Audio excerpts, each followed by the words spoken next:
Yo, Atlas speaking, and welcome to part 6 of What If I Was Reborn in Naruto and Became the Sage of Six-Path Successor. The playlist as always is above, and with that being said, let the tale begin. Chapter 69, Deadlock. Itachi smiled slightly and nodded. Yes, Oracle-sama. I have some information you will be very keen on knowing. Okay, Oba-chan, I think you can let me go now. Naruto deadpanned. Jiraiya, Naruto, and Tsunade were all sitting in a restaurant, and Tsunade had Naruto in a bear hug holding the poor boy in her lap. No, she said. I haven't gotten to meet my godson at all in the past 12 years, so I'm going to have to make up for lost time. Now sit still and bear with it, she grumbled to the boy. She huffed and shot back a cup of sake. I can't believe Sensei didn't tell us about him, she growled. Tsunade was bipolar drunk. She go from doting on Naruto without letting him go, to angry and growling when she thought how Hiruzen kept Naruto a secret from her. Jiraiya and Naruto both sweat dropped at the drunken blonde, and Naruto gave Jiraiya a pleading look. Jiraiya grinned evilly at Naruto and shook his head negative. He believed that if the brat got to be lucky enough to be snuggled against Tsunade's luscious, large, perfect assets, then he shouldn't whine about it. He shot back his own cup and sighed. I know Haim, but you have to admit he had his reasons for not giving us custody, he said to the drunken blonde. She glared at him and waited for him to explain. He sighed again and filled both of their cups. Well, I mean, just look at us. I'm a massive pervert that never stops traveling. And your dash. He stopped himself and she growled at him. Go on, she said in a sickly sweet tone. He gulped and took a breath to continue. You're still in mourning over Dan and Nawaki. Do you really think you would have stayed in the village to raise him? And between the gambling and drinking, I don't know if you'd be up for it, he said in a serious tone as he downed his drink. Tsunade picked up her cup and sighed. I guess you're right, but he still could have at least told us, she whined as she took another drink. She tightened her hold on Naruto and rested her chin on top of his head. The boy's right, I was twitching as he glared daggers at Jiraiya. When we get back, he grumbled as he glared. Jiraiya gulped a little and shook his head. Well, he started. At least someone adopted him early on, he said as he filled his drink.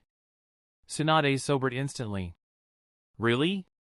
Who was it? She asked seriously. Jiraiya finished his drink and set the cup down. You'll get to meet him when we get back. And before you ask, yes, I approve of the guy. He and his wife honestly care for the brat and look out for him, he said, holding up his hand to keep Tsunade from interrupting him. Tsunade was about to start interrogating the man when they were interrupted. Tsunade-sama, what's going on here? A girl with short black hair asked as she walked up to the two Sanin. She was staring at Naruto with an eyebrow raised, looking between him and Tsunade. Jiraiya smiled at the girl. Hey Shizune. Long time no see, you've gotten bigger since the last time I saw you, he said in a jovial tone. The now named Shizune smiled at the toad Sanin. Hello Jiraiya-sama, it's good to see you. And who is this? She asked, looking back to Naruto, who was still trying to get out of Tsunade's arms. Tsunade smiled and squeezed the poor boy, causing his face to turn blue. This here is my long-lost godson, she said happily as Naruto tried begging for mercy. Shizune's sweat dropped when she saw Naruto pass out and raised an eyebrow at the slug Sanin. Godson? She asked before a thought hit her. She took a sharp breath in and looked at Naruto again. He can't be, she said to herself. Naruto, she gasped as she joined Tsunade in the bear hug. How are you alive? She said as she started rocketing questions at both him and Jiraiya. Jiraiya shook his head and sighed. Okay, I think the boy needs to breath. He's starting to foam at the mouth, he grumbled to the two women. Tsunade and Shizune instantly let Naruto go and he started coughing and gasping for air. Sorry Naruto-kun. It's just, we thought you died with. Shizune started to say and then looked over to Jiraiya for clarification if Naruto knew yet or not. Naruto answered for the sage. Minato and Kushina. Yeah, I figured that out, he said as he flashed over to Jiraiya to get away from a grab attempt from Tsunade. She pouted, but Naruto sighed and shook his head. He smiled up at Shizune and held out his hand. Namikaze Naruto, head of the Namikaze clan and Jonin of Konoha. Pleased to meet you, he said in a polite tone. Shizune took his hand and shook it. My name's Shizune, it's great to finally meet you, Naruto-kun. It would have been better if we met before now, but... She trailed off as she sat down next to Tsunade. So how's life in Konoha? We haven't been back since the night the Kyuubi attacked. Is everything alright? She asked the two. Naruto and Jiraiya looked at each other for a moment before Jiraiya nudged him to explain the situation. Naruto sighed in defeat and looked back to Tsunade and Shizune. Well, actually, Konoha is trying to recover from an invasion attempt from both Orochimaru and Suna, he explained. Tsunade's eyes narrowed and Shizune gasped. Naruto held up a hand before they could start asking questions and continued. Don't worry, everything is fine. Orochimaru's forces were crushed with minimal casualties and Suna was pushed back before they could even make it to the gates. But that's not why we're here, is it, Sanin? Naruto said as he turned to Jiraiya, giving him an evil grin. Jiraiya grumbled for having been put on the spot to deliver the news to Tsunade. The brat's right. We're here to bring you back to the village, Tsunade. I know it's still a sore spot for you, but there are quite a few injured people that could use the help of every medical nin available. Also, Sensei is stepping down from position as Hokage, he told Tsunade. The slug Sanin raised an eyebrow and tilted her head. Really? I never thought he would retire. Who's he giving the hat to? She asked in confusion. Jiraiya paled and started to get a cold sweat. He tried to pawn the spot off onto the brat's adoptive father, but he turned the hat down because he has twins on the way and doesn't want to have to choose between working as Hokage or being there for his family, he explained. Tsunade nodded. Understandable, but who is he giving the hat to? She asked again.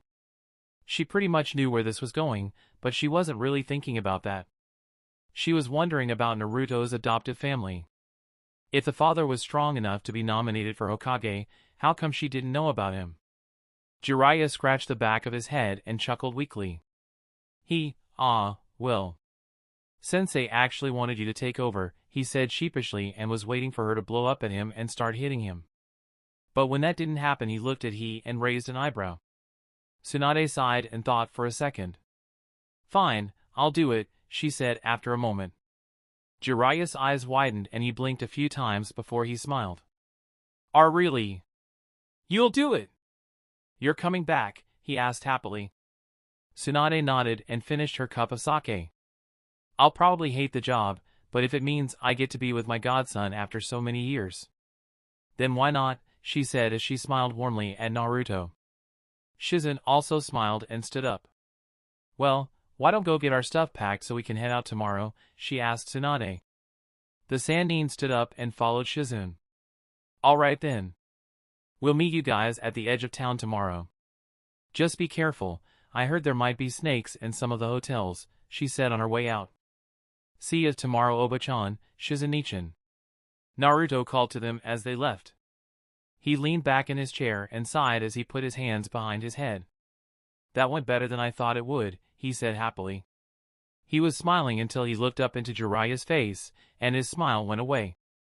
The Toad Sage had a scowl on his face as he stared at his sake cup. Naruto raised an eyebrow. What's up, Sanin? He asked the Sanin. Jiraiya sighed and finished his drink. Tsunade just used an old code phrase, he grumbled. Orochimaru's in the area, and if my hunch is right, then we might be running into him tomorrow, he said as he got up and paid for their drinks. Come on, brat, you're gonna need your sleep for tomorrow. And how right the Sanin was. The two were woken up by a loud explosion on the far side of the city. They bolted out of their hotel room and outside where they found Shizune running towards them. Jiraiya-sama. It's Orochimaru. He's attacking the town, she called to the two of them. Alright, let's go pay my old teammate a visit, brat, he said to Naruto as they took off to the battleground. Hi! They rushed through the town and came up on a massive battlefield. And in the middle of it was Tsunade, facing off against Orochimaru and 100 of his Oto shinobi. Jiraiya, Naruto, and Shizune landed next to Tsunade. So, shall I make a skin wallet for you, Haim? the toad Sanin asked Tsunade. She smirked as clenched her fists. Please do, the slug Sanin responded. Orochimaru chuckled at the small group of enemies he was about to destroy. Please, like the four of you fools could hope to be me and my army. The snake Sanin chuckled evilly. You really don't know much about what we can do, do you? Naruto said as he summoned up a Hiraishin kunai and unsheathed Kitsun no Kiba. Why don't we show you? Chapter 70, Battlefield Tenzaku Gai. You really don't know much about what we can do, do you? Naruto said as he summoned up a Hiraishin kunai and unsheathed Kitsun no Kiba. Why don't we show you? Orochimaru. Jiraiya growled. I thought we wiped out your forces back in Konoha. Don't tell me you were holding out on Suna, he sneered at him while making a verbal jab. The snake Sanin chuckled at his old teammate and crossed his arms. Jiraiya, I thought you knew me well enough to know that I never show all my cards at once, he said in his sinister whisper-like voice. Tsunade pounded her fist into her palm and glared at him. Naruto-kun, get Shizen out of here, there's just too many here for us to fight while protecting you, she said while she was gritting her teeth. She just got her family back, she was not going to lose them again. Jiraiya scoffed at Tsunade and shook his head. Alright brat, looks like you need to show Haim here that she doesn't need to coddle you. You take care of the cannon fodder while we work out our team problems, okay, he said over his shoulder with a smirk. Naruto grinned and walked forward with a certain swagger that came with confidence. Shizen and Tsunade were looking at Jiraiya like he was crazy, but he just chuckled. Show him, kid, why you're called. He started as Naruto placed his hand to his stomach. With a quick flick of his wrist, a flickering golden aura enveloped his entire form and torrential winds were shot from his body, causing Tsunade and Shizen to have to brace themselves as Jiraiya smirked at his godson. The light of Konoha, he finished with a roar as Naruto flickered out of sight, leaving a golden trail in his wake. Orochimaru was awestruck by the display of power as Naruto passed him, slowing down enough to just look the snake in the eye as he passed him and slammed into the Oto forces. Jiraiya smiled at Orochimaru's fear-struck face and looked back to see the shocked faces of Tsunade and Shizen. So Orochimaru, he said as he turned back to the snake. Orochimaru snapped out of his stupor to look at Jiraiya with a scowl. Let's get started. Jiraiya roared as he ran no hand signs before he bit his thumb and slammed his palm onto the ground. Tsunade followed his example as well as Orochimaru.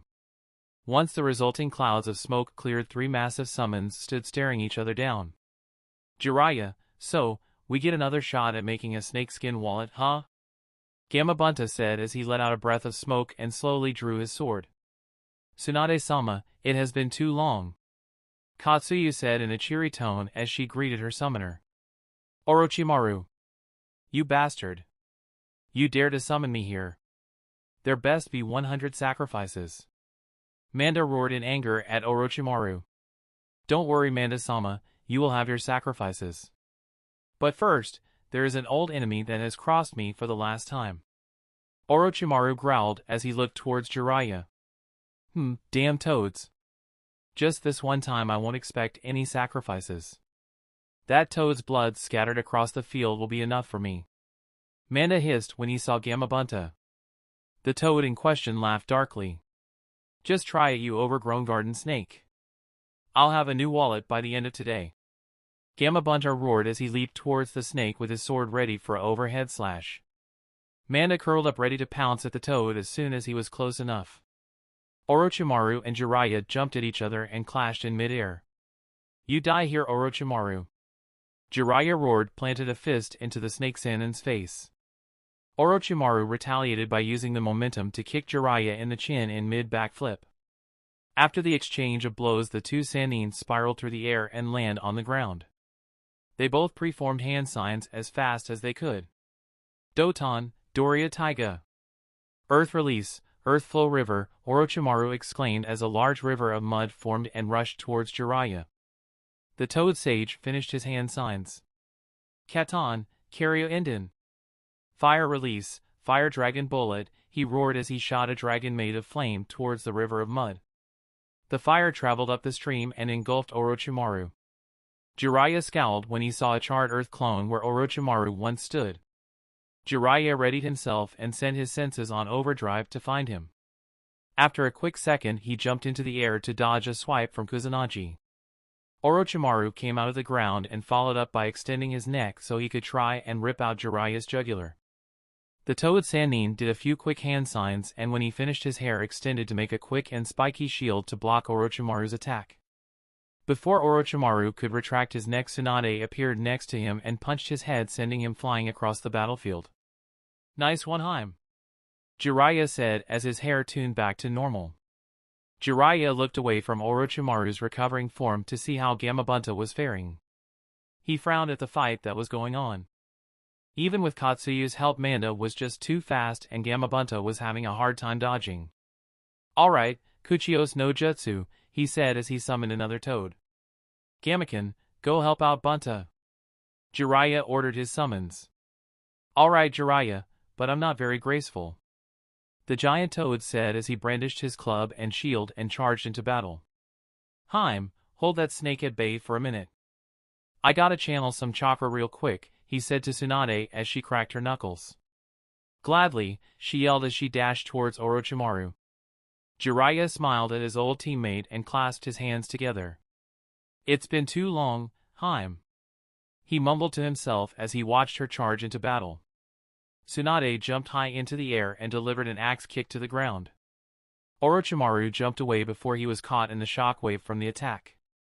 The ground split and boulders were shot into the air. Tsunade jumped into the air and hit the boulders at Orochimaru's fleeing form. The snake Sanin used his abnormal flexibility and agility to bob and weave around the projectiles. As he dodged the last one, he preformed a set of hand signs and took a deep breath. "Katon, Karyo Inden," he exclaimed and shot a flame dragon towards Tsunade. She just grunted and punched the ground. A crater formed under her, sending another large chunk of earth into the air to block the dragon. As the boulder exploded from the impact, Orochimaru jumped through the smoke and flying rubble with Kusanagi protruding out of a snake in his mouth. The blade shot out at Tsunade, who dodged and picks up a rock and hurls it at Orochimaru, hitting in the head. He falls to the ground and rolls to his feet. He now holds his sword in his hand and glaring at Tsunade. "Come on Tsunade, I know you can hit harder than that. Have you been getting rusty?" he taunted the slug Sanin. She growled and focused more chakra into her limbs. Orochimaru chuckled and pointed his sword at her in a lazy taunt. "Come now Tsunade, don't be angry. All things degrade with age," he said to her in an evil chuckle. With those words said, Tsunade snapped. "Orochimaru," she roared as she dashed at him. The snake Sanin grinned from ear to ear as Tsunade punched him in the gut. His body turned to mud and sucked her fist in, effectively trapping her there. Orochimaru came up through the ground and brought up Kusanagi for an overhead slash. But then a blur of red and green kicked him straight in the face, sending him flying through the air and skidding across the ground. "It's been a while, Jiraiya-chan. Why do you always summon us in the middle of a war zone, Jiraiya-chan?" Two small toads sat on top of the shoulders of the toad Sanin. Jiraiya chuckled lightly. "Sorry, Pa, ma'am. But I need some help here. It's time to put Orochimaru down for good," he said to the toads. The small male toad looked over to Tsunade and smiled. "Hey there Tsunade-chan, been a while," he said in a warm greeting. "Oh, hey Tsunade-chan, I haven't seen you in years," the female frog said. Tsunade smiled at the two and ripped her arm free. "It has, Shima-sama. And it's good to see you too, Fukasaku-sama," she greeted back to the elderly toads. Fukasaku looked back to Orochimaru as the snake Sanin slowly stood up. He was able to get back up. "That's impressive, especially the amount of strength you get in this form," he mused as he stroked his small beard. Orochimaru glowered at the toad sage and coughed up some blood. His right cheek looked like it was skinned and he was bleeding heavily. His eyes narrowed when he looked at Jiraiya. I didn't think you could get any uglier, Jiraiya," he said through his quickly swelling jaw. Jiraiya had gone through a physical change. His hair was slightly longer and more unruly. His tears of blood marks on his face expanded to cover the sides of his face. His nose grew larger and more bulbous. His teeth looked sharper and he had suddenly grown a beard. His eyes had turned from the normal human shape to the horizontal slit of a toad's. Orochimaru growled and sneered at him. "What is this? he said when he felt the amount of power the toad Sanin was exuding. Jiraiya chuckled and widened his stance and spread his arms slightly. This, Orochimaru, is Sage Mode. As Naruto crashed into the army of Otonin, he started relaying information with Kurama. How long do we have in this form? He asked quickly. Kurama paused to calculate for a moment before responding. The last time you used this form you had 5 minutes. Now that you are slightly more accustomed to it, so we have about 15 minutes. That's just the time limit. You can use as much chakra you want as long as you are within the time limit, he reported. Naruto smiled as he flashed in front of a shinobi and sent him flying with a kick to the stomach. Alright, he roared as 2 large arms of chakra formed behind him. The 2 arms started making a large Rasengan and Naruto crouched once the orb of death formed into the size of a small house. Rasengan vortex, he said, and 9 arms of chakra reached out and started grabbing shinobi and pressing them into the large Rasengan. Once the orb fad, he dashed to dodge a barrage of jutsu. He summoned a Hiraishin kunai and threw it high in the air. Once it reached its apex, he flashed to it and threw it to the ground below. Kunai Kagebunshin no Jutsu, he called and turned the single kunai into 1,000. The rain of metal cut down about a dozen shinobi and missed the rest. But he was aiming to kill that many with it. He flashed to several of the kunai and cut the necks of dozens of shinobi with Kitsune no Kiba. After a few more sets of flashes, only 20 shinobi in the army survived. Alright. Let's end this with a bang, he roared as he flashed back into the air. He held his hands out to the ground and red and blue chakra started to gather in front of his palm. He smirked once his attack was ready. Biju Dama, he roared as he shot the orb of pure chakra towards the last of the living enemies. The explosion rocked the earth and caused Naruto to stay in the air longer than gravity would normally allow. Once he landed, his cloak vanished and he fell to a single knee. Okay, not to self, always save Biju Dama for the end of the fight, he said between deep breaths as he slowly stood back up. My oh my. I guess they weren't exaggerating when they called you, the light of Konoha, a voice said from seemingly everywhere. Naruto jerked his head around trying to find the fool he missed. He turned around to see Kabuto and a tall white-haired man holding an unconscious Shizune. Naruto glared at the two of them. Let Shizune go, he growled while breathing heavily. Kabuto chuckled darkly and tossed her aside. You seem pretty weak in Naruto. Kimimaro, why don't you finish him, he said with a chuckle.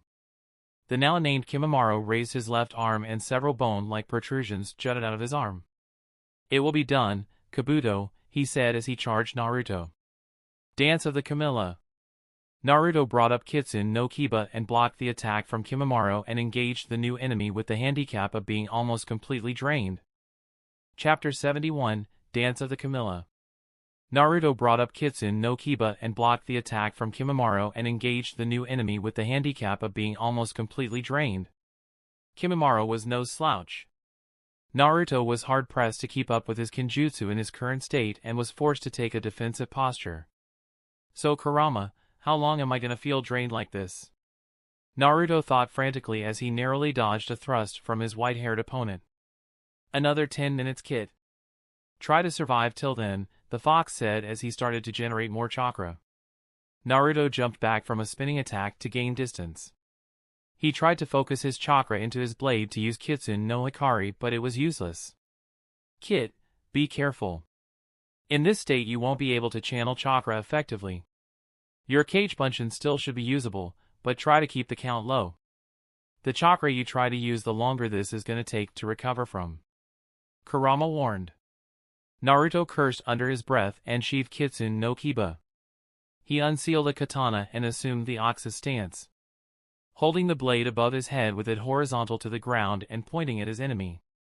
The sealing matrix that was engraved on the sword glowed for a brief moment before some of Naruto's fatigue disappeared. Good thing these swords were still stored with some of Gaara's chakra. I think I have enough to use maybe 2 offensive jutsus now, he thought to himself as he watched Kimimaro carefully. His white-haired opponent was also eyeing him suspiciously. After a small stare down, Kimimaro was the first to make a move.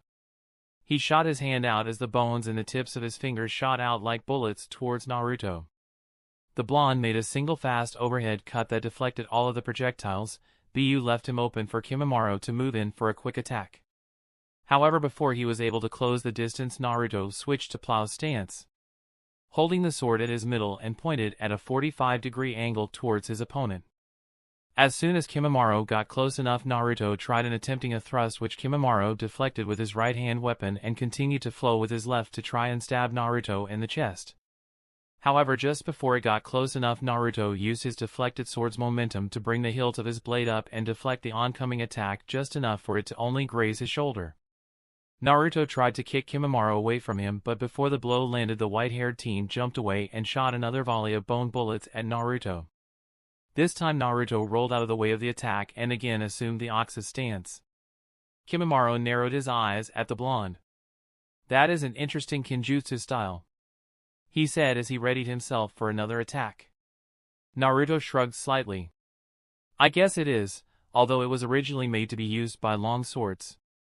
But I modified the style a bit to be usable with katanas," he said as he eyed Kimimaro with careful scrutiny.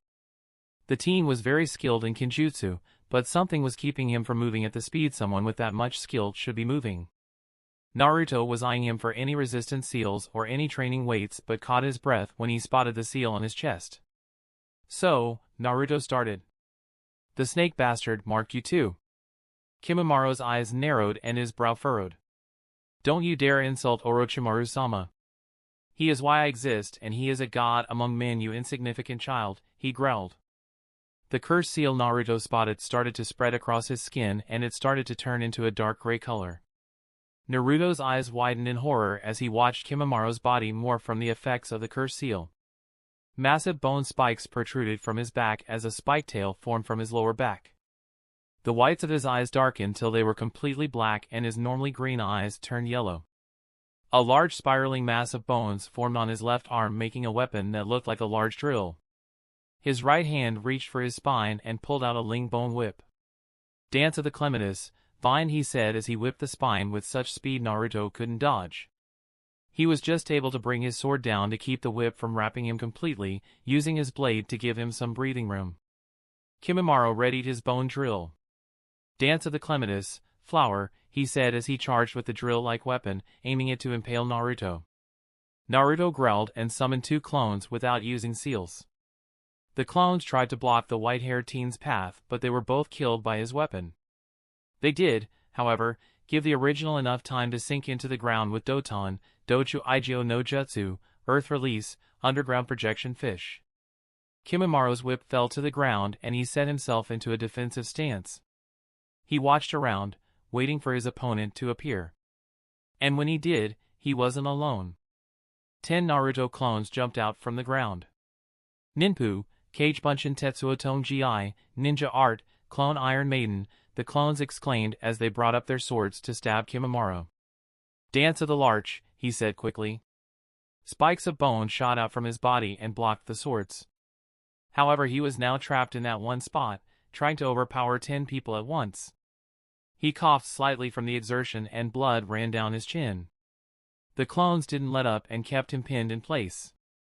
A shadow appeared above Kimimaro and he looked up. The real Naruto was in the air above him with what looked like a massive broadsword that had been cut in two. "Ninpu, Gyoku Danto. Ninja Art, Gravity Decapitation," he yelled as the gravity seal on the blade glowed. The blade became 50 times heavier and the weight speed Naruto towards Kimimaro. The teen tried to make a last-ditch effort to escape. He formed a long bone spike and impaled one of the clones.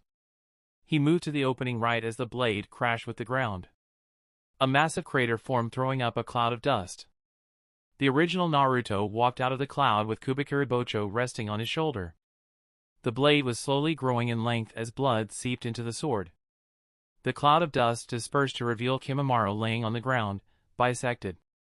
The slash took from his left shoulder all the way through his torso. The leader of the Sound Five laid on the ground with his eyes closed, dead. Kabuto cursed as he watched Kimimaro's death. He looked to the unconscious Shizen thinking that he could use her as a hostage but decided against it. If anything, the use of such a tactic would put himself in more danger than he already was in. He decided to make a good decision, strategic retreat. He ran to Orochimaru's location and landed next to his master. Orochimaru was heavily damaged. Even with his shedding skin technique, he wasn't able to avoid all of the Toad Sage's attacks. He had a massive bruise on his stomach from a Rasengan that struck him, as well as severe burns to his left arm and leg. He was breathing heavily and trying not to fall over. Manda fared only slightly better than him. With the combined efforts of Gamabunta, Gamaken, and Katsuyu, the snake was damaged to the point he was forced to leave the battlefield. Now the near-dead Sanin was facing down both of his old teammates, as well as 3 massive summons. Kabuto couldn't have arrived at a better time. Orochimaru-sama. We need to retreat now. The army has been crushed and Kimimaro is dead, sir, he said to his injured master. The snake Sanin nodded his head slowly in agreement. Yes, it's a shame about Kimimaro. He was so loyal too. The snake said as he eyed his opposition. Kabuto, you know what to do, he said to his underling. Hi, Orochimaru-sama, he exclaimed as he threw down a few smoke bombs. Just seconds later, Jiraiya released a massive fire just aided by wind and oil. The ocean of fire crossed over the smoke, and once it passed, Orochimaru and Kabuto were nowhere to be seen. Jiraiya cursed and slammed his fist onto the ground in frustration. Damn it! We were so close to putting that scum down, he roared angrily. Fukasaku and Shima sighed and both said their goodbyes. They dispelled, and so did the rest of the summons. Jiraiya vented with another string of curses before Tsunade calmed him down. They made their way over to Naruto and saw Shizune.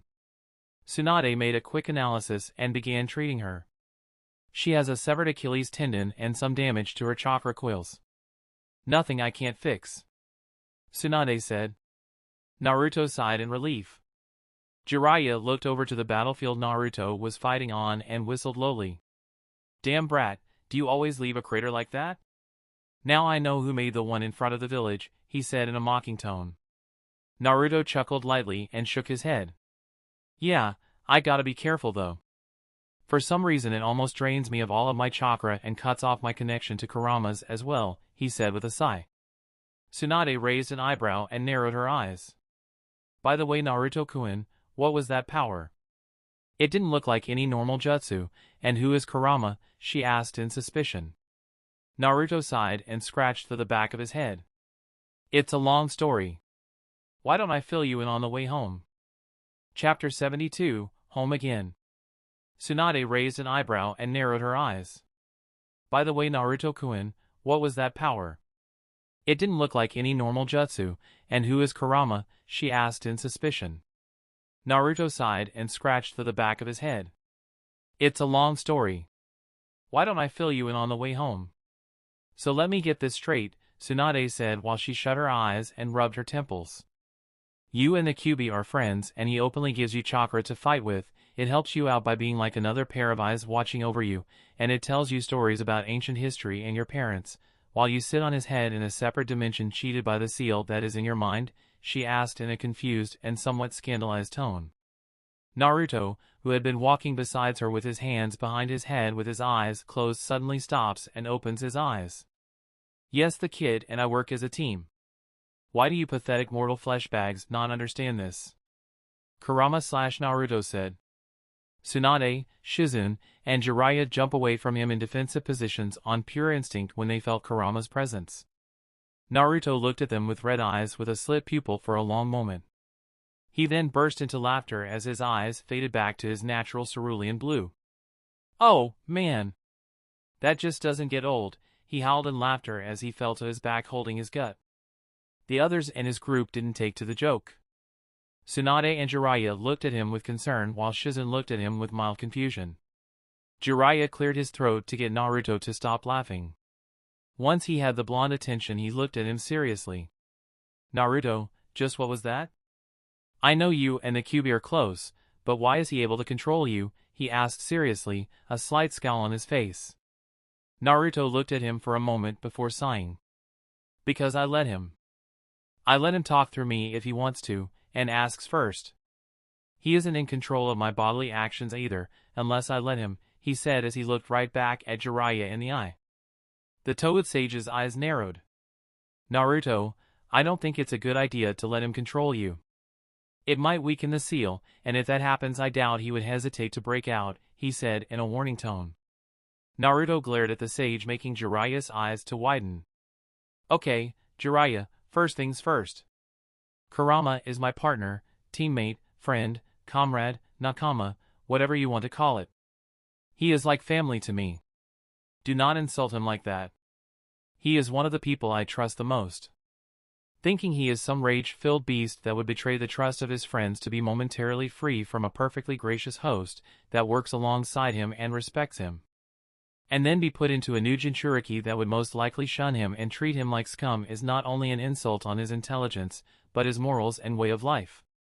I will not stand that kind of insult again, do you understand? Naruto said with a certain venom in his words he rarely ever used. Jiraiya started to sweat a bit when he felt the small amounts of killing intent radiating off of Naruto. The old sage held his hands up in surrender. Alright, I'm sorry about that. It's just I worry about you, and the only run-ins I've had with Kurama have been bad ones and I don't know what to expect from him, he reasoned. He let out an internal sigh of relief when he felt the killing intent subside and Naruto's glare lessen.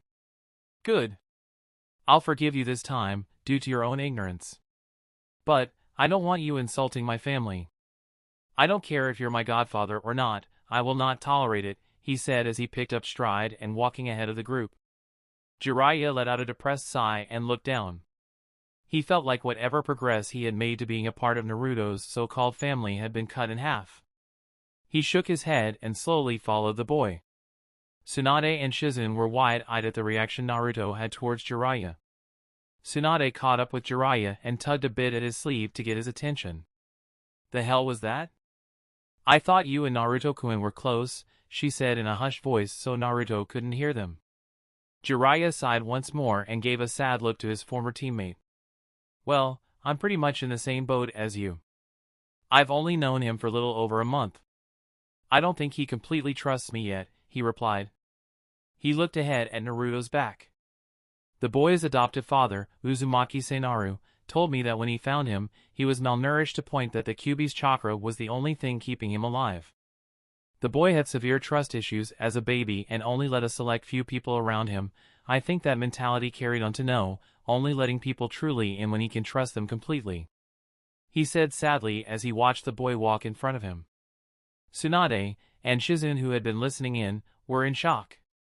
How could Sensei let that happen? She quietly yelled in fury. Jiraiya shook his head. The orphanage he was in was giving Sensei false reports. It wasn't until Senaru, almost violently, ordered Hiruzen to let him adopt Naruto that he figured out. He instantly let him take him in, and ever since Senaru has been the boy's guardian angel.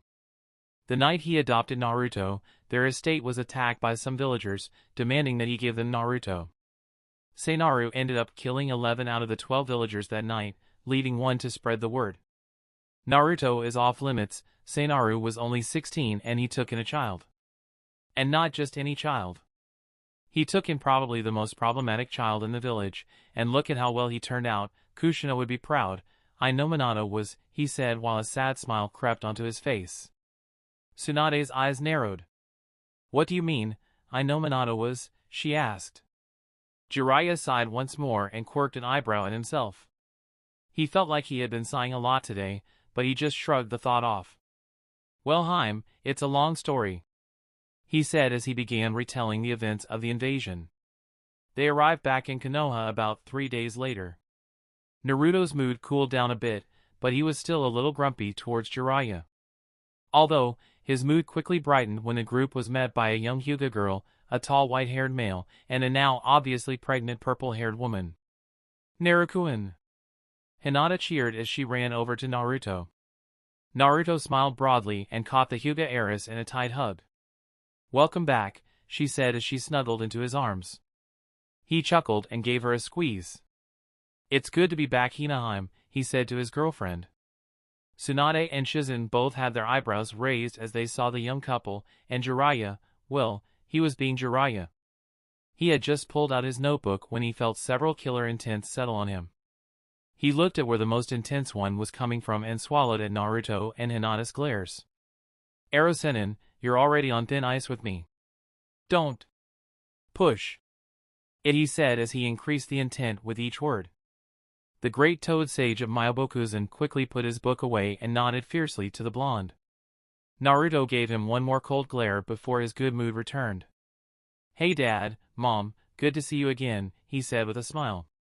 He let Hinata out of his hug and held her hand instead. Cole walked over and ruffled Naruto's hair. "Good to see you too, brat," he said with a smirk. He then turned to Tsunade and Shizune and smiled to them both. "Hello, you two must be Senju Tsunade and Shizune. It is an honor to meet another of the legendary Sanin," he said as he held out his hand. "My name is Uzumaki Seinaru, Naruto's adoptive father." Tsunade put her poker face on and gripped the man's hand, giving him a firm handshake. She added quite a bit of strength to it, to try and test the man. And to his credit, and her surprise, he didn't flinch or show any signs of pain. No, he actually gave just as much strength back. Tsunade smirked at him and nodded. "It is a pleasure to meet you, Seinaru-san," she said with a hint of respect. Shizune walked up to him with a smile and shook his hand. "A pleasure to meet you, Seinaru-sama," she said cheerily. She then looked over to the pregnant woman with him and gasped. "Anko! Is that you?" she gushed. Anko smirked at the medical kunoichi. "Yup, been a while, Shizu-chan," she said with her usual smirk. Shizune rushed over to talk to her old friend from the academy. "Oh my god! You haven't changed a bit. Well, except the baby bump. Wait, does that mean that you and Seinaru-sama are?"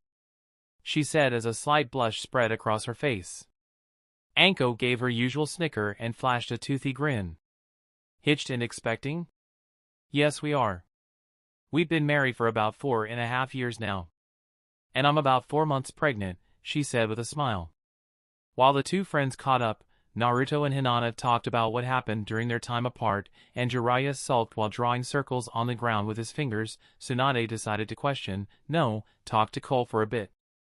"So, Anko, she asked in a sly tone while giving him a slight elbow in the ribs. He laughed a bit and put his hand behind his head, much like Naruto, which she took note of. "Well, when I came to the village she was one of the first people I met. One thing led to another and she started coming over for dinner and watching Naruto while I had to be in the council. She was the only other person that wasn't me or Kakashi he could stand while I wasn't around. After about 3 years, we started going out and I married her a month after Naruto entered the academy," he explained with a happy smile. Tsunade smiled and nodded along with some of his stories about Naruto's younger days. The fact that the boy would stare into someone's eyes to get a feel for if he could trust them. How he would try to bury himself in someone's chest when he was happy. And scared. She hadn't known Naruto would be a snuggler. She smiled fondly at Naruto and Hinata and wondered what it would have been like if she would have been the one to take him in. After a few minutes of talking, Umbu Cat and Monkey arrived to escort Tsunade to the Hokage Tower and told Jiraiya, Cole, and Naruto they were needed at the council. Naruto reluctantly said bye to Hinata and Cole gave a quick kiss to Anko before the group left. Anko looked over to Shizune and smiled. "You want to get some dango with Kure-chan and catch up more?" she asked.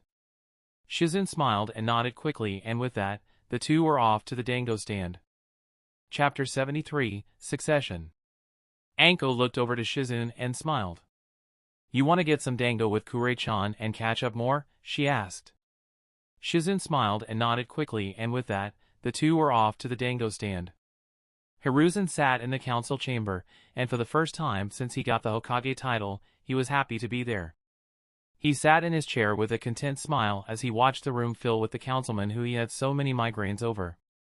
He chuckled inwardly as he watched. His smile only grew bigger as his thoughts ran through his mind. Thoughts of relaxing days at home. Drinking tea with his son. Telling stories to his grandson. Enjoying the quiet while he smoked from his pipe and practiced his calligraphy. He was a 69-year-old man and had been an active shinobi since he was 8 years old.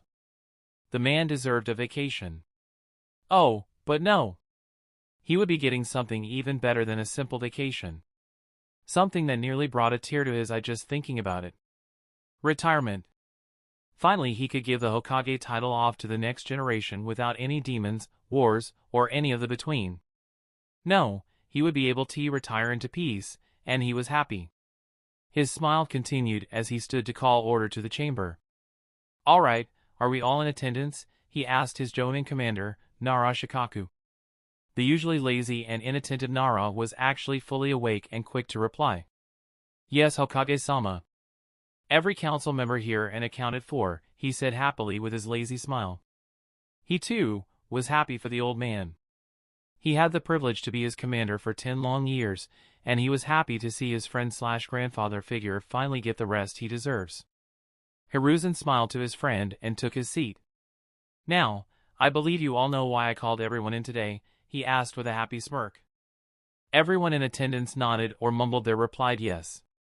Then I do believe we should get along with it then. Catch on, please let Tsunade in, he said jovially. Cat appeared out of the shadows and nodded to her Hokage. She walked over to the large double doors and opened them. After a brief second, Tsunade strode into the council chamber with her head held high and a determined smile on her face. She walked to her former sensei and gave him a heartfelt hug. It's good to see you again, sensei, she said to the elderly Hokage. Ho, ho, ho, ho. It is great to see you too, Tsunade. You look exactly like you did the day you left, he said with a hearty laugh and a warm smile. They both turned to the council and Hiruzen cleared his throat. I never thought I'd see the day where I was able to pass on the Hokage title to the next generation twice, he said and gave a sad glance over to Naruto, who returned with an equally sad smile. But, here I am. Passing on the greatest honor this village can bestow one again, he then turned to Tsunade and took off his hat. Senju Tsunade, do you accept the role as Hokage? Do you swear to protect your village, your comrades, and the will of fire with your very life? Do you swear to never betray this nation and fight until your final breath to keep it safe? Do you swear that you will honor the Hokages that have come before you and stand proud while the will of fire burns in your heart?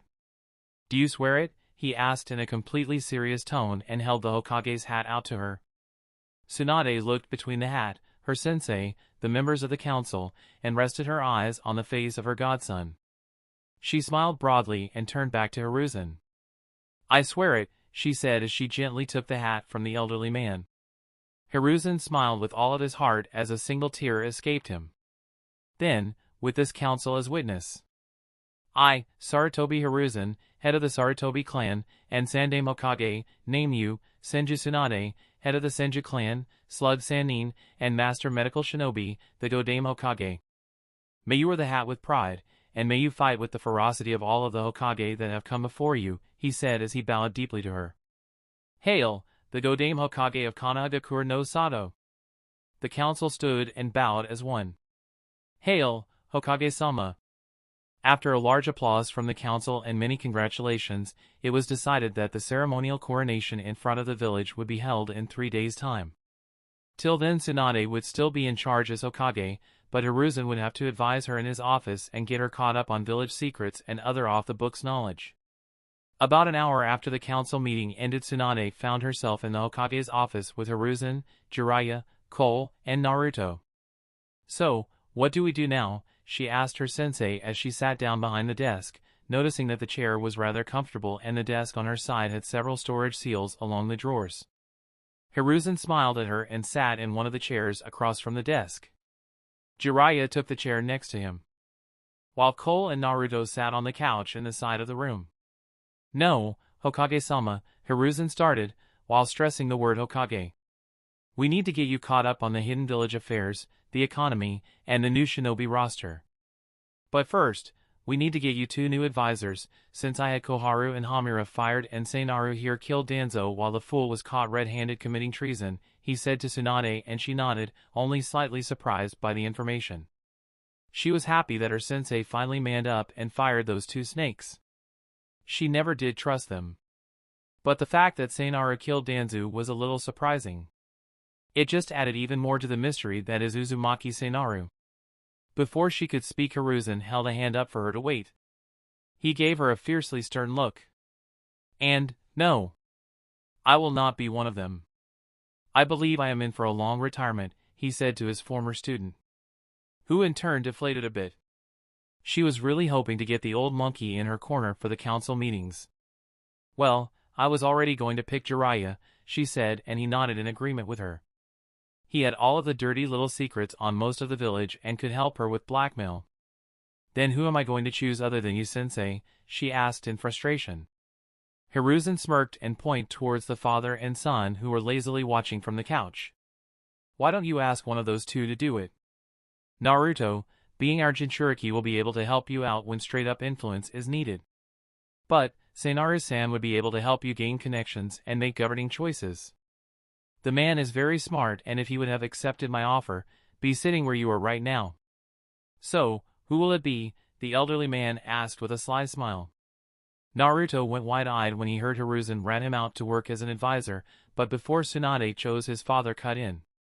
Well, Tsunade-sama, I say that I am the one for the job. Naruto-kun is too young, and I also believe he would be more of an asset in the field than at home behind a desk, he said to the new Hokage. Tsunade nodded slowly and gave a slight grunt.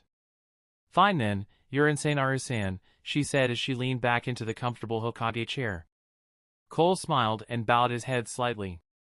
Glad to be aboard, Hokage-sama, he said with a smile. Naruto sighed in relief and leaned back into the couch. He nodded to his father. Nice save. Hiruzen cleared his throat to gain attention again. Now that that's settled, I think it is time to let you in on a little secret. Seinaru-san, would you do the honors? Hiruzen said as he waved his hand over to Cole. Cole smirked and stood from his seat and strode over to in front of Tsunade's desk. He pulled a mask out of seemingly nowhere and put it on. Hokage-sama, I believe a true introduction is in order. You know me by the name of Uzumaki Seinaru, but that is just a cover. For I am the Oracle of Six Paths, bringer of prophecy and seer of the future. I am the Oracle, and I know a great many things. Chapter 74, Inauguration. Hokage-sama, I believe a true introduction is in order. You know me by the name of Uzumaki Seinaru, but that is just a cover. For I am the Oracle of Six Paths, bringer of prophecy and seer of the future. I am the Oracle, and I know a great many things. Naruto walked over to Ichiraku's while thinking about what had just happened. Tsunade had taken the whole Oracle thing kinda well. She looked confused at first, but after some explaining from both Naruto and Hiruzen, and some input from Kurama, she worked through it and understood what was going on. The next little secret that was slipped to the new Kage was the truth about Itachi. That one threw both Naruto and Tsunade for a loop. The blondes couldn't believe that Hiruzen could let something like that happen, let alone authorize it. He also questioned his father's role in the matter as well. He had already known about what Hiruzen was going to have Itachi do and didn't do anything to stop it. They did, however, tell them that Itachi is now working as a spy for both his father and the Hokage. It amazed Naruto. The village had him do something so cruel, so inhumane, and he was still completely loyal to the village. Naruto had found a new respect for the man he didn't think was possible. But then his thoughts turned to Sasuke. Good lord, what Itachi must think of how Sasuke turned out. The supposed last loyal Uchiha had turned out as a spiteful, vengeance-obsessed brat. The boy had an ego that would make Itachi cringe. As Naruto thought of how all of Itachi's sacrifices meant nothing to Sasuke, gave him a bad taste in his mouth. He was brought out of his thoughts when someone called his name. He was about 20 feet from Ichiraku's when he heard Sakura call him from the little ramen stand. He smiled and walked over to them. Hey guys, been a while huh, he said as he sat next to Sasuke. Sakura smiled at him. Yeah, I guess it has huh? So, how's being a Jonin? She asked him with a raised eyebrow. Naruto shrugged his eyem brought over his usual, not needing to be told what the ramen crazy blonde wanted. He broke his chopsticks and dipped them into the warm broth. You know, I don't really know yet. I've only been on one mission so far, and it was just to retrieve Tsunade Abakan. But things did get a little crazy when me and Jiraiya found her, he said as he took in a large helping of noodles. Sasuke, finally joining in on the conversation, raised an eyebrow. What do you mean, crazy? He asked as he swallowed a mouthful of noodles. Sakura also looked at Naruto with the same expression. Sakura thought it sounded like an easy enough mission and was wondering what could have happened. Well, he began. We were able to talk Tsunade Abakan into coming back with us. But the next day Orochimaru and his goons showed up and started attacking the city we were in, he said through a mouthful of ramen. Upon hearing the snake's name, Sasuke unconsciously rubbed his neck where the cursed seal was. So what happened after that? Sakura asked in unbridled curiosity. Naruto swallowed hard and took a quick breath. Well, we fought. I had to take on as a group of like, 100? Yeah, 100 Odo shinobi. I think most of them were mid-shunin level, so it wasn't so bad. But after I got done with them I was tired and couldn't use any more jutsu, he said as he quickly drank his broth. Sakura was looking at him with her mouth gaping at him. 100 people. Come on! That had to be some sort of exaggeration. Naruto set his bowl down and sighed in content. Then, this guy who could do some weird technique that let him pull bones out of his body and use them as weapons attacked me. He was pretty good at Kenjutsu and had a cursed seal on him. It took me a lot longer to take him down than it would have if I was fighting fresh. But, I got the job done. After I beat him I went to help Sanin and Tsunade Abakan with Orochimaru, but I was surprised to see the bastard already taking a beating. Before I was able to join in, however, he got away with some help from Kabuto. He finished as Iam brought him another bowl. Sakura looked stupefied at the story she had just heard. When did Naruto get that strong? Of course, he had always been strong, but not strong enough to take on 100 people at once. It just blew the Pinkette's mind. Sasuke just nodded along to the story. Damn. It would have been great if Jiraiya-sama took that bastard out. Sasuke grumbled at the end of Naruto's story. Naruto nodded and grumbled in agreement. Naruto finished his second bowl and raised an eyebrow. You know, where's Kakashi Nizen? I haven't seen him since I got back. Naruto asked his old teammates. Sakura and looked down sadly while Sasuke clenched his fist till his knuckles turned white. The Uchiha grit his teeth as he responded. Kakashi-sensei was put into the hospital due to a Jinjutsu-induced coma.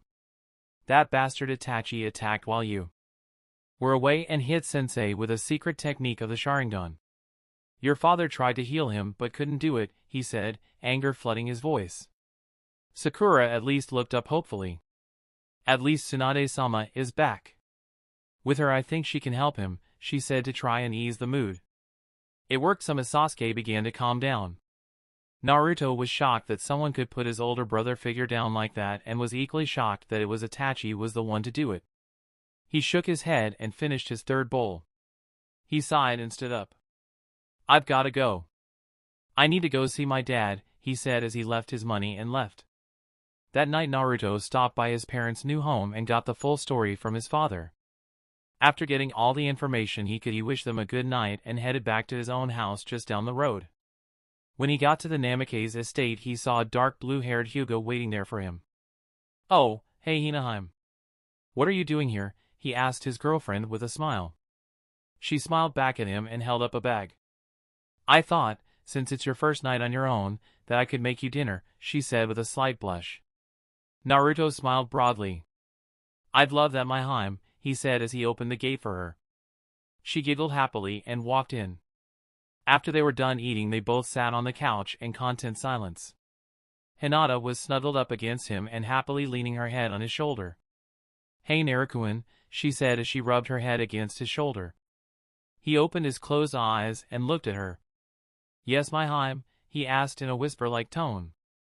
Hinata adjusted herself so she could look him in the eye. Would you like to go to the inauguration ceremony with me? She asked in mock shyness. Naruto chuckled and planted a quick kiss on her forehead. If my Heim so wishes it, it would be my honor to accompany you, he said to her in a jovial tone. She smiled at him, and before he could react, reached up and kissed him. His eyes widened a bit before he closed them and leaned into the kiss. After a few minutes they parted and laid there for a while, breathing slightly heavily and looking into each other's eyes. Naruto smiled his warmest smile. I love you, my Heim, he said to her.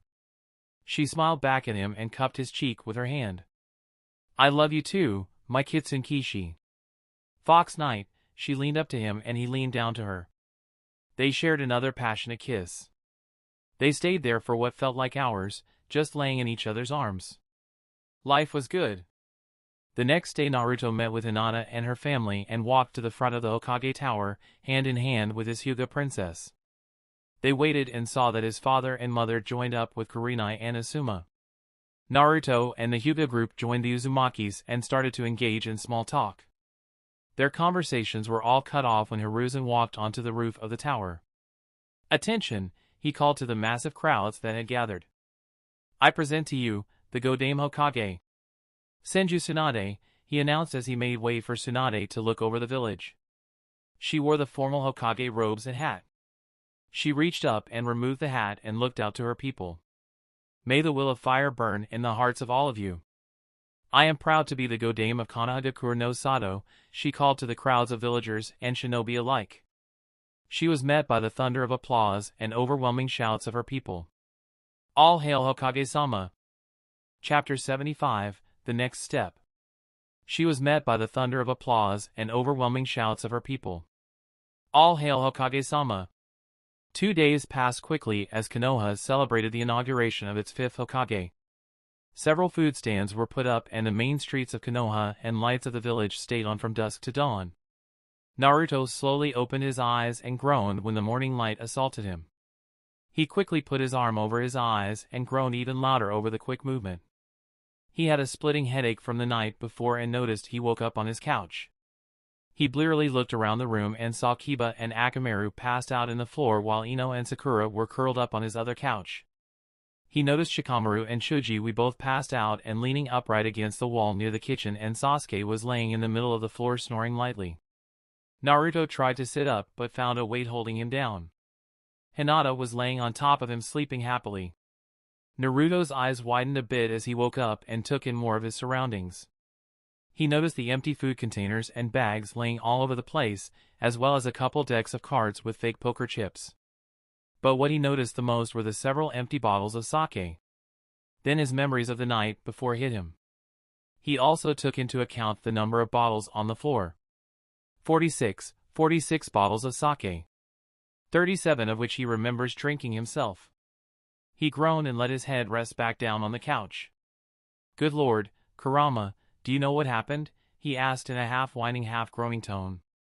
Kurama snickered in his mind before erupting into full-blown laughter. "Well, kid, why don't I just start listing off what kind of drunks you friends are," he said before clearing his throat and moving something that sounded like a stack of papers. "Dog breath is our sloppy drunk. Hell, his mud has better tolerance than he does. Just after his first cup he was plastered. Blonde Banshee is a happy drunk. Nothing but smiles and whatnot. Pink Banshee is, yes you guessed it, an angry drunk. I'm pretty sure she is the reason the stupid Uchiha is sleeping in the middle of the floor with a lump on his head. Now the Uchiha brat is the brooding and sad drunk. He even started crying. I'm filing that memory away for shits and giggles later. The fat one actually held his liquor pretty well until he collapsed.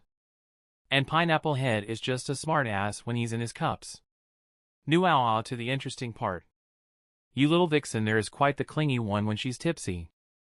I think she either held your arm or sat in your lap the entire night after her first cup. And you, my little vessel.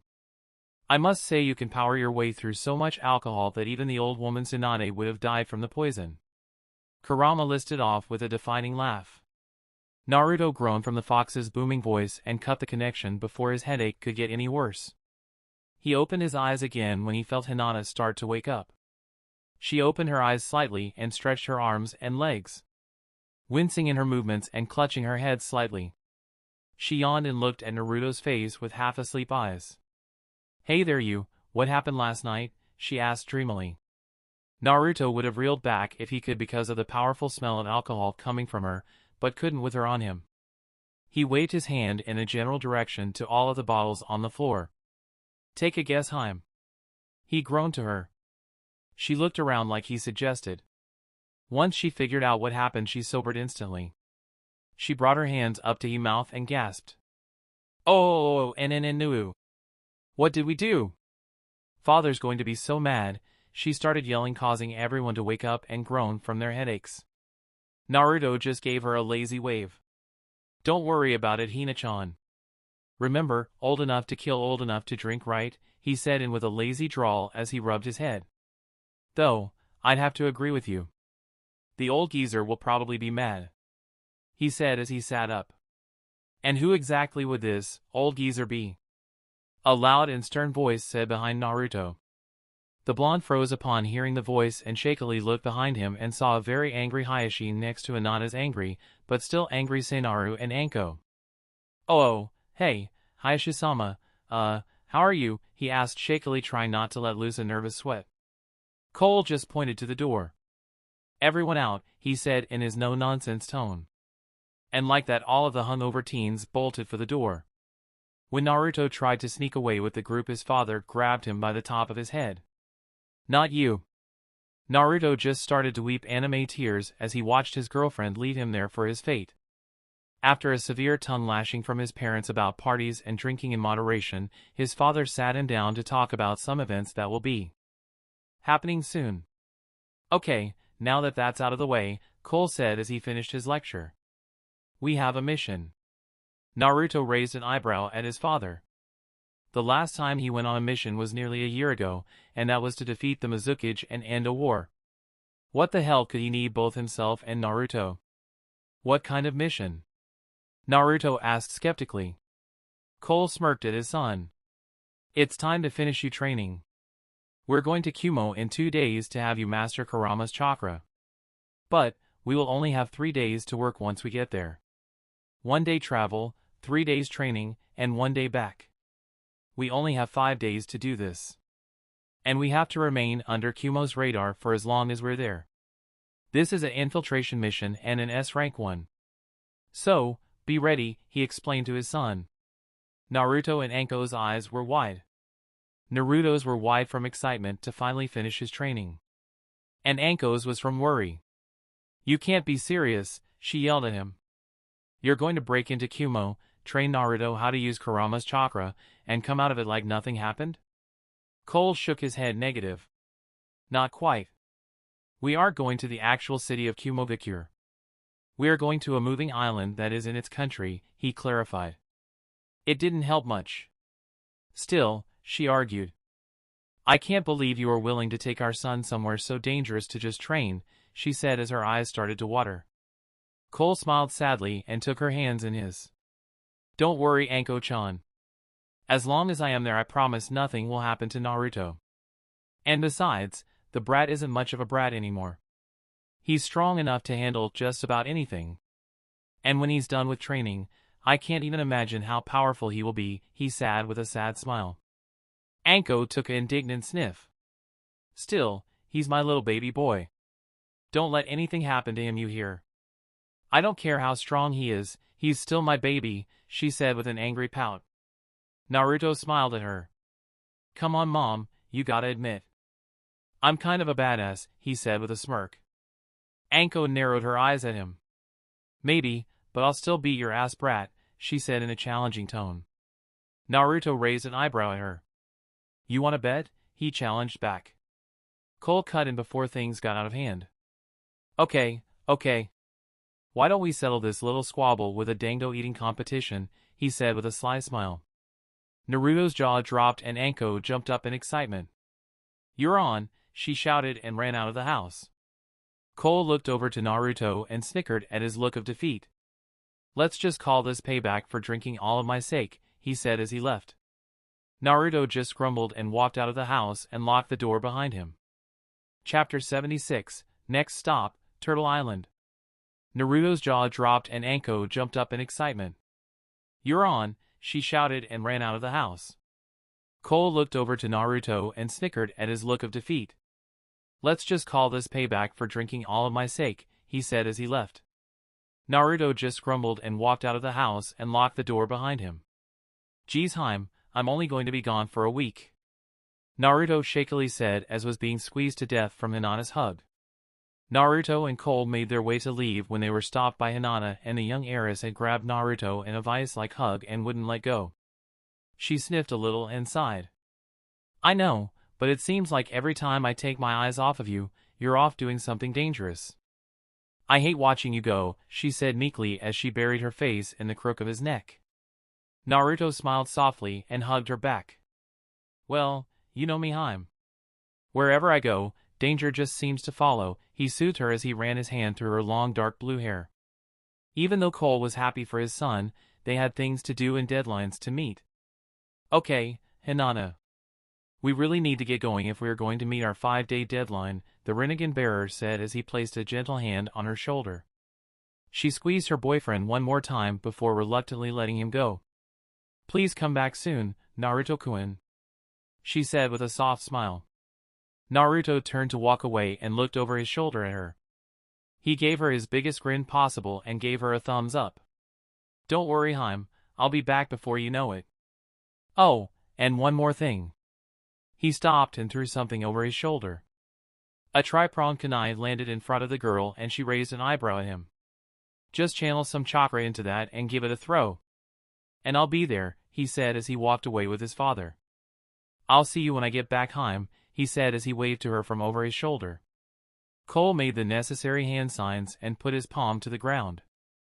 A large plume of smoke covered the two. A second later a massive bird erupted from the smoke, carrying the father and son to their destination. Hinata watched as the bird left her field of vision and lightly whispered to herself. You better come home, my Kitsune Kishi. Whoa! We're going so fast. Naruto yelled over the wind as the two flew over the lands of Heian no Kuni. Cole chuckled and nodded. Yeah, speed is Rock's specialty. We'll be in Kaminari no Kuni by late afternoon, he responded. Naruto suddenly felt a shiver down his spine. Good lord, it's cold, he complained as he began to shiver. Cole just laughed at his son. Just use some Katan chakra and get over it, you pansy, he laughed. Naruto quickly nodded and instantly warmed up and he channeled Katan chakra through his system. I'm not a pansy, you old geezer. I bet once me and Kurama finally sync up we could beat you easily, he huffed at his father. Cole smirked dangerously. Oh really now? Would you like to test that while I drop a meteor on top of you, he said sisterly. Naruto paled and looked at Cole. Why, you can't actually do that, can you, he said nervously. Cole chuckled evilly and smiled broadly. Of course I can. The Rikudo Sanin created the moon. And I, being his oracle, must be able to at least make something half as big. It would do him a great dishonor if I couldn't, he explained while chuckling at Naruto's rapidly paling face. They sat in silence for about another hour before Cole patted Rock on the back. All right, big guy, take us to the coastline. Cole said to his summons and it complied by turning and heading towards the coastline. Naruto raised an eyebrow and looked to his adoptive father. So, where exactly are we going? He asked the man as the Rinnegan bearer looked out towards the coastline. Cole scratched his cheek with one hand and smiled shakily. You know, that is a very good question, he said with an airy laugh. Naruto looked at him with a deadpan stare. You don't know where this island is, do you? He deadpanned. Cole just continued to laugh a bit and looked back out to the coastline. Well, he started. It is a moving island, so no. I don't know exactly where it is. But what I do know is that it is off the coast of Kaminari no Kuni and looks like a paradise island for all kinds of exotic animals and nature, he explained to his son. Naruto sighed and shook his head. So we just fly around until we find it, he said, slightly irritated. Cole smiled broadly at him and nodded. Yup, he said happily. Naruto sighed again and lay down. Fine, then I'm gonna take a nap. Sunagakure no Sato. B.E. The Reikage roared in anger from behind his desk. Damn it, where did that idiot go now? He shouted. The Reikage was a very large man with rippling muscles.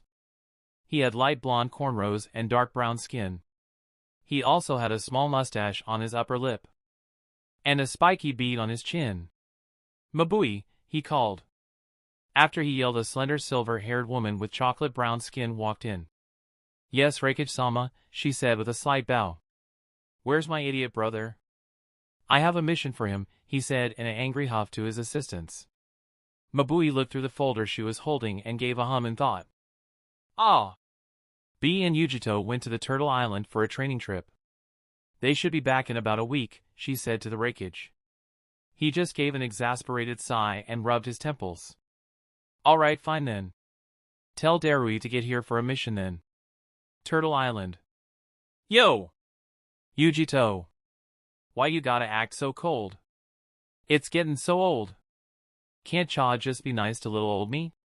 'Cause you know who I be, I'm the mighty Karai be. We. A tall man with blonde cornrows and goatee said while waving his hands in front of himself in an odd fashion before finishing with a hand in the air making a pair of horns with his pinky and index finger. The woman he was walking next to gave an exasperated sigh and facepalmed. That's why, you idiot. Why can't you ever act normal for once in your life? She yelled angrily. She was shorter than B was and had long braided blonde hair. B just grinned at her. If I stop with my elegant flow, then my raps will reach an all-time low, you fool, he said to Yujito as he pulled out a little green book and pencil. That was good, gotta put that under the hood. He mumbled to himself as he wrote in his book. Yujito just shook her head and continued to walk to their destination. A few minutes passed before they came across a small waterfall that had a little bump-like island in its pool. But they weren't alone. As soon as she and Karaibi walked into the clearing, another pair of people walked out of the trees. You see, Naruto, I do know where I'm going. Here it is, the waterfall of truth in all its glory. The taller of the two said and began to trail off when he saw Yujito and B. The taller man had long white hair and a strange white mask covering his face, while the smaller had long and spiky blonde hair and piercing blue eyes with strange whisker-like marks on his cheeks. There was an awkward silence as the two pairs looked at each other. It lasted until the taller man scratched the back of his head. So, do you guys want to go first?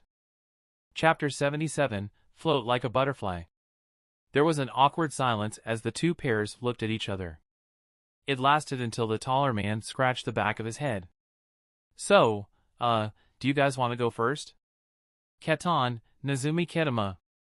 Fire release. Mouse hairball, Yujito exclaimed as she shot a burst of blue flaming projectiles at the two intruders. Oh geez.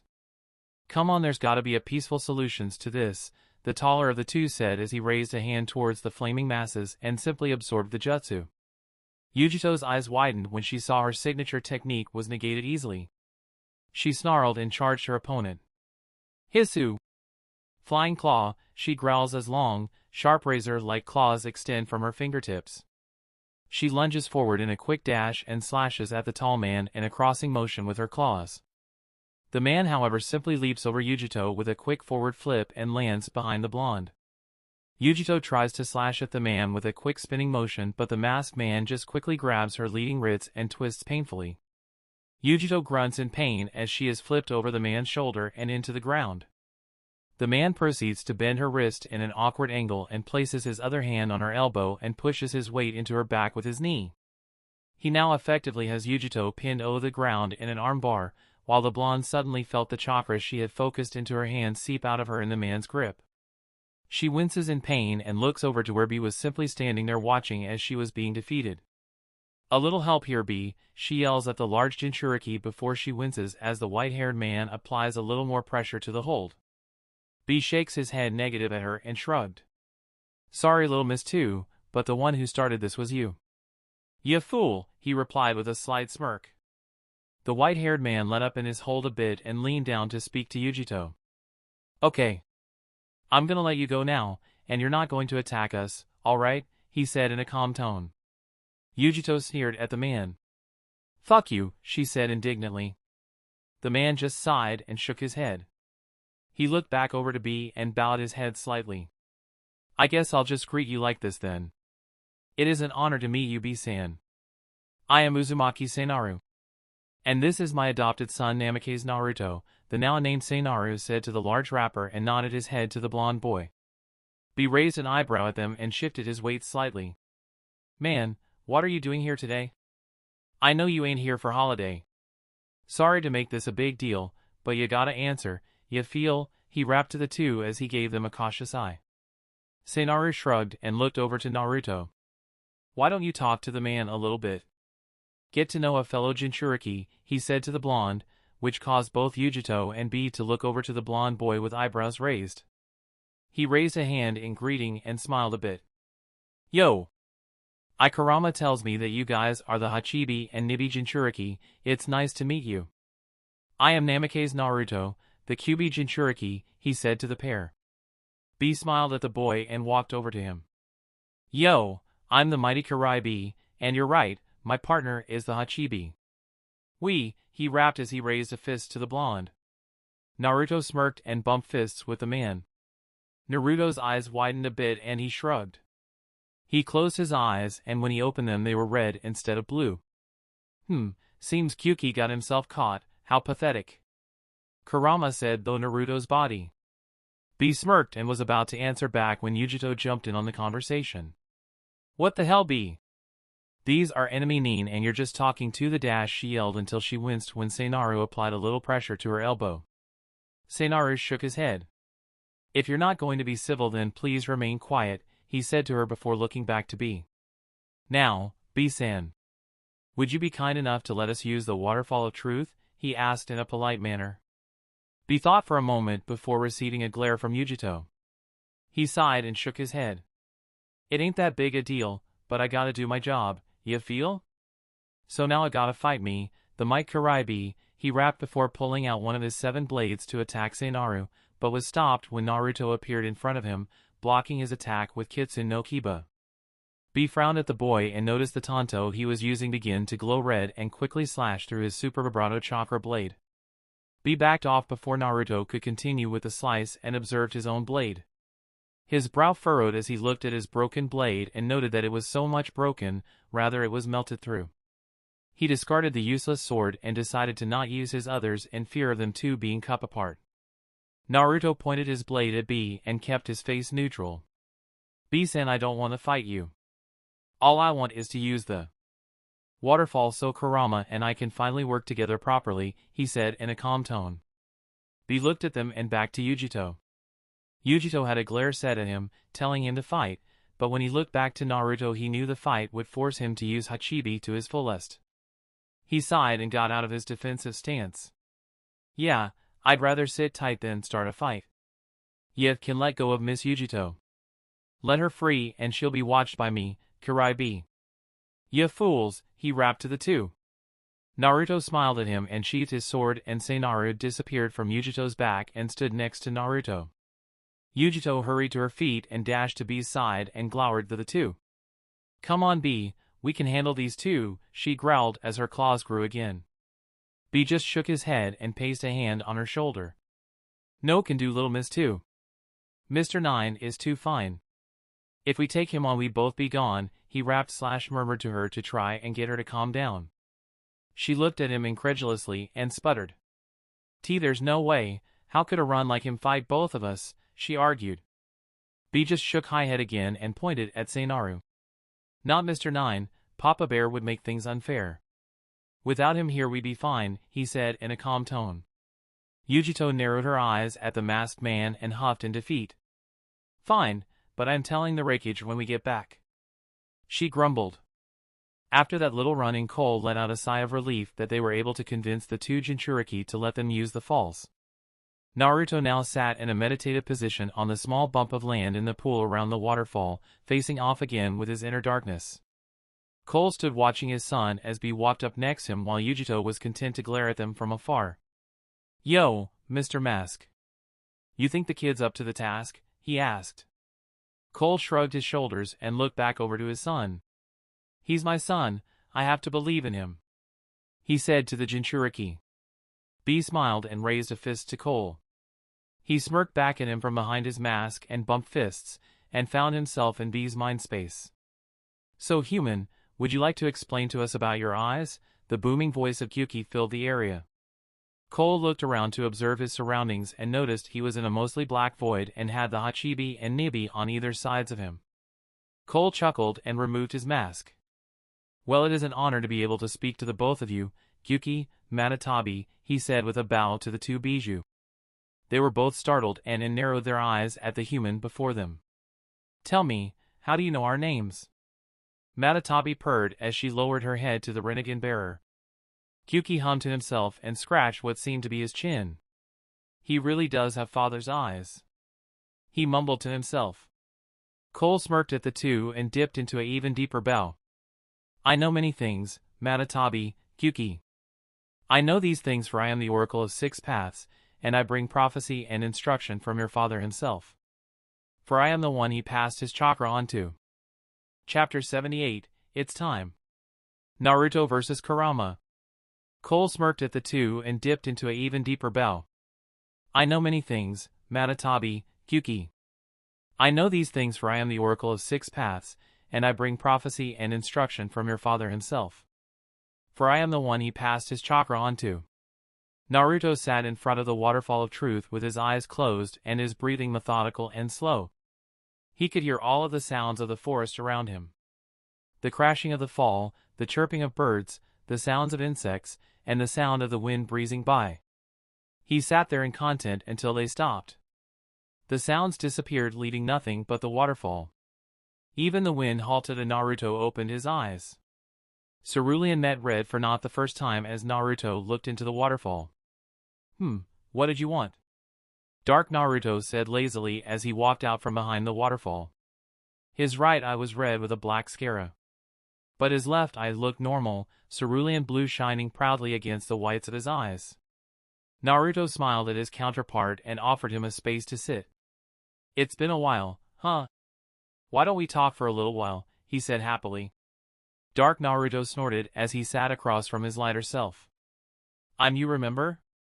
What could we possibly have to talk about? He asked with a slight chuckle. Naruto shrugged his shoulders and closed his eyes.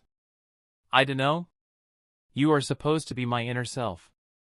So, anything I'm hiding from myself? He asked curiously. Dark Naruto shrugged and thought for a moment. Other than the fact you are terrified of facing off against Kurama, I can't really think of much, he said with a nonchalant tone. Naruto laughed for a second and shook his head. Me, scared of Kurama?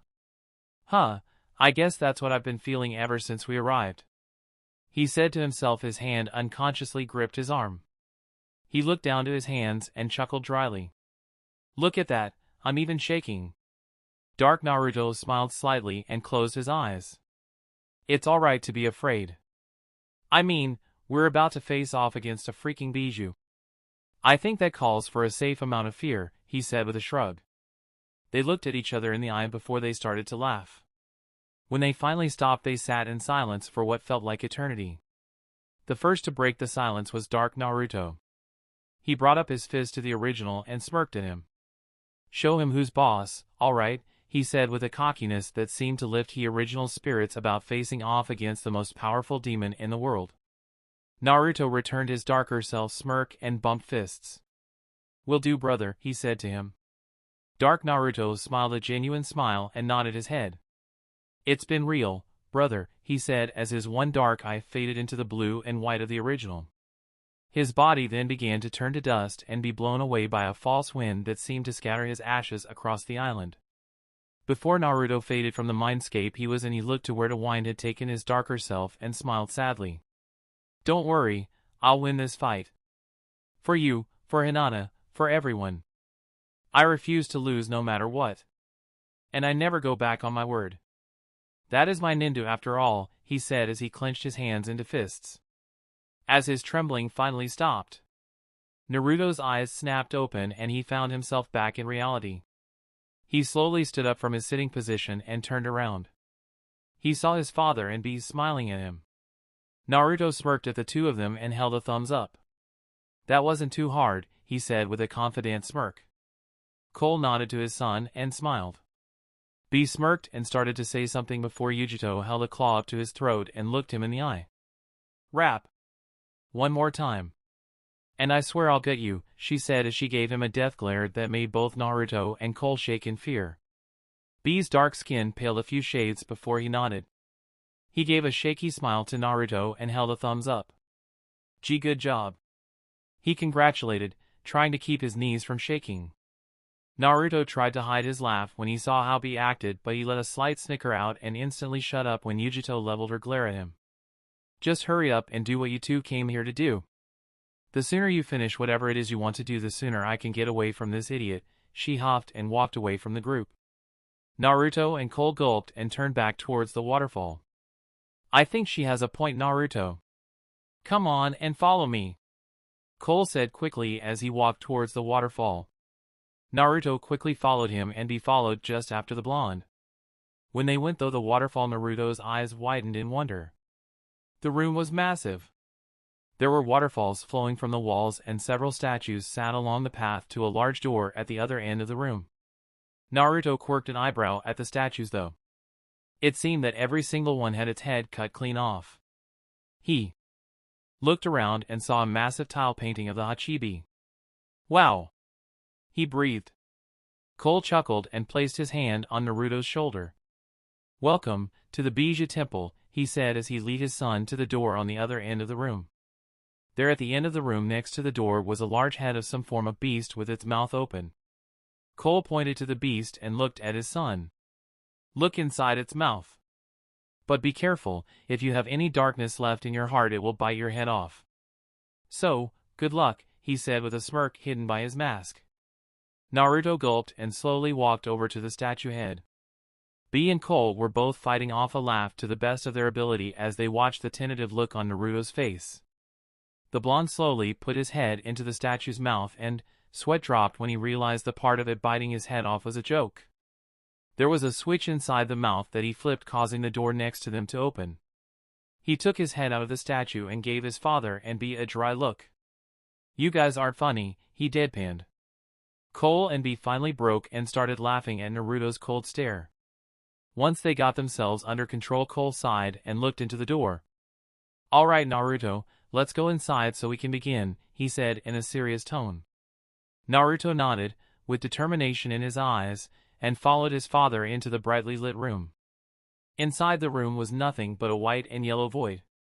Naruto gaped at the seemingly endless room as he looked around to see no walls, no ceiling, and no floor.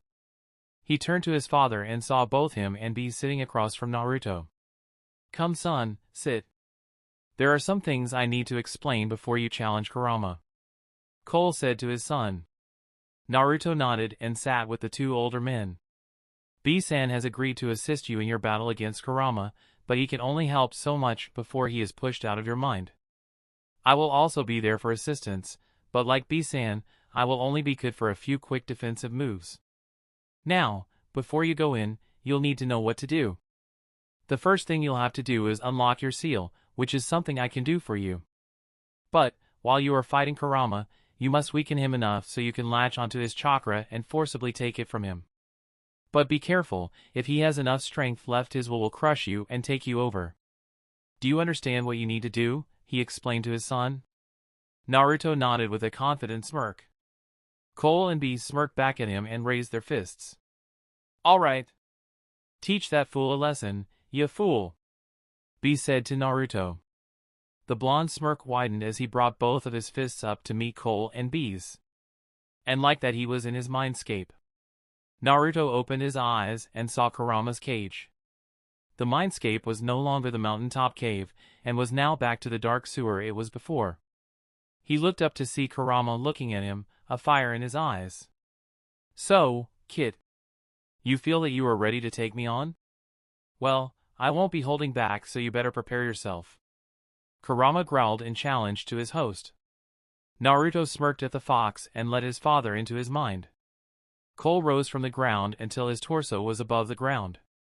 His hand pressed against Naruto's seal and twisted, unlocking the cage that Kurama sat behind. Cole sank back into the ground and disappeared from the mindscape right as Kurama burst out from his cage. Let us fight for control. Human. Chapter 79, Strength of Nine Tails. Naruto smirked at the fox and let his father into his mind. Cole rose from the ground until his torso was above the ground. His hand pressed against Naruto's seal and twisted, unlocking the cage that Kurama sat behind. Cole sank back into the ground and disappeared from the mindscape right as Kurama burst out from his cage. Let us fight for control. Human. Kurama burst from his cage as soon as the lock was removed. Using speeds that seemed unreal for a being of his size, he dashed towards the blonde and raised a massive claw-sharpened paw. He roared as he brought down his claws in a quick slash towards the boy and slammed the ground, causing the entire room to shake and for the ground to crater. However, Kurama growled in frustration as he felt he had missed. And miss he did. Just before Kurama's paw smashed the area he was in, Naruto threw a Hiraishin kunai into the air, past the massive paw. He flashed to the blade just before Kurama made contact with the ground and dodged the powerful attack. He grabbed the kunai out of the air with and threw it even higher into the air. As soon as it reached its apex, he flashed to it and looked down towards the massive demon below him. He used his manipulation of the mindscape to keep him from falling out of the air and threw the kunai towards the fox. Kunai Kagebunshin no Jutsu, he yelled, and a single Horatian kunai turned into 1,000. Kurama used a swipe of his tail to deflect the rain of steel, causing the kunai to all scatter around the room. Naruto smirked before manipulating the mindscape's gravity to send him towards one of the walls. When he landed, however, he didn't have much time to do what he intended, as he saw 3 massive tails swing towards him. Naruto cursed under his breath and flashed to one of his many kunai. He ended up on the far side of the room in Kurama's blind spot. He grabbed the kunai he flashed to and threw it high above the demon's head. Once it got to his desired location, he flashed to it and threw the kunai down towards Kurama's head while forming a Rasengan in his hand. Once it was close enough, he flashed to the kunai and plowed the orb of pure chakra into Kurama's skull.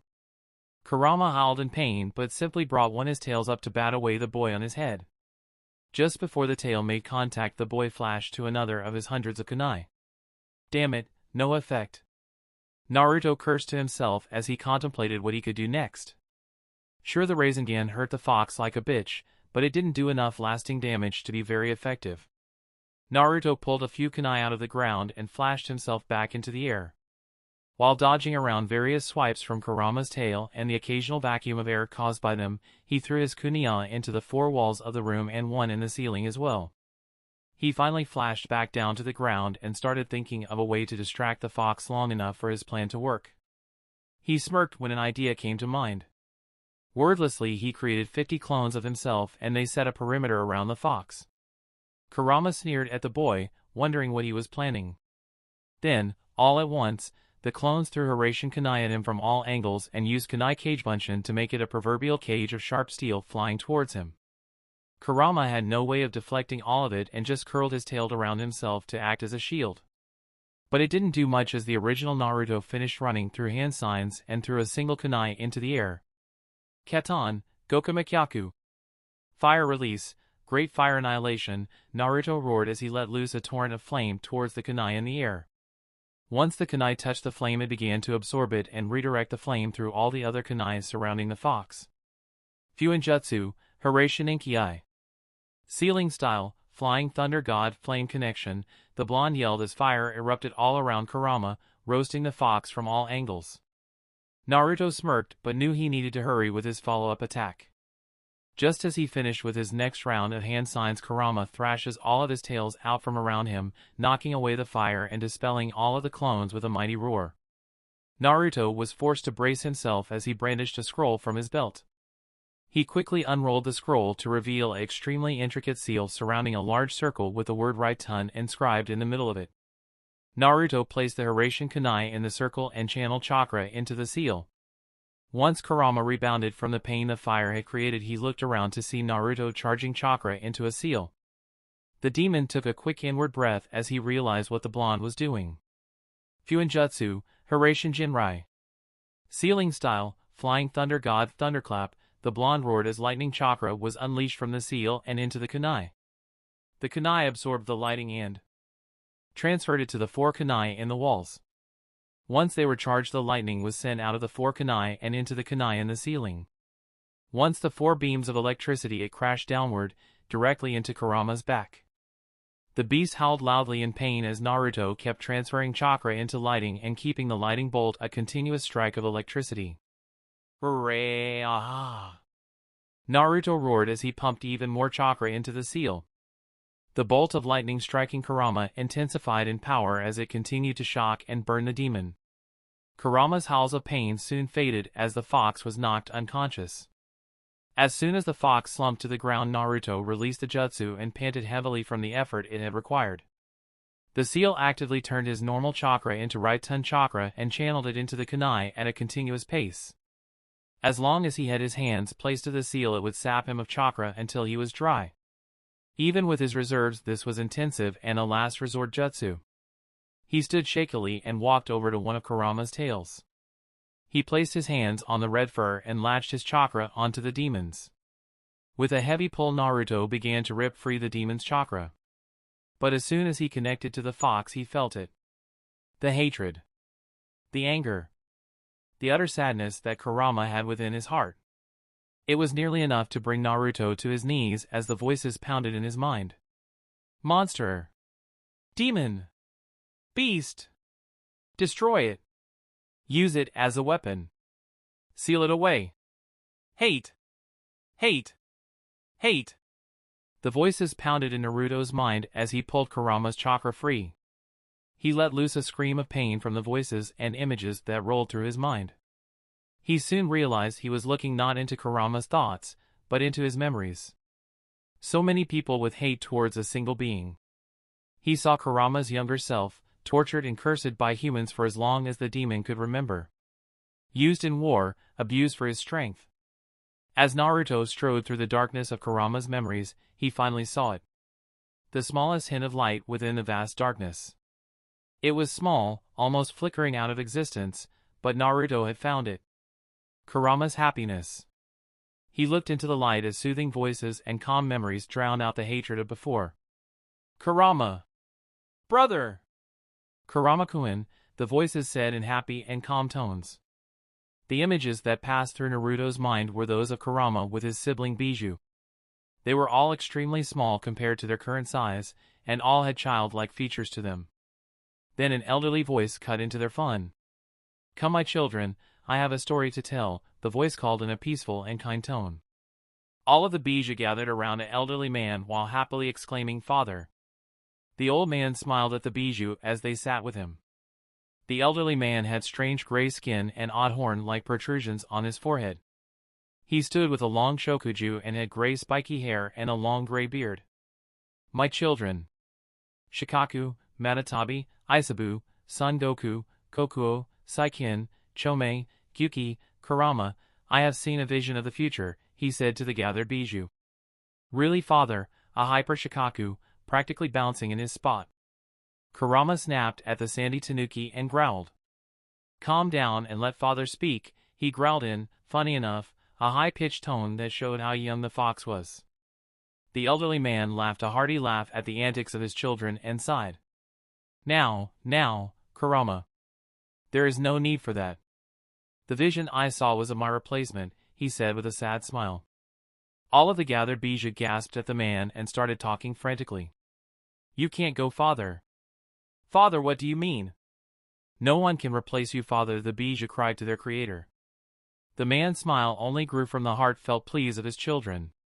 Now. I may be a sage, but I am still human. And quite an old one at that. Now, the person I saw is a young man, with golden hair like the sun and blue eyes like the sky. He will be the one to bring you all together again, my children, he said to the Biju. All of the gathered chakra constructs were crying for their father. Until Kurama asked the hanging question. Who is this man father? He asked as a few tears fell from his satin eyes.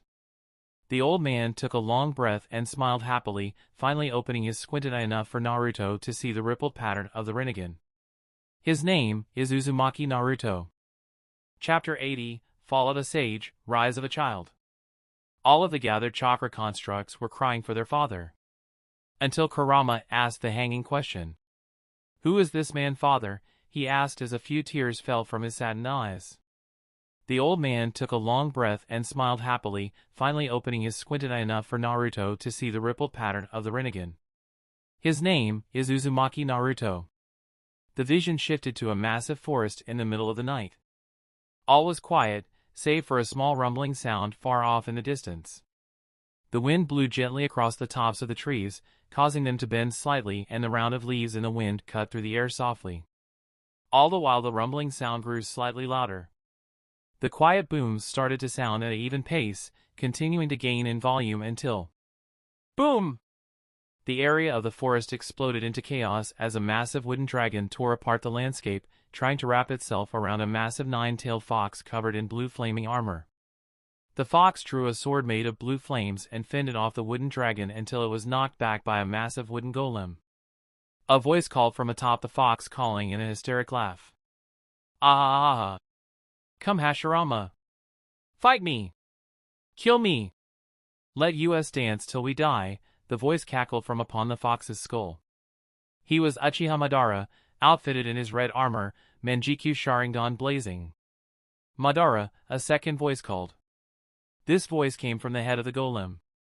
Senju Hashirama stood atop the massive golem, a scowl set into his face as he looked at his once friend and now enemy. "You die here," he yelled in fury as his golem charges the armored fox. Madara cackles in deranged glee as the fox leaps into action against the golem. But before the two massive beings clashed, the vision changed again. It shifted again to another forested area, but instead of looking over the entire forest, all that could be seen was a small clearing. The quiet night air was filled with the clash of steel and the sound of battle. The sounds grew louder, explosions could be heard, and shouts of jutsu were roared into the quiet night air. Two figures appeared in the forest clearing, facing each other, covered in woods, were Orochimaru and Jiraiya. The two former friends, turned enemies, were panting in exhaustion as they stared each other down, preparing for round two. Orochimaru. Why? Why would you betray Konoha and perform such atrocities to the people you were sworn to protect? Jiraiya yelled, sadness thick in his voice. He held his left arm, which was clearly broken and facing the wrong direction. He looked at his friend with a sadness that only betrayal could bring. Orochimaru wasn't faring any better. He had a massive gash across the front of his chest that reached around his sides. He was doubled over, staring down Jiraiya with a scowl. "You call my research atrocities," he yelled back at the white-haired man. "Everything I have done has been to protect Konoha. So what if some of my experiments seemed a little grotesque? If I was allowed to continue, Konoha would be by far the strongest nation in the world and would never have to fear war again. There would finally be peace," he yelled in annoyance. Jiraiya grimaced at the pain in his arm and shook his head at his friend. "Not at the cost of innocent lives. The peace you speak of is nothing but ruled by fear. The deaths caused in the process would only spur the cycle of hatred on even further. Whenever one of these experiments of yours kills someone, their loved ones will learn hate. They will search out the killer and try to avenge them. Hatred and fear only bring more hatred and fear. Why can't you understand this?" Jiraiya cried out, trying to show reason and voice his ideals to keep from losing his friend for good. Orochimaru just snarled and crouched down, ready to pounce. "You fool! I have had enough of this. I will kill you here and now before you can stop me," he hissed as he pounced towards the toad Sanin. But again, before the two could clash, the vision changed. Again, in a forest at night, things were quiet. But only for a moment. Loud explosions rang throughout the forest as trees were blown aside. Water jutsu carved into the earth, causing dirt and trees alike to descend into the air. In a large clearing stood two teenagers, surrounded by what seemed like a small army of Kiri-Umbu shinobi. An explosion rocked the earth, forming a cloud of smoke over the two teens. And when the smoke cleared, an all too familiar sound of thousands of chirping birds rang out through the field.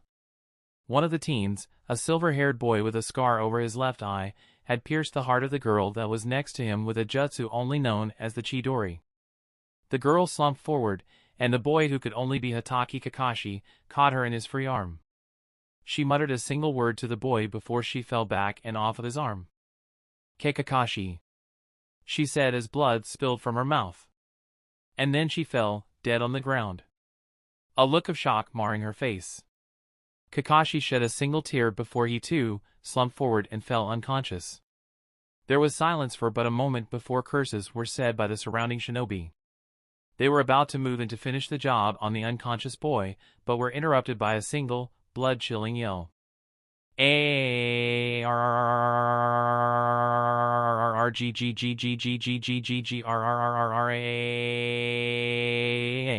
voice roared in unimaginable pain and fury. All of the gathered shinobi turned to where the voice came from to see a single person, covered in a strange white spiraling exoskeleton, panting in unadulterated rage.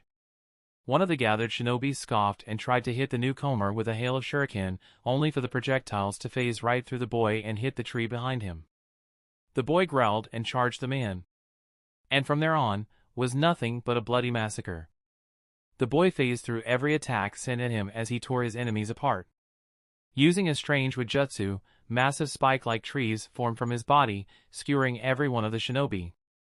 The boy stood at the base of the trees, standing in a pool of blood. He slowly walks over to the girl and picks her up. The spiral-like exoskeleton opens up just enough for his face to be visible. The boy was scared in shock, Uchiha Bito. He gently reaches down to the girl, Noera Rin, and holds her in his arms. He begins to weep as the vision fades. The aura is black. Black like a void, the only thing inside was a voice. The voice of the old man. Naruto, you are this world's only hope. It is up to you to end the cycle of hatred, and put my son's souls to rest. The voice faded as several images flashed through Naruto's mind. The face of the old man. Akatsuki Hagoromo. The face of a man with strange spiraling eyes and the image of a crescent moon behind him. Naruto had never heard of this man, but somehow knew his name. Akatsuki Indra. The next face was somewhat familiar and had the image of the sun. But Naruto knew he had never met him, but again, he knew his name. Akatsuki Ashura. The next face was the mad grin of Uchiha Madara. Then the calm and tranquil smirk of Senju Hashirama. The sinister smile of Orochimaru. And then the lecherous smile of Jiraiya. The crying face of a younger Hatake Kakashi. And the fury-driven scowl of a young Uchiha Bito. The happy and aloof smile of his father. Uzumaki Senaru, the Oracle. And then, the feral grin of Kurama. And finally there was his own face. Set into his trademark grin, with his eyes squinted and his whisker marks stretched out, making him appear to look like a fox. But after a moment the image changed to a strange image. It looked like eyes, they were pure white, like glowing pearls in the dark. The Byakugan. But then, above the eye, appeared a third eye. This eye looked like the Rinnegan, but had 9 tomo from the Sharingan laced within its ripples. The eye turned red as the Byakugan eyes scowled at Naruto. And then a blood-curdling laugh echoed throughout the void as a single name appeared in Naruto's mind. Kagaya. And like that, Naruto's eyes snapped open from his vision. When he looked around, he could see a thin and sickly-looking Kurama laying on the ground, watching Naruto with curious anticipation. Naruto looked down to himself and gasped at what he saw. Instead of there being an intricate seal forming on his skin as the golden light flickered in and out, the seal turned into a pattern, spreading out from his stomach to his arms and legs, with what looked like the Rakudu Senin's necklace tattooed around his neck on his collarbone. The golden light was solid and burning off his skin like a continuous fire as Naruto observed the change to his form. He turned his odd gaze to Kurama, expecting an answer. The old fox smirked at the boy and nodded. Congratulations, kid, you are now in full control of my chakra. Chapter 81, Rise of Darkness. The old fox smirked at the boy and nodded. Congratulations, kid, you are now in full control of my chakra. Konoha. Come on, Sasuke. You can do better than that. Kakashi taunted as he sent Sasuke skidding away with a well-placed kick to the gut. The silver-haired Jonin was finally let out of the hospital after a few days with Tsunade tending to him, and he was ready to get back to training.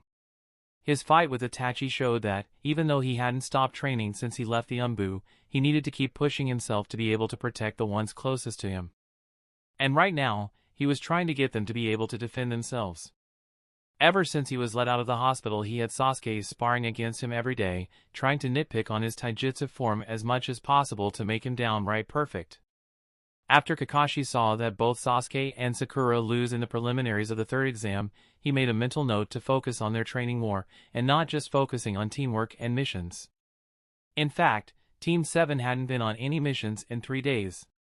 For the most part it was because they spent every day training till they couldn't walk anymore, but they were also waiting for some paperwork to go through the system so they could get a new member to the team, since Naruto was promoted, leaving Kakashi with only 2 of his cute little genin left.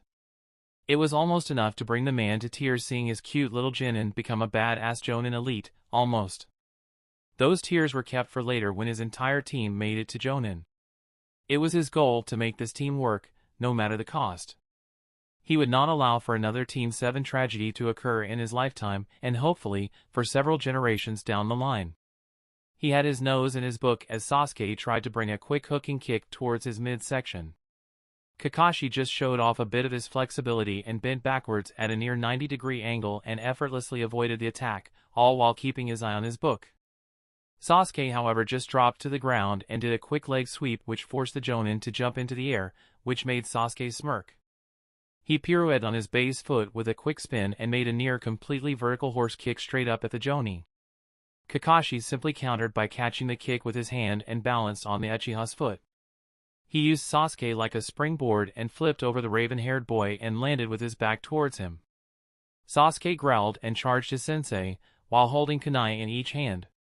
While Sasuke and Kakashi sparred. A clone of Kakashi had Sakura a little ways away teaching her a new Jinjutsu. Okay, Sakura. This technique is called Magen, Narakumi no Jutsu, Demonic Illusion, Hell Viewing. It's a D-rank Jinjutsu that causes the victim to witness their worst fears, he told the Pinkette. Sakura raised an eyebrow at him. That actually sounds very useful. But why is it D-rank if it can do something like that, she asked her Jonin sensei. Kakashi sighed a bit and put his book away. Well, Sakura. Since I am creating your worst fears, and they are coming out of nowhere, do you think an enemy shinobi won't suspect something's up and dispel it? Narakumi is best for quick distractions or for use on thugs and low-level shinobi. Any ninja worth their salt would dispel it sooner than it could affect them. Which makes this a very good starting point for you, he said with a nice smile. But before you learn a Jinjutsu, you must know what it's like to be inside of a — he started saying before an explosion rocked the area behind them. Sakura whipped her head around to see Sasuke's torso slide across the ground and stopping at her feet. She stood there in shock, eyes bulging when she noticed only half of her Sasuke-kun was sitting there, pouring blood out of where the explosion blew him in half. After a second, Sasuke tried to choke out some words before blood spurted out of his mouth and he died. Sakura had tears streaming down her eyes as she started to shake. And, Nunu, she screamed till her throat was raw. And like that, she fainted. Kakashi watched as the pink-haired girl he placed in a simple Jinjutsu faint and sighed. This is going to be a long day. Interesting. A man with a deep voice said as he watched Team 7 from afar. It seems Naruto is not there. He continued to himself. Zensu, he commanded to no one in the area. After a moment, someone stated to rise up from the ground. He had green hair and strange appendages that made him look like a mutated Venus flytrap. But what was strangest about this person was that he was actually two people. A white half and a black half. You are correct, Naruto isn't in the village. And so is his daddy. It seems like they had a mission, the strange creature said in two different voices.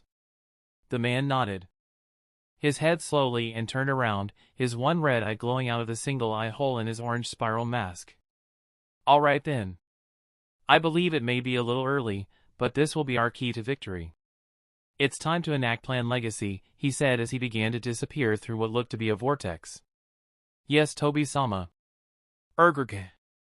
Sasuke groaned as he walked into his house. I'm back. He quietly called to the empty home. He slowly walked through the dust-covered living room and up the stairs to his room. The first thing he does when he walks in is collapse onto his bed, letting out another loud groan. Geez, my body is killing me. I know I used to work hard, but this is some next-level shit, he said to himself. He scowled at himself for complaining and for talking to himself. It had turned into a habit for the raven-haired boy to start speaking like there was actually someone listening once he got home. He knew of course there was no one there, but it just felt like if he let his voice carry through the empty halls that it would take the edge off the silence of the entire compound, which it didn't. If anything, it just made it worse. Hearing his own voice carry through the house, and not hearing a response, made him feel even more alone. He shook his head and growled lightly as he flopped his face down into his pillow. He huffed and lay there for a few minutes before his stomach growled at him. He growled back, but then he thought he might actually be insane if he did that. With a pained run, he got off of his bed and walked over to the small ice chest in his closet and pulled out a frozen meal that he saved from the last time he had gone out for dinner. He then reached under his bed and pulled out the portable stove from under it. With a quick low-level katan jutsu, he thawed out the food and set it in a pot over the stove. While his food cooked, he pulled out a wet stone and went to sharpen his kunai and shuriken. Now, not most people have an ice chest and stove in their rooms, but Sasuke didn't care. He felt secure in his room. Like, the silence, and memories of his family couldn't reach him from the rest of the house. That's why he never stayed in the rest of the house. He didn't even bother to clean it, mainly because just being in the house and not in his room for too long brought back memories. Memories that would most likely haunt his nightmares for the night. So, he decided to make his room into an apartment of sorts. It already had an adjoining bathroom, so with his ice chest and stove he never needed to leave and go to the rest of the house. Once his food was ready, he put his weapons down and pulled out one of the paper plates he had and used a plastic fork to fill his plate. Before he started to eat, he scowled and looked over to his window. "So, you gonna tell me why you're here watching me eat?" he growled over to the window. He heard a light chuckle and saw a man in an orange mask walk into view from outside the window. "Good job at spotting me there, Sasuke. You seem lonely, mind if I join you?" the man asked in a calm tone. Sasuke narrowed his eyes at the man. "Who are you?" he asked. The man had a strange aura about him. He didn't know what it was, but it was familiar. The man chuckled and opened the window. He slung a leg over the sill but stopped when a kunai hit the wall next to him. "I'll ask you again. Who are you?" Sasuke asked as he brandished another kunai. He-Man held up his hands showing he meant no harm. Now Sasuke. I think you shouldn't be violent. Especially towards family, he said as the single eye hole glowed red. Sasuke's eyes widened when he saw the spinning tomo of a Sharingan into the hole. Sasuke's hand began to tremble lightly as his hand tightened on his kunai. Who are you?"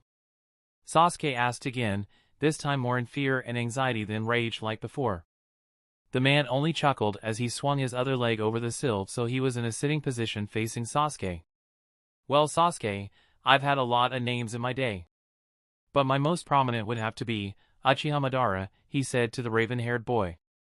Sasuke's eyes widened even further.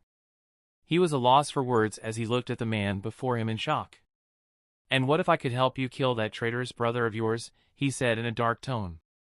Sasuke's eyes narrowed as his shaking passed. He looked at the man for a moment before a wicked grin grew on his face. Go on. Chapter 82, The Return of Bad News. Go on. You Areowa. Naruto roared as he shot off another Biju Dama into the empty expanses of the training field. The explosion happened what seemed to be miles away, but the shockwave could still be felt as it made both B and Cole brace themselves. Hey yo! You've gotten better at that, bro. You even added some kick to that trick. B rapped in congratulations to the blonde, who responded with doubling over while his cloak faded. He was breathing hard for a few seconds before he caught his breath enough to speak. Yeah, I was able to increase the speed I make them at, but 3 is my limit, before I'm drained, he said between deep breaths. Cole smiled at his son and patted him on the back. Hey, it's a lot better than before though. You used to only be able to use 1 and then you were done. Was that any good, B? He said to the rapping shinobi. The man just shook his head and gave him a thumbs down. Cole hung his head in defeat when he said his rhyme wasn't any good. Darn. He mumbled. Naruto smirked at him and chuckled a bit. The blonde raised a fist to B and his fellow blonde bumped it. Nobody raps like me. The almighty Kyria B. Wheee, he rapped as he thrust a hand up in the air with his fingers looking like horns. Cole's sweat dropped at the man and sighed. Well anyway, Naruto. You can keep working on the Biju Dama tomorrow. Once you get your chakra levels back up to snuff, I want you working on your taijutsu in that form and try to get used to the speed boost. There are going to be enemies that can keep up with you, so you'll need to do something other than just crashing into them. Cole ordered the blonde. Naruto groaned a bit before nodding. Hi sensei, he said in a dejected tone. Cole laughed at him and nudged him towards the door. Come on, let's get some lunch, he said to the blonde as they walked out of the glowing chamber. As soon as Naruto's foot crossed the threshold of the chamber doors, a plume of smoke appeared next to him. Finally! Where the heck were you? I've got a message for you, Gamakichi said as he appeared next to Naruto. Cole raised an eyebrow and looked confused at the toad. What's up, Kichi? Naruto asked the toad. Gamakichi shrugged and took the scroll he had off his back and tossed it to Cole. I dunno. I was just told to deliver this to Oracle-sama by Jiraiya-sama. By the way, you got any snacks? The little red toad asked, letting his gluttony show. Cole chuckled at the toad. We were just about to get some lunch, he said as he started to read the scroll. But then he stopped as his eyes widened from behind his mask. His grip on the scroll tightened until the paper nearly ripped. Naruto saw his father tense and got a bad feeling in his stomach. Dad? What's up? What's it say? He asked in a worried tone. Cole's hands erupted into fire as he burnt the scroll to ash. Naruto, he said sternly, Oracle mentality set in place. Haration us back to Konoha, now, he ordered. Naruto flinched at his father's tone and quickly nodded. He turned to B and fist bumped him one final time. See you around B, he said quickly as he grabbed his father's arm and Gamakichi jumped onto his shoulder. As soon as he made contact, the three of them all flashed out of the chamber in a yellow light. Konoha. Tsunade sitting at her desk, resting her face in her hands as she rubbed her temples in complete rage. It was then a bright flash of yellow light appeared in the office and she heard a shout. What do you mean Sasuke has abandoned the village? Her advisor Uzumaki Senara shouted as he and Naruto harassed into the room. Naruto's eyes bulged when he heard this and wheeled on Tsunade. What? He yelled in confused surprise. Tsunade growled and slammed her hand on her desk, smashing it. Enough yelling, she roared at the two. Cole and Naruto leaned back away from her fury and tried to calm themselves. Tsunade huffed angrily as she sat down behind her now destroyed desk. Yes, it's true.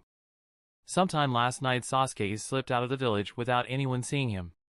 He even left a note, she said as she passed a piece of paper over to Cole. He took a quick read over it and scowled angrily. He should have known. He began to growl as he handed it over to Naruto. The blonde quickly snatched the note out of his father's hands and started reading. It's time I take revenge for my family. Only I can right Itachi's sins, and this is a matter of the Uchiha clan. If you come after me and try to stop me, I will retaliate. I will not return until Uchiha Itachi is dead, by my hands. And even if you try to find me, you won't. My new friend has a way of escaping from anyone. The survivors. Naruto's eyes burrowed as he read the letter and caught a faint scent of someone he didn't recognize. Naruto looked closer at the end of the letter. The survivors? The survivors? Naruto said in confusion. There is more than one? He asked, almost beginning to freak out. Cole nodded and snarled. There is one other that is still alive, but I had no idea he would act this early. This isn't right, he said as he clenched his hands into fists, tight enough to draw blood from his palm. Tsunade looked at him questioningly. Who is the survivor? She asked sternly. Cole breathed a slow outward breath to calm his nerves. I won't say his real name, for that could provide to be dangerous intelligence that neither of you need to know yet, he said to the two of them. Tsunade was about to start yelling before Cole held up a hand to silence her. I will not tell you because of my duty as Oracle. I have certain information that must be revealed at certain times. I can't just start telling you everything that'll happen in the future or the timeline will change and I won't know what's going on anymore. Like it just has. Originally, Sasuke fell to the power of the curse mark and became Orochimaru's pawn until he killed him in about 3 years' time. But, with the perfect sealing of the mark and the loss of most of Orochimaru's men, that didn't happen. Now something completely worse has happened, he said gravely. Tsunade raised an eyebrow. So you mean you don't know what will happen from here on? She asked in shock. Cole nodded. This is all new to me. This man wasn't supposed to surface for another 3 years. He likes to go by the name Tobi. And he also flaunts himself as being Uchiha Madara. But those aren't his real names, and I won't tell you what it is either. Cole the two of them. But, he said, the man is just about as dangerous as Madara. With his Sharingan he can teleport anywhere he has ever been to before. And, it damn near makes him impossible to hit, since he just phases through all of the attacks sent at him. Cole explained. When Cole said this, Naruto's breath hitched in his throat. Obito. The boy thought, remembering the boy from his visions. Tsunade pinched the bridge of her nose. So, what now? she asked, fatigue from what has been happening finally catching up to her. Cole sighed deeply. Nothing, there is nothing we can do to get Sasuke back. This man has a way of slipping through anything, be it defenses, spies, attacks, even other dimensions. We won't find them, unless they want to be found, he said to her in a defeated tone. He sighed before his eyes began to narrow. What is the date today? He asked slowly. Tsunade groaned and replied.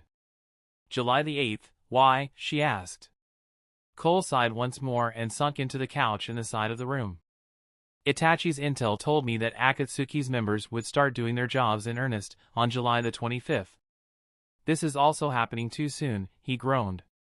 He wiped his face with his hand and looked at Naruto. Sorry son, but pretty soon, you're going to have to lay low for a while, he told the blonde. Naruto raised an eyebrow. How long? And why? He asked in tired curiosity. Cole sighed once more before he continued. The man looked like he was aging the more he kept talking. Well, for one, when Akatsuki comes after you, they'll use the rumors and attack you en masse, bringing more than just their two-man cell system. So, you'll need to go under the radar. Out of the village, and completely hidden from the world, he explained. Naruto nodded and looked at his father. How long? Well, I'll need time to set up a few plans. My fail-safes, and find enough allies. Also to make sure the rest of the Jinchuriki are safe. So, about 3 years. He said meekly. Naruto's jaw hit the floor.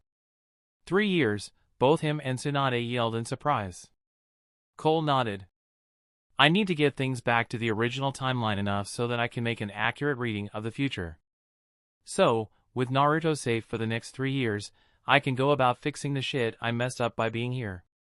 And, it'll also be a good training mission for Naruto. He can go with Jiraiya and travel the world, learn a thing or two. Cole said to the two of them. Naruto looked horrified. But still, 3 years. What about my mission? What about Hinata? What about my little sibling? He began yelling in horror. He wouldn't be able to meet his siblings for 3 years. This was not okay. You're going to have to make the best of the time you have before leave. Because I don't see any other way for this to work out. Chapter 83, Solutions. You're going to have to make the best of the time you have before leave. Because I don't see any other way for this to work out. Naruto went into deep thought for a pregnant moment while Tsunade and his father started going over plans for the future, ways to explain Sasuke's disappearance and to keep people from going after him. Naruto's brow furrowed as he continued to think. He needed to think of a way out of this. He sat there until Kurama pitched in with an idea. Why don't you just use the Hiraishin to flash in and out of the village whenever you want to come back, the fox offered with a lazy drawl. Naruto's eyes snapped open and were as wide as they could possibly be. Damn it Kurama, why didn't you say that earlier? He yelled and he smacked his forehead, hard. Cole and Tsunade looked at him with a look of shock and confusion. I honestly thought you or the Gaki would be able to figure that out. Seems why ain't as smart as I thought, kid. Kurama deadpanned as a large bead of sweat rolled down the side of his head. Naruto growled in frustration as he tried to not pull his own hair out. Naruto, the hell is wrong with you? Tsunade questioned the smaller blonde. Naruto just hung his hand and summoned a Hiraishin kunai. Without saying a word, Cole got the message and proceeded to facepalm with both hands. Tsunade raised an eyebrow, still confused. Cole sighed and fell into the couch. The Hiraishin. He could just flash into Konoha for a day or two and then be halfway across the world in an instant. He groaned as he continued to bash himself for not thinking of that. Tsunade gawked at them and proceeded to join them in the face-palming party. They all sat there contemplating their own idiocy for a few minutes before Naruto walked over to the door. Yeah, I'm just gonna go home.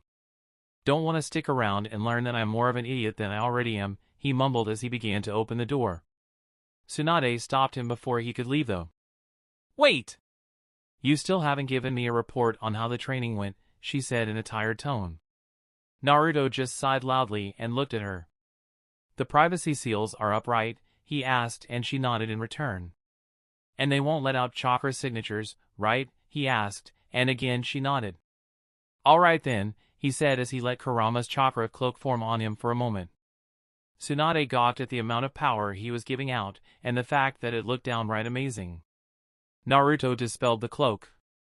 I can hold that for a few hours. So, the training was a success. Bye, he said as he sauntered out of the office. Naruto calmly walked his way down the roads of Konoha, heading over to his parents' house. He knew he could just Hiraishin there, but that just felt like abusing its power, and he just felt like walking off his little lapse of stupidity. As he walked, he noticed the subtle glances, the muffled words, the well-known look, and the loud squeal of fangirls. Namake-sama, a group of girls ranging from 16 to 12 all squealed as they started to chase after him. Naruto's face paled before he narrowed his eyes. Yeah, no, he said as he flashed the fuck out of there. Abusing the Hiraishin be damned. He flashed into his living room, right next to his pregnant mother. Holy mother of shit. Don't do that, brat, she said as she damn near had a heart attack and jumped about 5 feet back. Naruto laughed sheepishly and rubbed the back of his head. Sorry mom, he said with a nervous chuckle. Anko huffed as she walked over to him and bopped him on the head. Yeah, you better be twerp. Welcome back, she said with a smile and gave him a quick hug.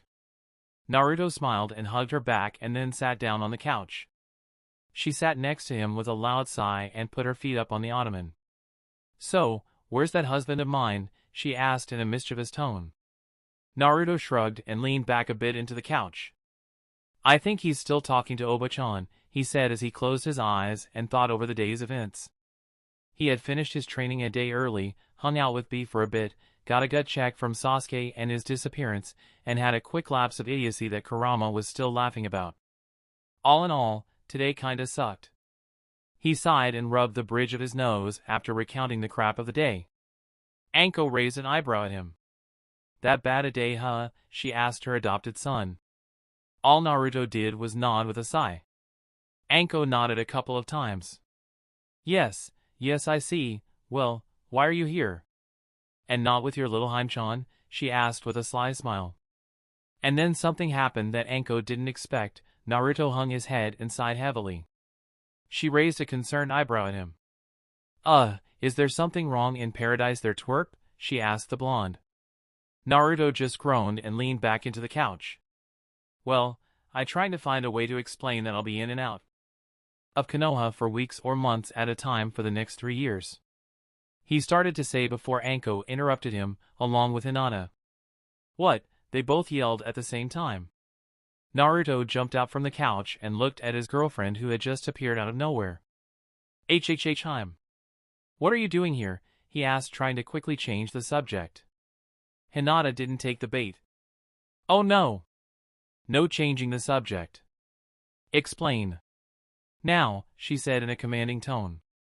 Naruto paled and gulped nervously before he started explaining his situation. All in all, she took it kinda well. Kinda. He started to see tears well up in her eyes and he started waving his hands frantically. But don't worry, Haim. I can use the Hiraishin to flash back to Konoha whenever I want. I just won't be able to stay for more than a day or two, he said before she burst into tears and held onto him for dear life. Anko watched the events in front of her and felt a little awkward. She stood up from the couch and started scooting out of the living room. I'll just be going, let you guys, work this out, she said as she left the living room and headed over to her and Cole's room. Just before she left the living room, Cole walked in. Hey, he started to say before he saw Hinata crying in Naruto's arms. His face went blank as he just walked past them and followed after Anko. You got any sake in there? He asked his wife. Yeah, and some snacks in case they take a while, she said as she walked on. Cole nodded and followed after her. Good, I feel this might take a bit. Naruto didn't pay his parents any attention. He just focused himself on calming Hinata down. He held her while stroking her hair and muttering soft and comforting words to her. After a few minutes she finally stopped crying. She sniffed and looked him in the eye. I can't believe this, I just get you back and you are forced to leave again, she said through sniffles. Naruto smiled sadly at her and wiped away a stray tear with his thumb. Tell you what, he said in a soft voice. How about I come back to the village every Sunday just to visit you? How does that sound? He said to her. She pouted at him and buried her face in his chest. I want to see you every day, why can't I just have you? She said into his chest. Naruto felt a pang in his heart at her words. What? He breathed. She looked up at him and sniffed once more.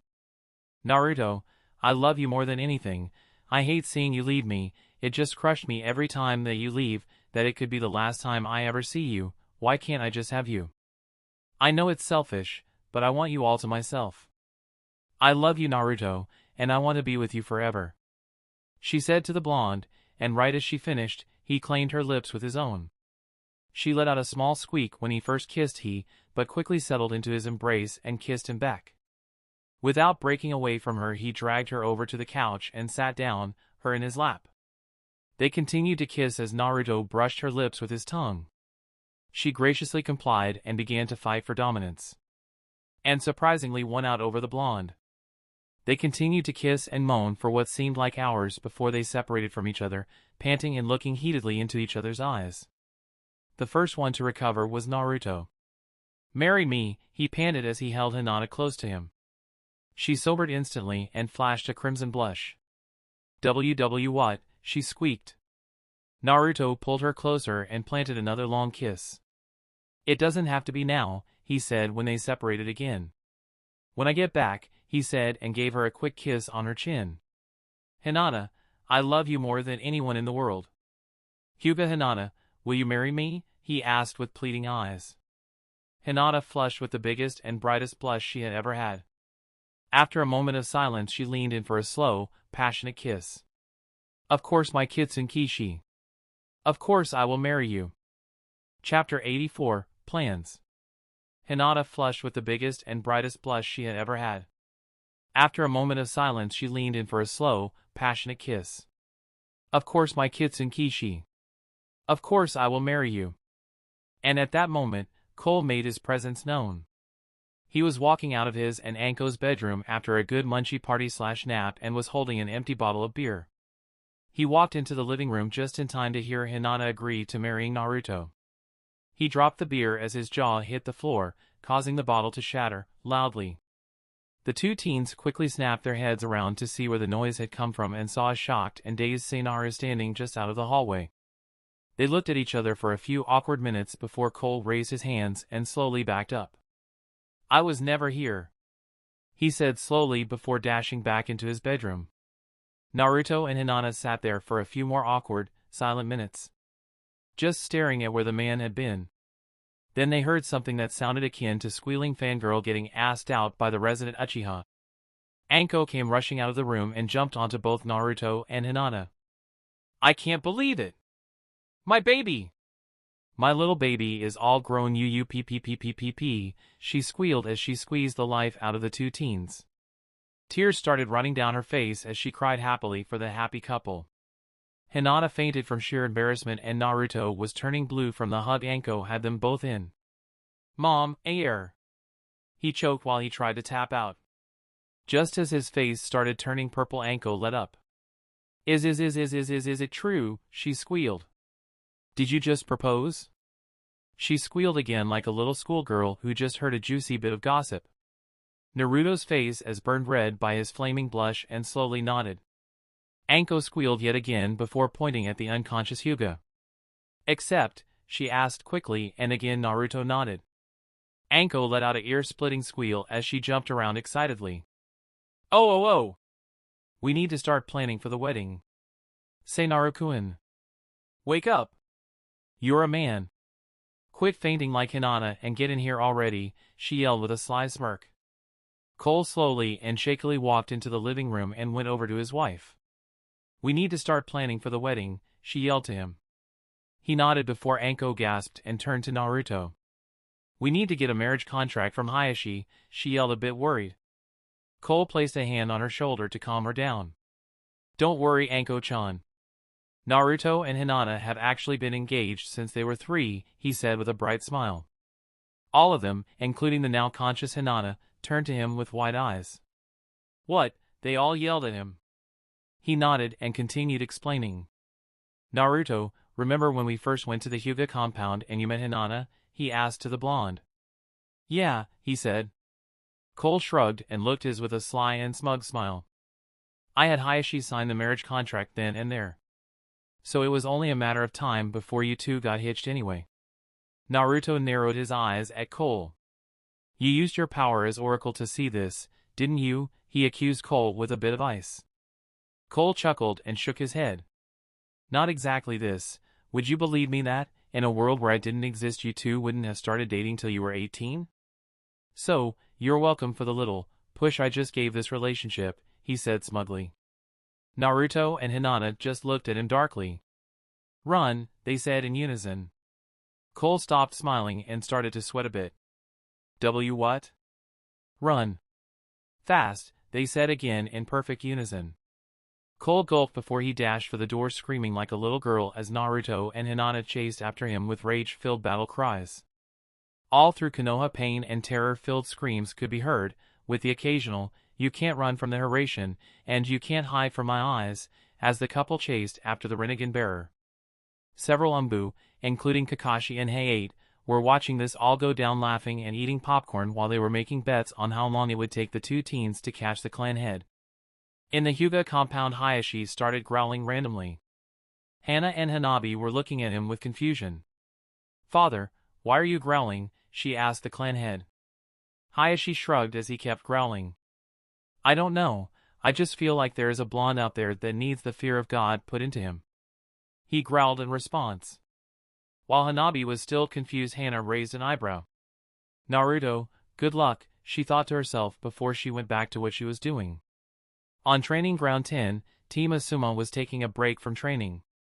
Ino was sitting with Shikamaru and Asuma, watching in boredom as the two played shogi. Chuji was munching on a bag of chips and sitting next to Shikamaru. Ino suddenly felt a shiver go down her spine and she snapped her head up and looked around to the training ground. The three males in attendance looked at her with an eyebrow raised. What's up, Ino? Asuma asked his student. Ino just shook her head and kept looking around. I don't know, but my gossip senses are tingling, she said in confusion. All of the men sighed and sweat dropped. They then went back to what they were doing as Ino left the training field to go find out what her senses were screaming at her for. 3 hours later, the teens gave up trying to chase after Cole and went back to the Namikaze estate to cool down. The two flopped down onto the couch in a tired heap and groaned in annoyance. Ugh, I can't believe that happened. Naruto groaned. Hinata nodded in agreement. I just can't believe Ino showed up and tried to keep up with us, she said tiredly. Naruto grunted in agreement. Yeah, and the part where your dad caught up with mine. I wonder what he said to him to get Hayashi of all people to break down and cry, he thought out loud. Hinata shrugged her shoulders and laid her head on his shoulders. You know what I need? She asked the blonde. A nap, they both said at the same time and promptly started to fall asleep on the couch.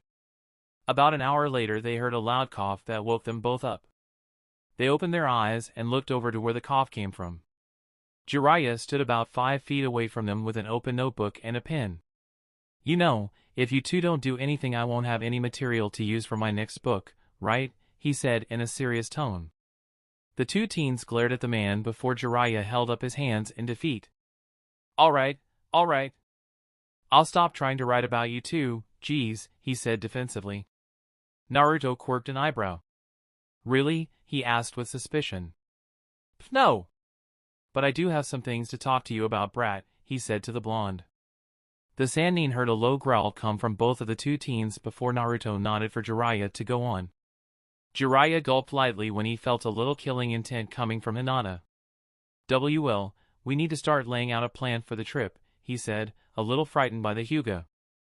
Naruto sighed and made but himself and Hinata sit up on the couch.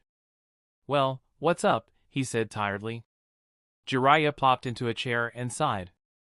Well, first of all, we need to figure out what there is for me to teach you. I mean, you're already better than I am at Fuinjutsu, you know how to summon, you know the Rasengan, you know the Hiraishin, and you have full control of the Kyuubi's chakra. What's left? He asked a little annoyed. Naruto hummed for a minute before shrugging. What about that technique you used against that bastard snake? He asked the sage. Jiraiya nodded and thought for a minute. He sighed and shrugged. Why not? Let's teach the overpowered brat how to use Senjutsu, why not? He said with an exasperated sigh. Naruto and Hinata quirked an eyebrow. Senjutsu? They asked at the same time. Jiraiya nodded and got down to explaining the ins and outs of what Senjutsu is. Naruto and Hinata listened with righteous intensity as they marveled over the complexity and power of what Senjutsu could hold. Towards the end of Jiraiya's lecture his face became grim. But there's one very bad side effect Senjutsu could have on the user, he said in a serious tone. Naruto gulped at Jiraiya's tone as he felt his throat go dry. What is it? He asked nervously. Jiraiya sighed and scratched the back of his neck. Well, if you can't control it, and take in too much natural chakra, then you will turn into a statue of stone and essentially die, he said in a grim tone. Naruto and Hinata's eyes widened in shock. What? They yelled in unison. It seemed they were getting a little too good at that. Jiraiya just waved them down.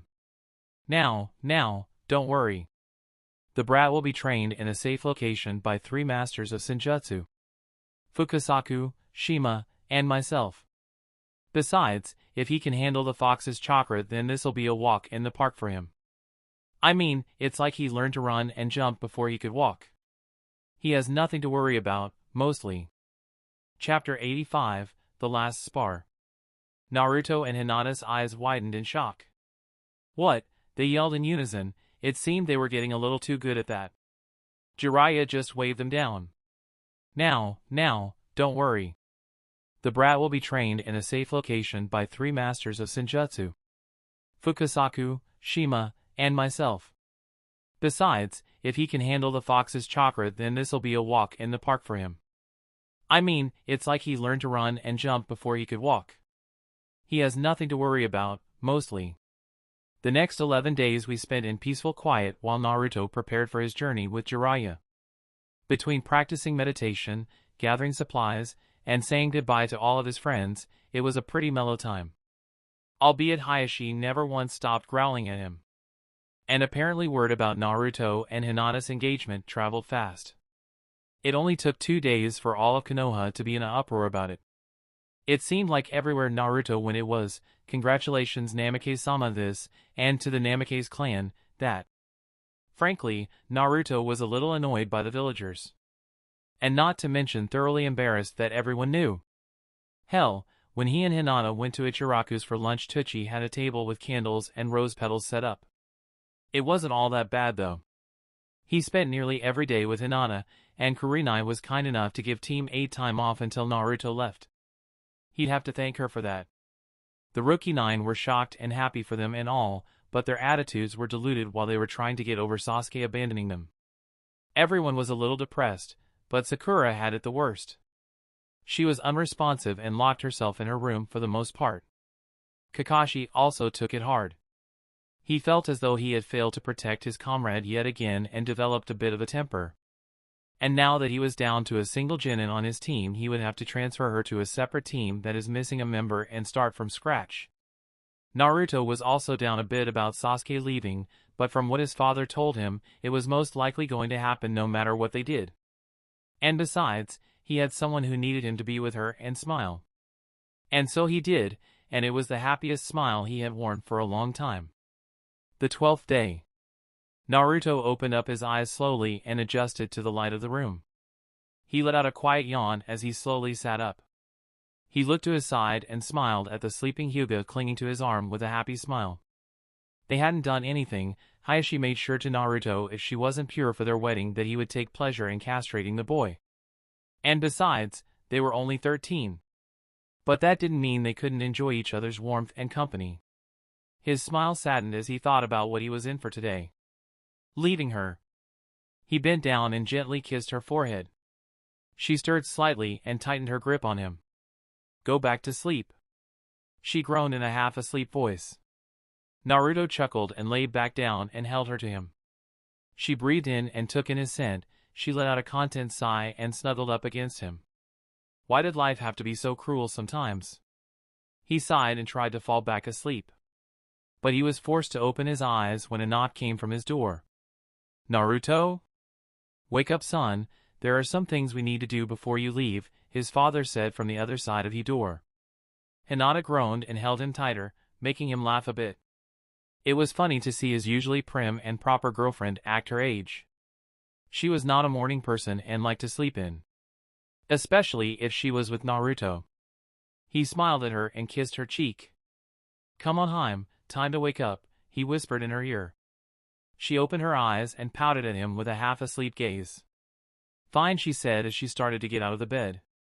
Once they were up and ready, they walked out of the master bedroom and into the living room. They saw Anko and Jiraiya sitting on the couch with Naruto's bag and assortment of storage scrolls sitting on the coffee table. But Cole, he was standing straight and to attention. He wasn't wearing his casual gray kimono, but his short battle kimono and ninja pants, along with his forearm and shin guards. And to complete his look, he wore his mask and had tekihocho slung across his back. He looked at Naruto's confused gaze and nodded to the boy. "Naruto, it's time I spar again with you. We haven't had the chance since you became a genin, and I want to see how far you have come compared to me," he said in his sensei voice. Naruto tensed as a look of excitement came to his eyes. He hadn't fought his father since the true genin test. And even then he was only fighting a shadow clone. He was thrilled to see if he had what it took to finally kick his father's ass. He smirked at him as a feral glint came to his eyes. "Anytime you're ready, old man. I'd be happy to kick your ass anytime," he said, as he opened and closed his fists. Hinata looked between the two of them a little worried but stayed quiet. Anko had a feral grin plastered on her face, excited to see the ass-kicking that was going to go down. And Jiraiya, oddly, had an unreadable expression as he sat there with his arms crossed, analyzing the two of them carefully. Cole stepped forward and bowed slightly. "Meet me at Training Ground 7, he said before he popped into smoke, showing he was just a shadow clone. Naruto kept his smirk up as he drew a Hiraishin kunai. "It's on, old man," he said before he held out his hand. "All aboard who's coming aboard," he said to the three of them. Hinata placed her hat on his and Anko and Jiraiya followed suit. As soon as all three of them were making contact with him, he flashed to where he and his father would do battle. The field was quiet, save for the few muffled whispers of the peanut gallery. Cole sat in the middle of the field, eyes closed, sitting in the lotus position, breathing steadily, waiting for his opponent to arrive. On the sidelines stood the Konoha 11, plus their senseis and family. Even Sakura came out to watch the battle that was about to take place. Hiruzen and Tsunade were sitting off to the side, enjoying a drink while they waited. Some councilmen and other civilians were also there, but they stayed the furthest away. Cole waited for Naruto for all but a moment before the blonde flashed into the clearing along with the last of the audience. Hinata and Anko walked over to the rest of the Konoha 11 while Jiraiya joined Tsunade and Hiruzen. Naruto stood across from his father, a shit-eating grin plastered on his face as he prepared himself for one hell of a fight. Cole opened his eyes and slowly stood. He held out his hand and a shakujo with an open circle on the bottom of it formed in his hand. 9 truth-seeking balls formed a circle behind his back and a cool and crushing aura started to leak from his form. "Naruto," he said to the blonde, power just pouring from him as he began to speak. Naruto's eyes grew wide as he felt the pressure on him increase.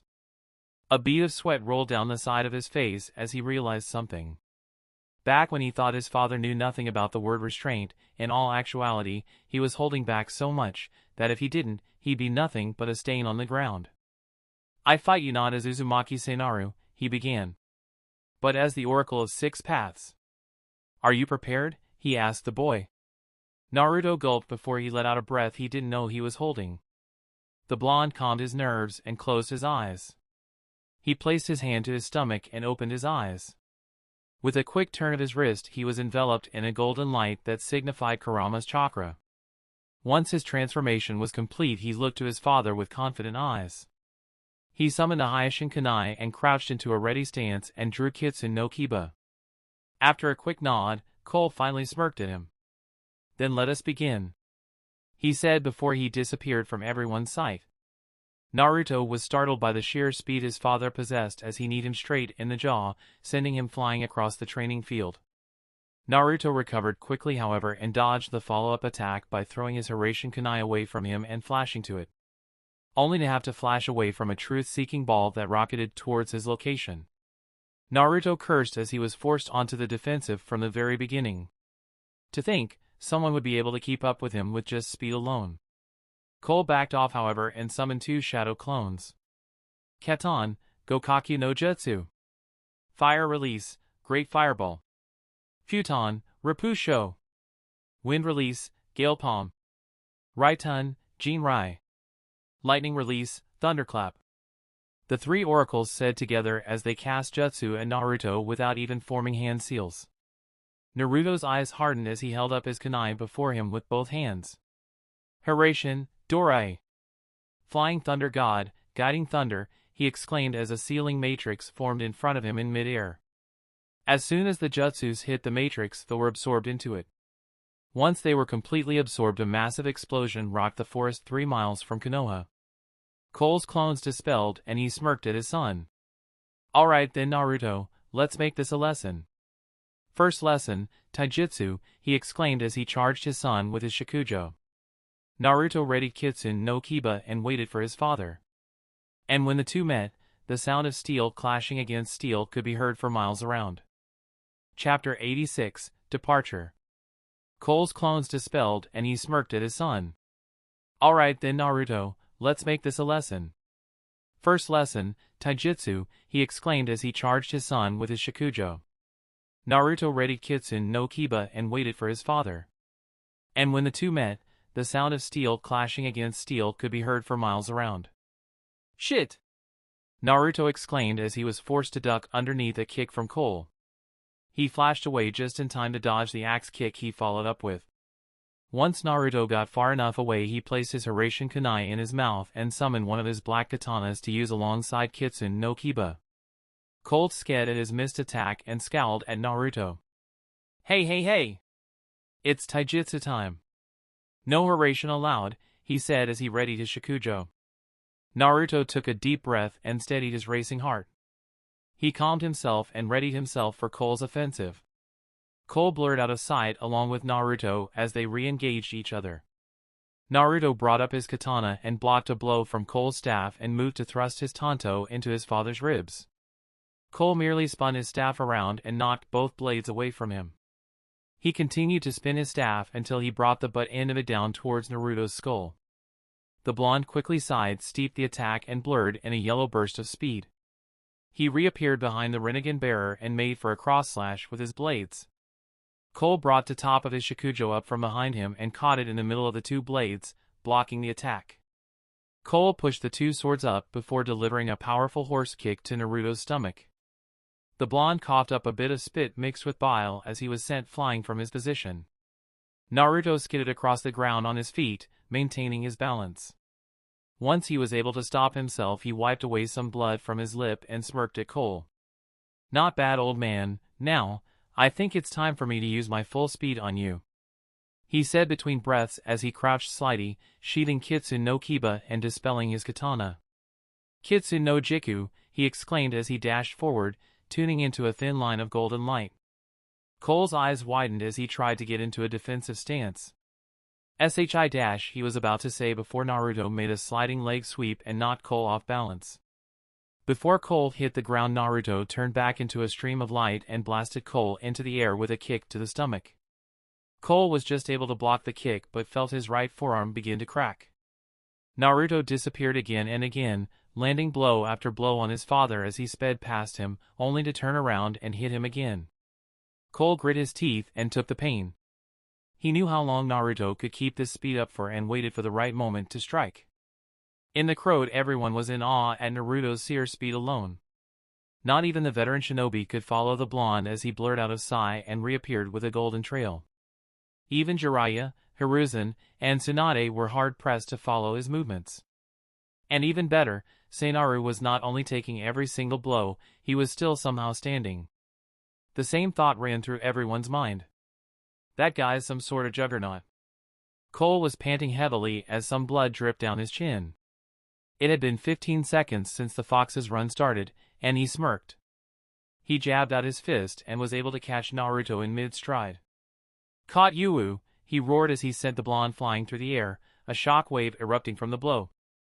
The sickening crunch of bone was felt on Cole's hand as he felt Naruto's nose break. Naruto bounced and slid across the ground, making small craters as he was launched by Cole. Once Naruto stopped, he slowly stood back up, cracking his nose back into place.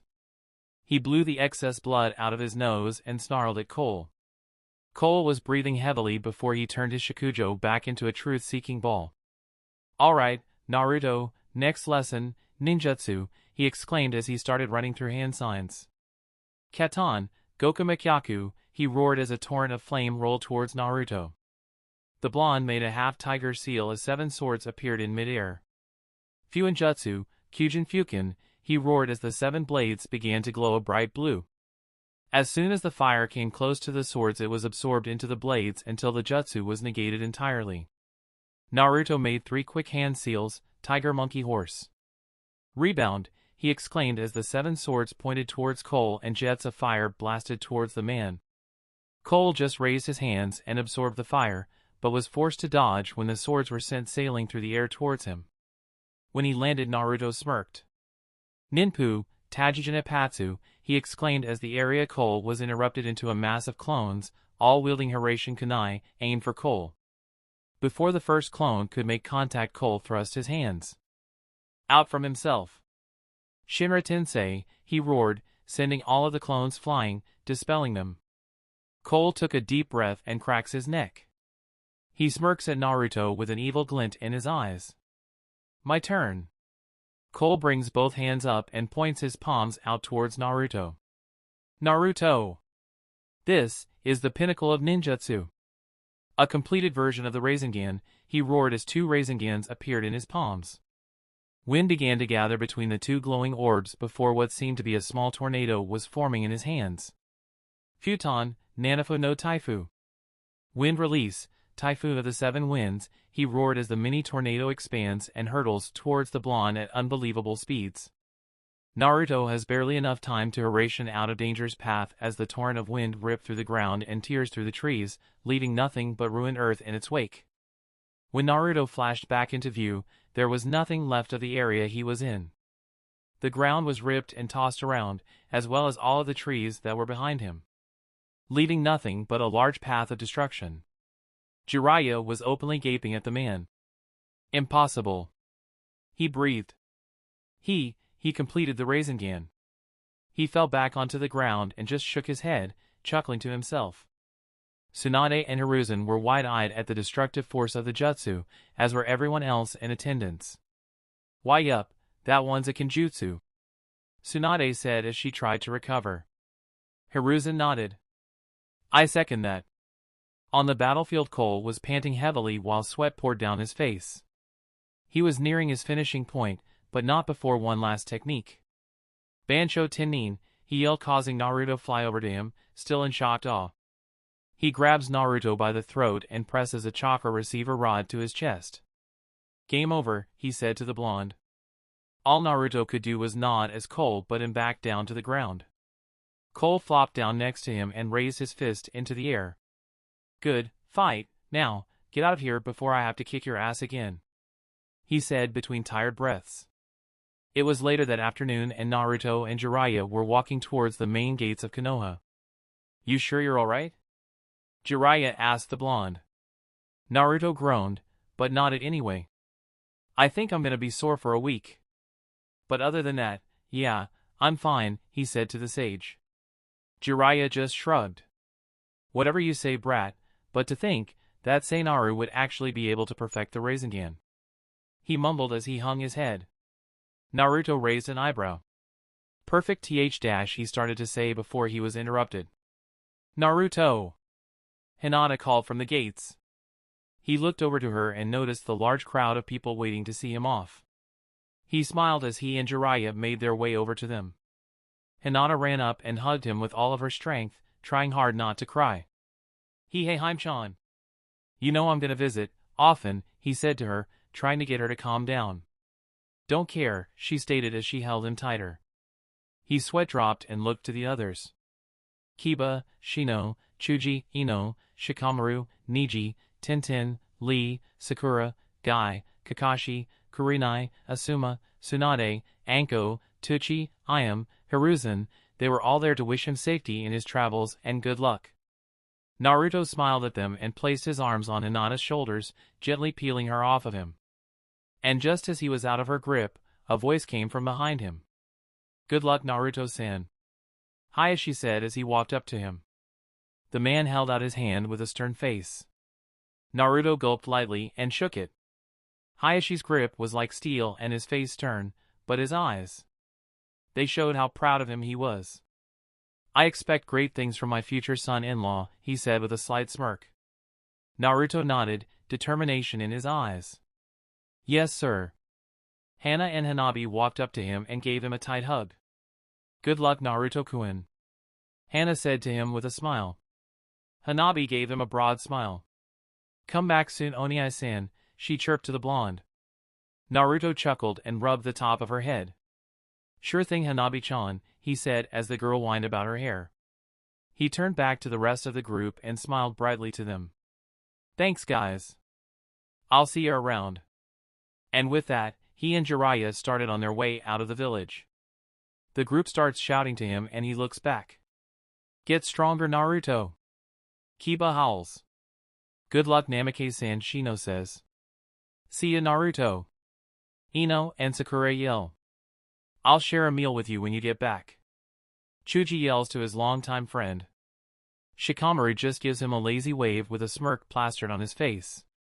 Lee gives him a thumbs up while crying anime tears. Niji just gives him a smirk and puts his hands in his pockets.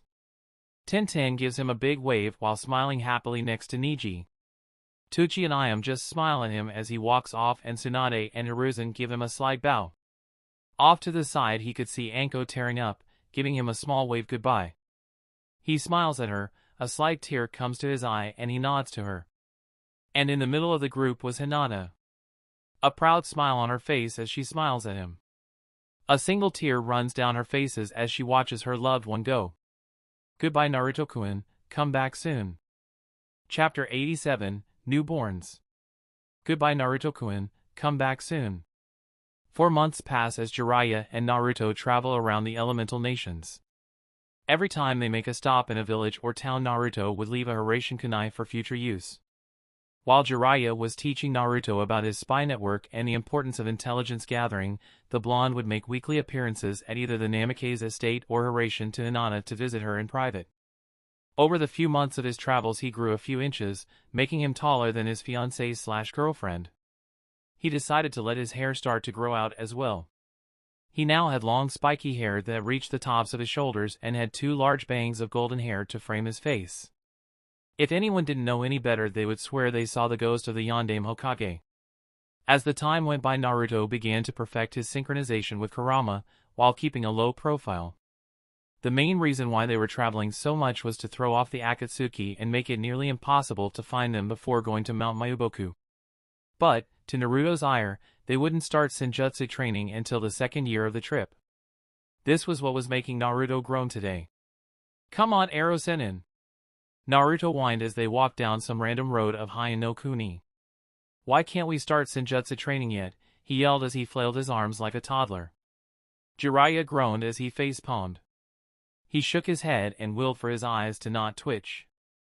"Naruto, how many times have I told you, you aren't old enough yet?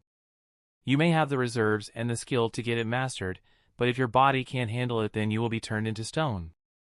Jiraiya growled at the blonde, knowing it wouldn't do him any good. For the past 5 days, all the little brat has been doing is training, sleeping, eating, and whining. Naruto just crossed his arms and grumbled to himself. Only for him to start begging and whining 2 hours later. This time, Jiraiya snapped. "You know what, Naruto?" he started. He heard Naruto take a hopeful breath and turned to look at the blonde. He had stars in his eyes and a huge smile, which just caused Jiraiya to smirk while his eyes gained an evil glint to them. Naruto saw Jiraiya's expression and gulped slightly. Kurama was sending warnings in his head like crazy. "Abort! Abort! Abort! Plan, beg, and plead has failed." Run for it, kid. Ruunn, the fox warned in a scared tone as a dark aura started to appear around Jiraiya. Run, the sage said to Naruto. The blonde took a step back as he felt Jiraiya's killing intent flare up. Run fast, he said before lunging at the little blonde teenager. Naruto dodged his enraged sensei and started running while screaming like a little girl. The chase lasted for about 20 minutes before Naruto suddenly stopped. Jiraiya noticed and grinned evilly. He got up right next to Naruto and lunged at him. He started before Naruto hirashined out of there. Jiraiya froze in place and sweat dropped as he noticed that he had now face planted into the side of a tree. He peeled himself off of the tree and started growling loudly. When you get back, brat, there will be no mercy. Naruto flashed back to Konoha and appeared where he felt someone channeling chakra into one of his blades. Once he appeared, he noticed he was in the Hokage's office. Cole and Tsunade were standing next to the desk, Cole looking both excited and pale at the same time, while Tsunade had a serious face and was wearing her doctor's uniform. Naruto raised an eyebrow at them before his father grabbed Naruto by the shoulders and started shaking him. Anko's going into labor. Come on, let's go, he yelled as he picked up his son and jumped out the nearest window. Tsunade sighed as she followed them out the window and to the hospital. Really, can't any of her shinobi use a door like any normal people? When Cole and Naruto arrived at the hospital, Cole instantly put Naruto in front of him to block the thrown clipboard that sailed right at them. The blonde was hit square in the face and fell to his side. He began to twitch on the ground and Cole saluted him. Sorry about that, but your noble sacrifice was necessary. Now Anko-chan is out of things to throw, he mumbled to himself as he cried anime tears. He turns to his pain-enraged wife as she wails and flails due to the pain of contractions. One of the doctors tried to calm her down, only for him to be hit clean in the nuts by a stray kick. Cole stayed a healthy distance from his wife and held up his hands in a defensive manner. Now, Anko-chan, you need to calm down so the doctors and Tsunade-sama can help you, he said with a nervous laugh. Anko screamed in pain and glared at him. Fuck you, I'll calm down. These damn doctors didn't tell me it would hurt this much. Those motherfucking dash, she ranted until Tsunade bopped her on the head, knocking her out. Yeah, I think we'll just do this surgically, she mumbled as the doctors rushed her to an operation room. It was at that time Hinata decided to come out of her hiding spot behind a counter to check on Naruto, whose soul was slowly starting to rise out of his body in a comical fashion. Once Naruto woke back up, he and Hinata sat near the door to the operating room and decided to catch up on what has happened since he last visited. So, what's been going on since I last visited? The blonde asked his fiancée. Hinata smiled at him and held onto his hand. Well, there is going to be another Chunin exams in about 3 months, so Team 8 and Team 10 are getting ready for it.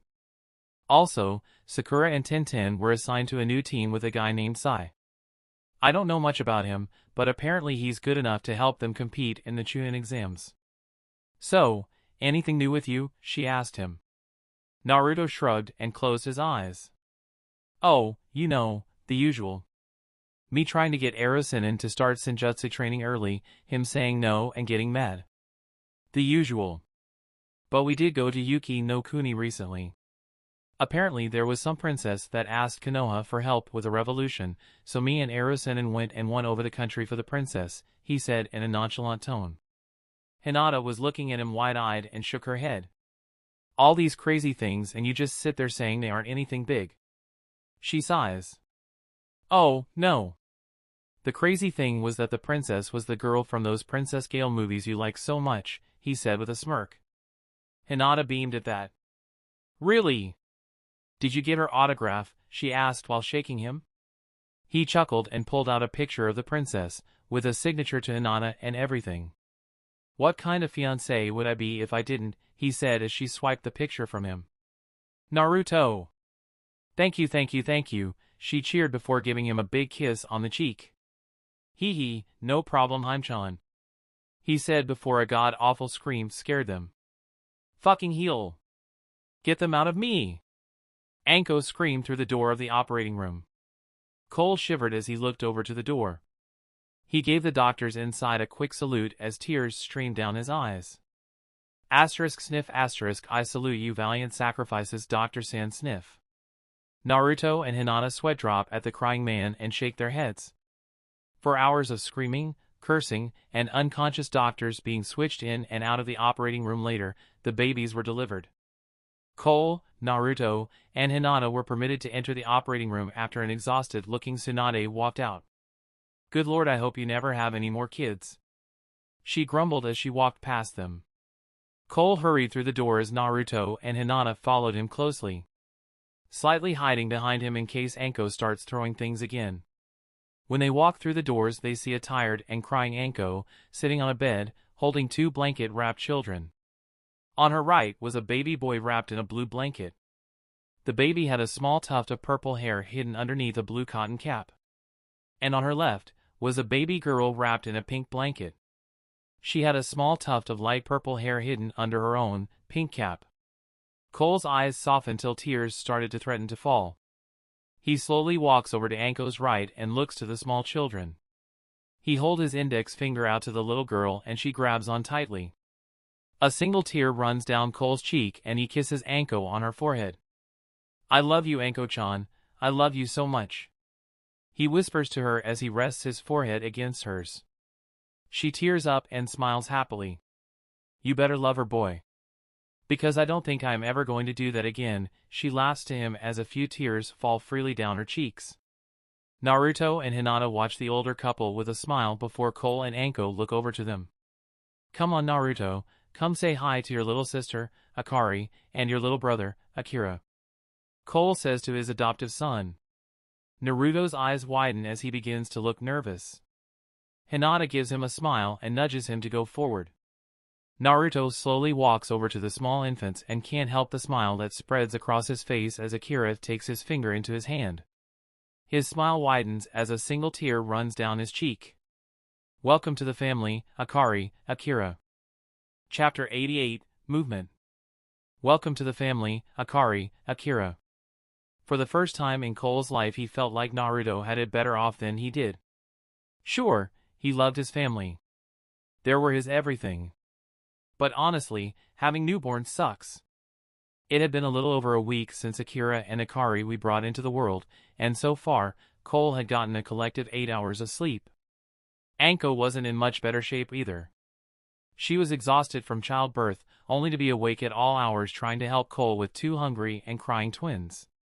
Speaking of twins, they were currently sleeping on top of Cole's chest, on the couch, and it was noon. He tried to close his eyes and get some long-deserved sleep when Anko walked over to him and plopped down on the couch and curled up against his lap. Sleep how I missed you, she purred as she quickly fell asleep. Cole smiled and quickly followed. Only for Akari to start crying 20 minutes later, inadvertently waking up Akira and causing him to cry. Anko and Cole groaned loudly as they began to get up. Why don't you go make me some lunch? I'll need it after these two get their fill. Anko grumbled as she took the twins from Cole. He nodded to his tired wife. On it, he said as he made his way over to the kitchen. This cycle lasted for about another 3 weeks before the twins started to calm down and sleep more for longer periods of time, much to Anko and Cole's pleasure. Naruto would swing by every now and then and visit and play with his little siblings. The two took a real shine to their older brother, and whenever he was over, Cole and Anko were finally able to get some real sleep while he watched the two living alarm clocks. A month and a half has passed since the twins were born, and Cole was walking out of the bedroom with two babbling twins in his arms. He looked exhausted while wearing a pair of black sweatpants and a white shirt. He also had his long hair tied back into a low ponytail to keep his hair out of his eyes while he watched the kids. And strangely enough, from what he could see, neither of them had inherited the Rinnegan. Maybe it needed to be unlocked? He didn't know, but at least the kids were calming down a lot and letting him and Anko sleep for once. He yawned loudly and blinked a few times when he saw a figure in a black cloak in his house. He yawned one more time before smirking at the cloaked figure. So Itachi, I know something is important, but could you seriously give me a little heads up before you just appear in my house? He said to his double agent. Itachi smirked back at him and sheepishly laughed a bit. Sorry about that, but I've got some news I think you'd like to hear, he said with a little less monotone to his normal voice. Cole sighed and created a shadow clone to take the kids. Itachi looked at the two with a suppressed smile. So what's their names? He asked his old friend. Cole smiled a bit and had his clone show them off. The girl is Akari, and her brother there is Akira, he said to the Uchiha. Itachi looked at the two infants for a second, putting faces with names. The girl, Akari, had now growing light magenta hair and green eyes, while her brother had black hair with a tint of purple and black eyes. The two infants looked at him curiously before Akari smiled and babbled at him, waving an arm towards him. Akira looked to his sister and back to the Uchiha with a bashfully shy look. Akari is sure the lively one, huh? Itachi said to his friend. Cole deflated a bit. Yeah, I can already see the twin dynamic they are going to have. Akira is going to be the shy one while Akari is going to take more after Anko. I swear for a couple of 1.5-month-olds they can sure be a lively pair. Cole droned as he sunk into the couch. His look got serious as he looked into Itachi's eyes. So, what do you have for me? He asked the Uchiha. Itachi sat down across from him and pulled out a few files. These two are known as the Immortals, Kakuzu and Haiden. They'll be on the move soon to capture their first target, Niujito, the Nibi. The last time we met Kakuzu said he was going to go after her in about a month, that was 2 weeks ago. I think you should do something before then. I can't blow my cover here, and frankly, if I did I doubt I'd get out of there alive, he said to the Oracle. Cole nodded along with him as he skimmed through the files he was given. They had the location of where the Nibi would be before the attack and when they were going to do it. Alright, I understand. Right now, I think either me or Naruto are the only ones who can take on pain without too much fear in dying. I can handle him easily, and Naruto shouldn't have too much trouble with him once he gets back from his training mission, Cole said to the Uchiha. He looked to Itachi and grimaced slightly. And, I'm sorry about Sasuke, I never thought Madara would play his hand this early, I wasn't able to foresee that. He apologized. Itachi sighed and scratched the back of his head. Don't worry about it, do you have any idea where Madara's base could be? I think if I went myself, then I could at least separate the two of them before any lasting damage could be done to Sasuke. He asked sheepishly. Cole thought about this for a moment before letting out a long sigh. He pulled out a map of the elemental nations and pointed to a northern region of Tetsu no Kuni. I believe he is based in this area of Tetsu no Kuni. I don't know where exactly, but look for a large graveyard. If you see an area covered in large bones, you're in the right place, he explained to the Uchiha. Itachi nodded and made to leave after giving a quick thanks, but was stopped by Cole. Itachi, I don't know if you are powerful enough to stop this false Madara, just be careful old friend, he said as he held out his hand to the Uchiha. Itachi smiled and nodded. He grabbed Cole by his forearm. Until we meet again, Oracle-sama. I'll see you around, he said as he burst into a murder of crows that dissipated into the air. Cole sighed as he went over to the twins. Anko is not going to like this, he grumbled as he took the two from the clone. Anko's not going to like what? Anko asked in a sickly sweet tone from behind Cole. He started to sweat profusely and slowly turned around to see the startlingly happy smile on Anko's face as killing intent slowly leaked out from her. He gulped and chuckled sheepishly. I'm so dead. And she didn't like Cole's news. His ruptured eardrums were evidence enough for it. Though, he still had a job to do and stopping the Akatsuki from getting their hands on Yujito was a part of it. He was determined to have all the Jinchuriki live through this, and he would not accept failure. He got permission from Tsunade to go on a week-long mission in order to make sure Yujito was safe. He left as soon as he got the authority and was currently flying over Kaminari no Kuni, looking for where Yujito would be in about 2 days. He flew over location and noticed something flash not too far away. He narrowed his eyes towards the light before his eyes widened. Shit, he cursed as the light got closer and turned out to be a fireball. His summons rock turned its body so Cole could absorb the attack before it caught the giant bird. He looked to where the fireball came from and smirked. Heh, fine then. You guys want to be the first ones to attack. So be it, he says to himself as rock flies towards the attackers. When he flies over the location, Cole hops off and lightly lands before the two that attacked him. Ah, just the two I've been looking for, he said as he hefted Takehocho onto his shoulder. The immortals, Kakuzu and Haiden, he growled as he looked at the two Akatsuki members. Kakazu, a tall tan-skinned man with green eyes that had bloodshot whites, chuckled evilly at him. Well, looks like my guess was right. You are Konoha's watcher, correct? You have quite the bounty on your head. I believe it was 500 million Ryo too. I could use that kind of money, the man said in a deep and evil voice.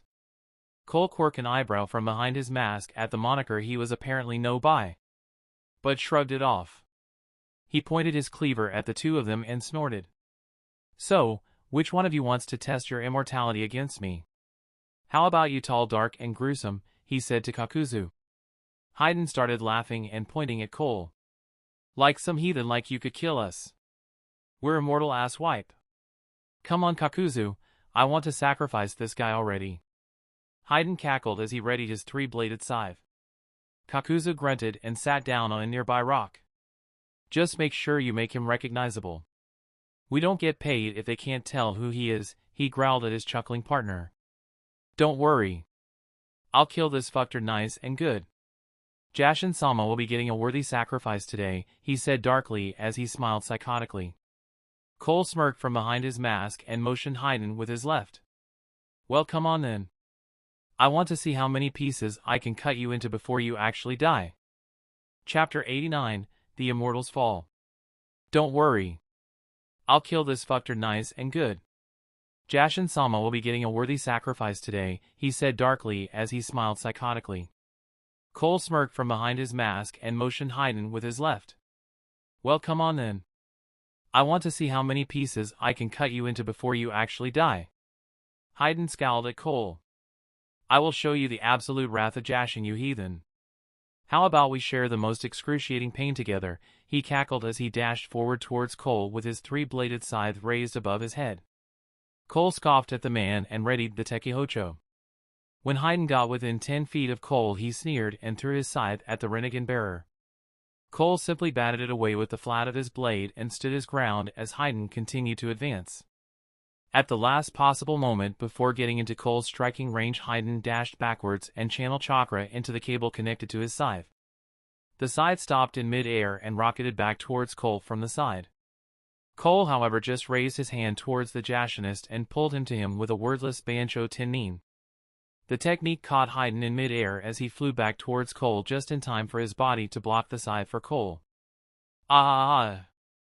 Haiden yelled in pain as his own scythe stabbed into him and nearly cut him in two. But Cole would have none of that. He grabbed the handle of the scythe and in one quick and fluid motion finished bisecting the pale-haired Jashinist. Kakazu growled at Haiden's incompetence as he watched his partner be cut in two. He knew he would have to sew him up later after he killed this fool who had challenged them. Ah! Damn it, this really hurts. You fucking sack of shit. Damn it, it hurts. I hope Jashin tortures you for the rest of eternity, you dick-sucking son of a bitch. Haiden ranted as his upped body started to crawl to his lower body. Quiet the mouth on you there. Don't worry, I can fix that. Cole said as his right eye began to twitch. And with that he swung his cleave and cut Haiden's head in two, one solid slash from ear to ear, cutting the potty mouth's mouth in half. Kakuzu couldn't help but chuckle at Haiden's rage-filled eyes as the top of his head slid across the clearing floor. You know, why didn't I ever try that? He mused as for now all Haiden could do was give evil glares with what was left of his head, and try to keep what was left of his brain from sliding out of it. Cole turned to Kakuzu and pointed his sword towards him. Well, looks like you're next, Kakuzu. Any last words? He said in a casual tone. Kakuzu chuckled at Cole's confidence and removed his Akatsuki cloak to reveal his absolutely fucked up body. Just that I'm gonna enjoy how much money your head is worth, he said before his body began to morph and dark gray thread protruded from his mouth, head, arms, and legs. For a creature made of the threads formed from his back and were all wearing masks. No, die, he roared as all four of the thread monsters charged at Cole.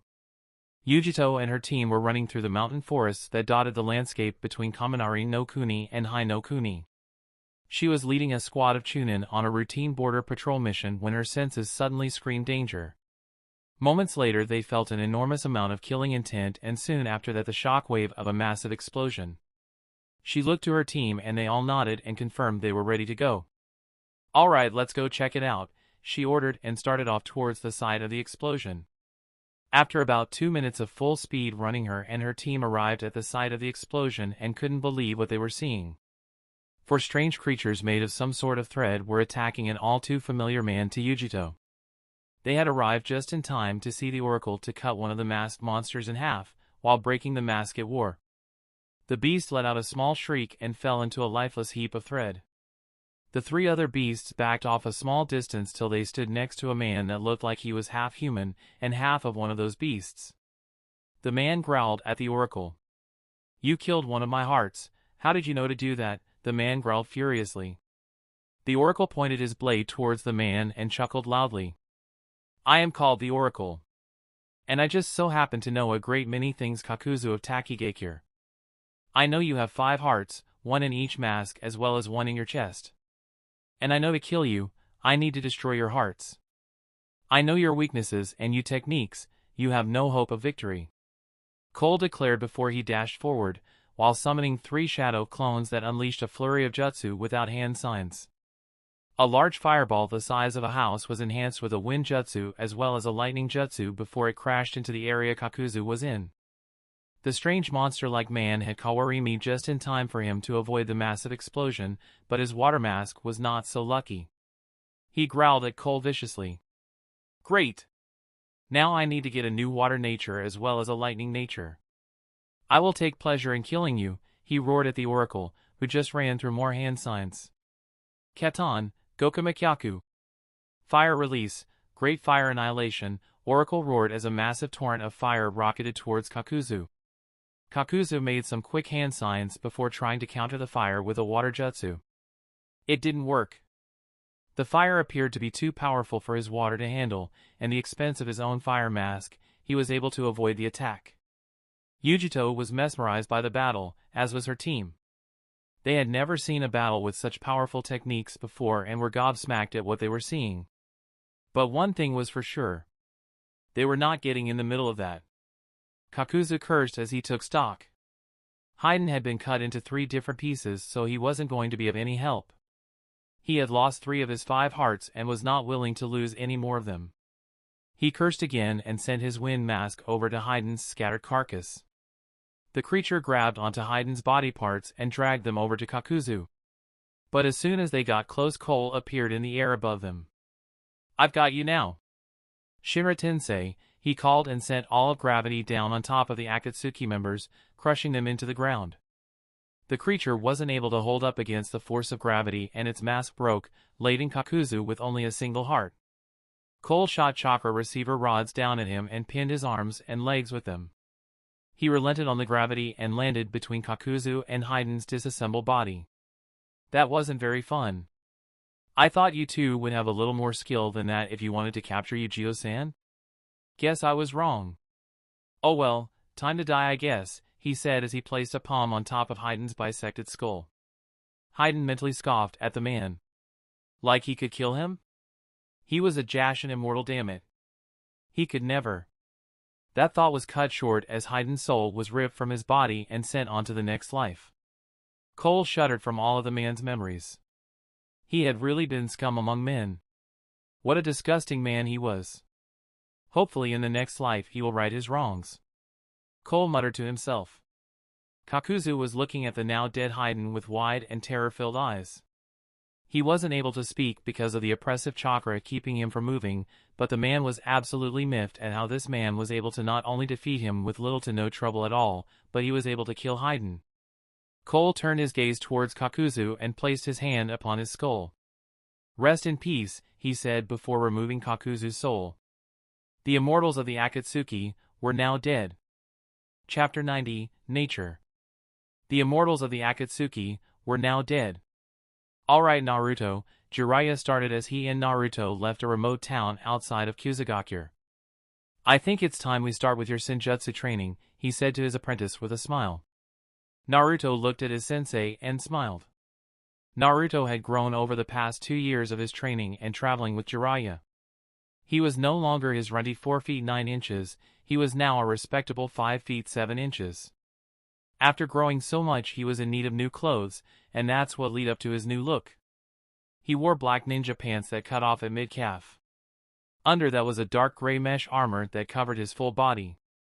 Instead of wearing a shirt over his mesh armor, he opted to wear a dark orange haori, much like Jiraiya's, and black arm wraps laced with several protective seals, as well as storage seals. He still wore his multi-strap belt that held his mini scroll and proudly wore his forehead protector on his head on a black strip of cloth that when tied reached the small of his back.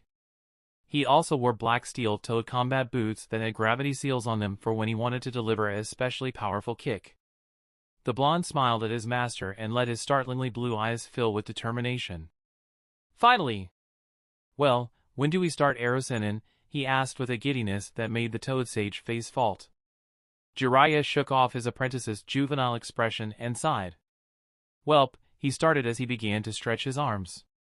This we go to Mount Maiboku, he said as he started forming hand signs at a lazy speed. At the end he bit his thumb and placed his hand on the ground while taking hold of Naruto. Reverse summoning, he exclaimed, and the two of them disappeared in a plume of smoke. When the master and student reappeared, they were in the tropical and exotic region that was Mount Maiboku.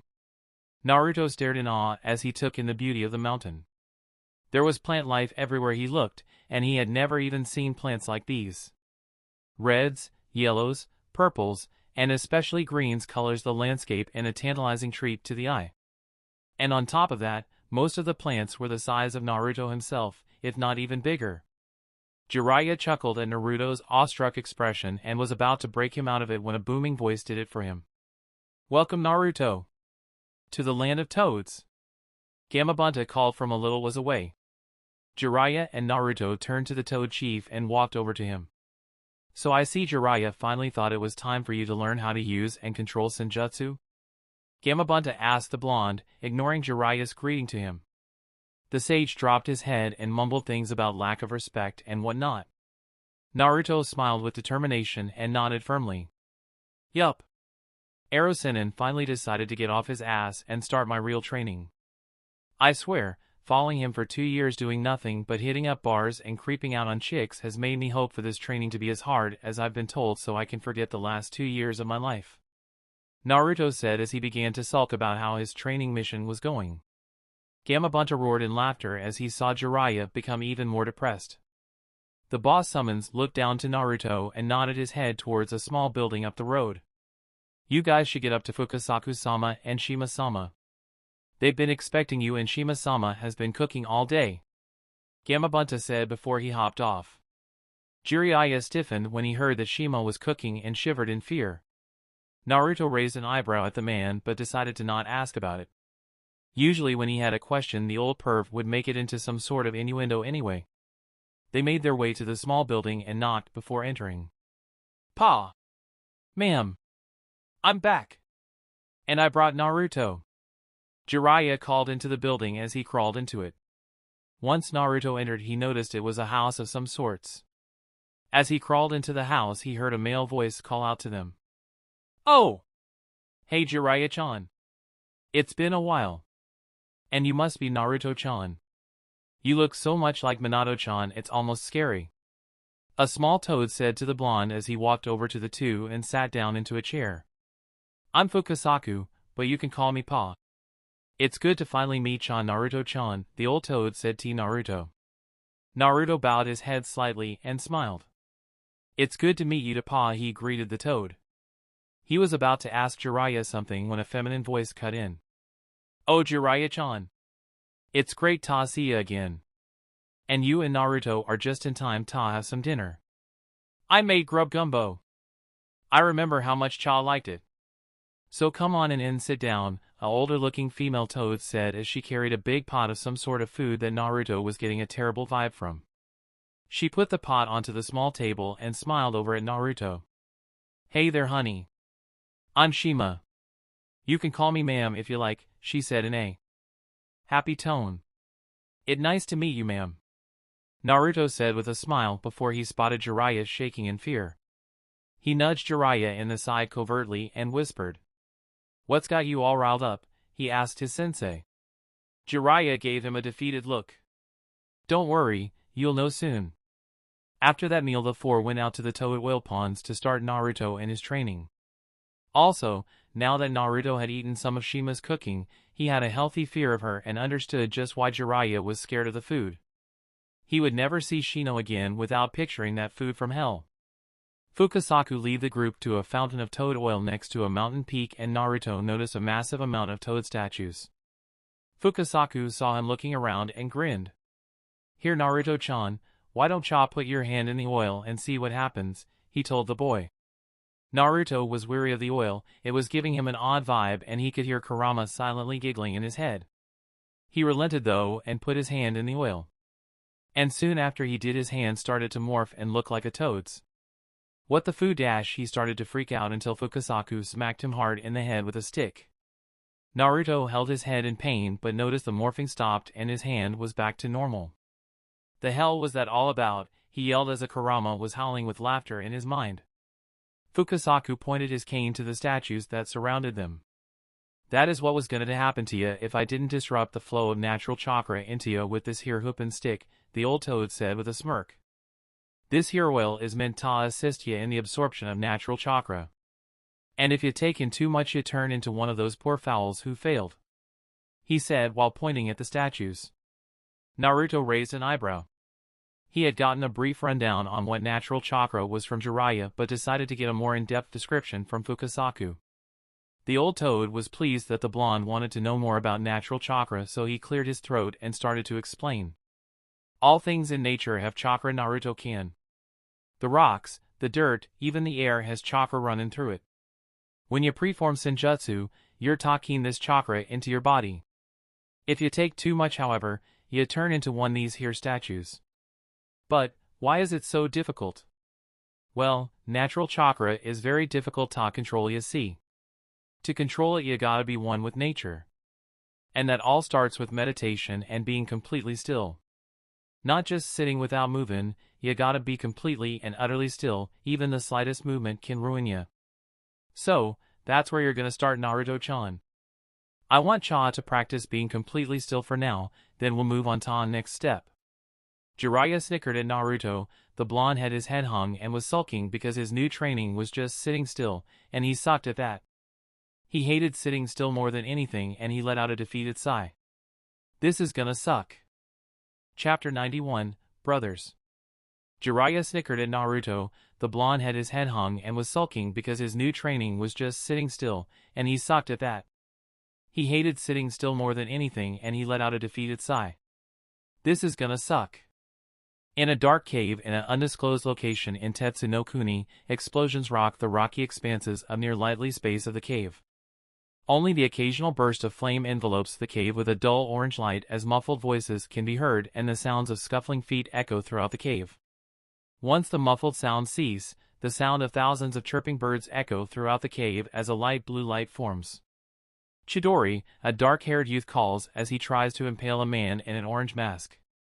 The youth's left hand is enveloped in a shroud of lightning and rushes the tall man in a black cloak with red clouds. The youth, however, phases right through the man and destroys the boulder behind him. The man chuckles with a deep voice and turns to the youth. Well done Sasuke, you have gotten stronger, he said in a praising voice. Uchiha Sasuke turned to the man and knelt to him. I'm still not strong enough to avenge our clan yet though, Sasuke said bitterly as he clenched his fists in rage. Tobi just waved off Sasuke's irritation. You will be in time. Our plans still have time before we need to move. You will be strong enough in time. Don't let your rage get the better of you, it will destroy you, he said calmly to the raven-haired youth. Sasuke sighed and quelled his rage and calmed himself. Right sensei. So, what do we do next? For now you rest. We continue this tomorrow, and then I will further assist you with your Sharingan, the elder Uchiha explained. Sasuke nodded to his master and made his way out of the cave. Once Sasuke had left the cave, Tobi turned around and activated his Sharingan. So Itachi, how did you find me? And Kisame, what brings you here as well? He asked in an amused voice. Itachi and Kisame walked out into the dim light of the cave and Kisame whistled. Heh. Tobi, I thought you were just some idiot who we let join out of pity, but now that I see you like this you ain't now pushover. Samahata really wants a bite of you, chakra. Kisame mused as he hefted his massive broadsword onto his shoulder. But my biggest question is why you're here. You're supposed to be with Raiga, not plotting on using us, he growled. I hate traitors, but traitors who want to use us makes me sick. Kisame lunged at Tobi and swung his blade in a wide arc that passed right through the masked Uchiha. Tobi sighed in a low voice before he blurred into motion and planted a kick into the shark man's stomach. Kisame flies back over to Itachi and deftly lands on his ass. Kisame groans as he gets up from being swatted away easily. This is gonna be a lot harder than I thought. He mused to himself as a feral grin spread across his face, showing off his sharpened teeth. Itachi removed his Akatsuki cloak and activated his Sharingan. If this was going to be easy, I wouldn't have brought you here, Kisame. He claims to be Uchiha Madara. My informant has given me a summary of all his techniques and weaknesses. And even knowing them, this will be a difficult battle, he said as he readied a kunai for battle. Kisame spit out a little blood to the side and removed his cloak as well.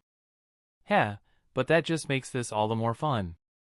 Sasuke was sitting in his room of Madara's base, staring at the ceiling and holding his hand up in a fist. Soon Itachi, he muttered to himself. Soon I will kill you and avenge everyone you have betrayed. He clenched his fist tighter as he spoke and put his hands behind his head. He laid there for a while as he thought of what it would be like after he returned to Konoha after killing Itachi. Would they congratulate him? Would they even welcome him back after deserting? He shook his head of those thoughts. After a while Zetsu appeared next to his bed after rising out of the ground. You need to hurry. Itachi and Kisame have found us out and are fighting with Madara. He needs your help. Zetsu's white and black halves said in tandem. Sasuke flew off of his bed and grabbed his sword. What? Itachi is here. How did he find us? Sasuke yelled as he rushed out of the room, Zetsu not far behind. I don't know. He said something about an informant, whatever that means. The Zetsu said as they followed the younger Uchiha. Sasuke snarled as he ran through the several tunnels of the base cave. Keton, Gokakyu no Jutsu! Itachi and Tobi exclaimed at the same time. The two attacks cancelled each other out and Kisame tried to catch Tobi off guard with Samahata, but was too slow and just phased through him once again. Kisame backed off and started running no hand signs. Kirigakure no Jutsu, he exclaimed, and the already dark cave became covered in dense mist that obscured even Tobi's Sharingan. Tobi growled and readied himself for an attack as he waited. He had no wind jutsu to disperse the technique and now his fire jutsu would be hampered by the dense mist. This was going to be difficult. Tobi jumped to his right to avoid a swing from Samahata and activated his Kamui to phase through a volley of kunai. He shot off a few fireballs in the opposite direction of the kunai, only for them to be doused by the mist a few yards from him. As soon as he finished his attack he was set upon Itachi. Tobi quickly ducked under a kick that he barely noticed and tried to strike back only for it to be blocked by Samahata. The sword scales shot out and tried to cut the Uchiha, but as soon as Tobi made contact with the blade he activated Kamui and went right through it. Kisame and Itachi Kawarimi away from him and replaced themselves with rocks covered in explosive seals. Shit, he cursed as he used a quick body flicker to dodge the blast. He decided that now that he was away from his starting position he would diminish his presence so they couldn't IND him. Tobi began to silently maneuver through the mist trying to find the way out only for him to notice it was following him through the cave. A light whipping sound caused his to quickly activate his Kamui and a kunai slipped right through his mask. As soon as it passed through him he grabbed it and whipped it back to its source. He heard the blade hit metal and he jumped into action. Tobi dashed over to the source of the sound and made a powerful axe kick and crushed a boulder that Itachi Kawarimi with. Tobi cursed under his breath as another explosion covered the area from the seal-covered rock. He reformed further away and silently waited for someone to make a slip in this little game of cat and mouse. Itachi! Sasuke roared as he charged into the mist. His Sharingan blazing with his three tomos spinning rapidly. Tobi whipped his head over to Sasuke's voice and was instantly worried. Sasuke, no! Don't enter the mist, he yelled out and instantly regretted making his location known. Before he could activate his Kamui Samahana started shaving the muscle off of his back. Argurg! Tobi yelled as he flew away from where he was struck in the back. He rolled across the ground. Tobi writhed in pain on the ground as blood pooled around his body. He growled to himself and started to stand. His back was already healing, but the pain would be a major factor in this fight. Itachi! Where are you? You die today. Sasuke roared again, looking through the mist. Well, Sasuke-kun, it seems your rage is still with you. Itachi mused as he appeared behind Sasuke. But do you have enough hate to kill me? He asked in his monotonous voice. Sasuke growled at his elder brother and formed the Chidori in his left hand, only for it to dissipate before it fully formed. Sweat poured down Sasuke's forehead and he fell to a knee panting. Itachi sighed and shook his head in pity. It seems you are out of chakra from sparring earlier. I'm sorry, brother, but I will no longer wait for you to kill me. I must out a stop to you and Madara before you do something we all regret, he droned as he raised a kunai towards his brother. I'm sorry, he said as he drives the blade into Sasuke's heart, a single tear running down his face as he kills his only brother, the one person he loved most in the world. The mist disappears to reveal the two brothers standing across from each other, and Tobi growls in fury. Sasuke, he yelled as he knocks away Itachi from to dying youth. Tobi looks at the two Akatsuki members and begins to transport himself. You win this round, Itachi, but next time you will die. And it will be Sasuke who rips away your petty life, he threatens Itachi as he fully disappears, Sasuke along with him. Itachi finally falls to the ground on his knees as he holds his now shaking arm. I stabbed him, I almost killed my own brother, I have sinned far too much in this life. He started rambling to himself as tears fell freely. Kisame walked up next to his teammate and placed a hand on his shoulder. We'll get him next time, let's get out of here and report back to the Oracle, he said as he and Itachi started to leave the cave. Right, he needs to know we failed. Chapter 92, The Next Step. Itachi finally falls to the ground on his knees as he holds his now shaking arm. I stabbed him, I almost killed my own brother, I have sinned far too much in this life.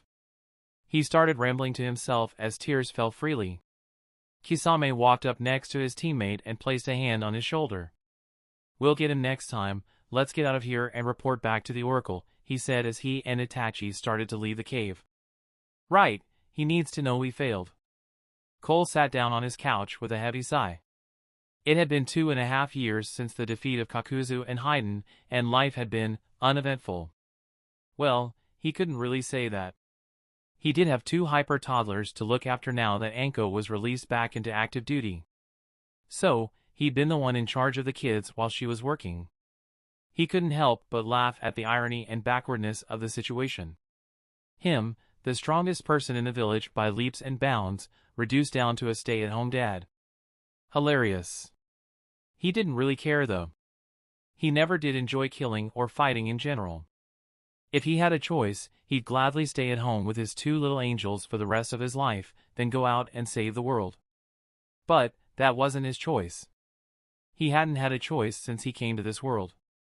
And that is why we find him rubbing the bridge of his nose, sitting on his couch while Akari and Akira were taking a nap, and listening to Itachi and Kisame's report on their failure to defeat Tobi. So, he started. Do you know what condition Sasuke's in? Were you able to confirm a death? He asked with a tired sigh. Itachi shook his head and kept his eyes on the floor. No. But from the wound I gave him, he has very little possibility of surviving, he said in his monotone voice. A hint of bitterness was able to make its way through his facade that made Cole wince in empathy for the man. Cole looked over at Kisame, who he was somehow able to convince to work for him as a mole. Flashback. 1 year prior. In an open field in the back country of Hinokuni, Cole stood over a beaten and battered Kisame while Itachi watched from the edge of the tree line. Kisame had a gash across his chest and what seemed to be a broken arm and leg. He laid there while Samahata was being held down by a truth-seeking ball, slowly absorbing all of the chakra stored into the sword. Cole stood over him with his mask covering his blank, expressionless face. Kisame began shifting himself towards a small tree while he silently cursed himself and his injured state. Cole leveled the Tekihocho at the former 7 ninja swordsman before he began to speak. Tell me, Kisame, Cole said to the blue-skinned man. Why do you fight for the Akatsuki? Why are you so loyal? He asked the man. Kisame laughed as best he could as blood poured from his mouth. For me to know, so go fuck yourself. He gurgled at the man before him. Cole sighed and looked down at him. Kisame. You know they're just using you, right? Pain doesn't care if you live or not. Only that you succeed in capturing the Jinchuriki. Why do you fight for a man like that, someone who doesn't care for his comrades and thinks of nothing but his goal? He asked yet again. Kisame shook his head and coughed. I do not betray orders. I hate traitors. He grunted painfully as he sat himself against the tree to better look at Cole. Cole shook his head at him and removed his mask. Kisame's eyes widened as he saw the very same eyes his leader had. The purple, rippling eyes of the Rinnegan piercing through Kisame as if he was only an obstacle to be removed. Tell me, Kisame, would you still follow Pain if you knew he was nothing but another man's tool? He questioned Kisame. The tailless-tailed beast narrowed his eyes at the Rinnegan bearer for a moment, weighing the man's tone and why he was still talking to him. What do you mean? He asked in a quiet tone. Pain is nothing but a pawn to a man named Uchiha Madara, or as you know him, Tobi, he explained to the blue-skinned man. Kisame looked at him for a moment with an expressionless face before he burst into laughter. Even through the pain and the blood pouring out of him, he continued to laugh at the man who accused the brainless buffoon of the Akatsuki of being some evil mastermind. How could an idiot like Tobi control anyone? Hell, I bet he barely knows what he himself is doing sometimes, he mocked before he winced in pain. Cole sighed as he shook his head at the bleeding man. Oh, how little you actually know. Let me tell you what the future holds. Flashback end. After finally dropping the whole infinite Tsukuyami thing on Kisame, the blue-skinned man was all too happy to switch sides. Anything to not be a mindless zombie stuck in a Jinjutsu for all eternity, right? So Cole looked to Kisame for confirmation on what Itachi reported. Kisame nodded and Cole sighed. Again. So, we don't know where Tobi has fled to. We don't know if Sasuke survived, which is unlikely. And now the Akatsuki knows you have betrayed them. Great, he said as he rubbed his nose in annoyance. Alright, we need to make new plans. Naruto will return in about 4 months, and you said Deidara and Sasori will be going after Gaara about a week after Naruto returns, correct? He asked the 2 former Akatsuki members. Kisame nodded in response for the both of them and Cole nods as well. Alright then, I want you 2 to locate Han and Rashi for me. I have no way into Tsuchi no Kuni and Rashi was one of your targets.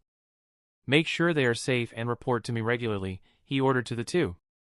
Itachi and Kisame nod in understanding of their orders.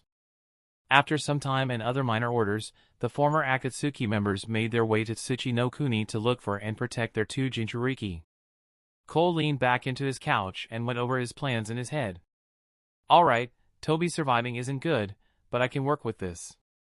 I've gotten Kisame and Itachi fully onto my side and now all I've got to do is find the other 3 and my hand will be ready to play. Things are coming together nicely, he mumbled to himself as he thought over his final plan and how it will finally be enacted. He sat there for a second before he felt someone breath into his ear. Oh, and what plans would that be? Anko whispered into his ear with a hint of mischievousness. Cole shuddered from the feel of her breath against his skin and turned to her with a sly smile. Oh, Anko-chan, whatever are you talking about? He said with a shit-eating grin. Anko returned his grin and jumped onto his lap while drawing circles on his chest. You know I just love it when you get all manipulative and cunning, she purred to him. Cole smiled widely as he picked her up bridal style. Why don't you tell me more in our room, he said as he carried her through the halls of the Uzumaki estate. Daddy? Why are you carrying Mama? A little magenta-haired Akari asked as she rubbed the sleep out of her eyes with Akira stumbling out of the room behind her. Cole and Anko look at each other before getting large grins on their faces. Oh! Akari-chan. Save me from Daddy.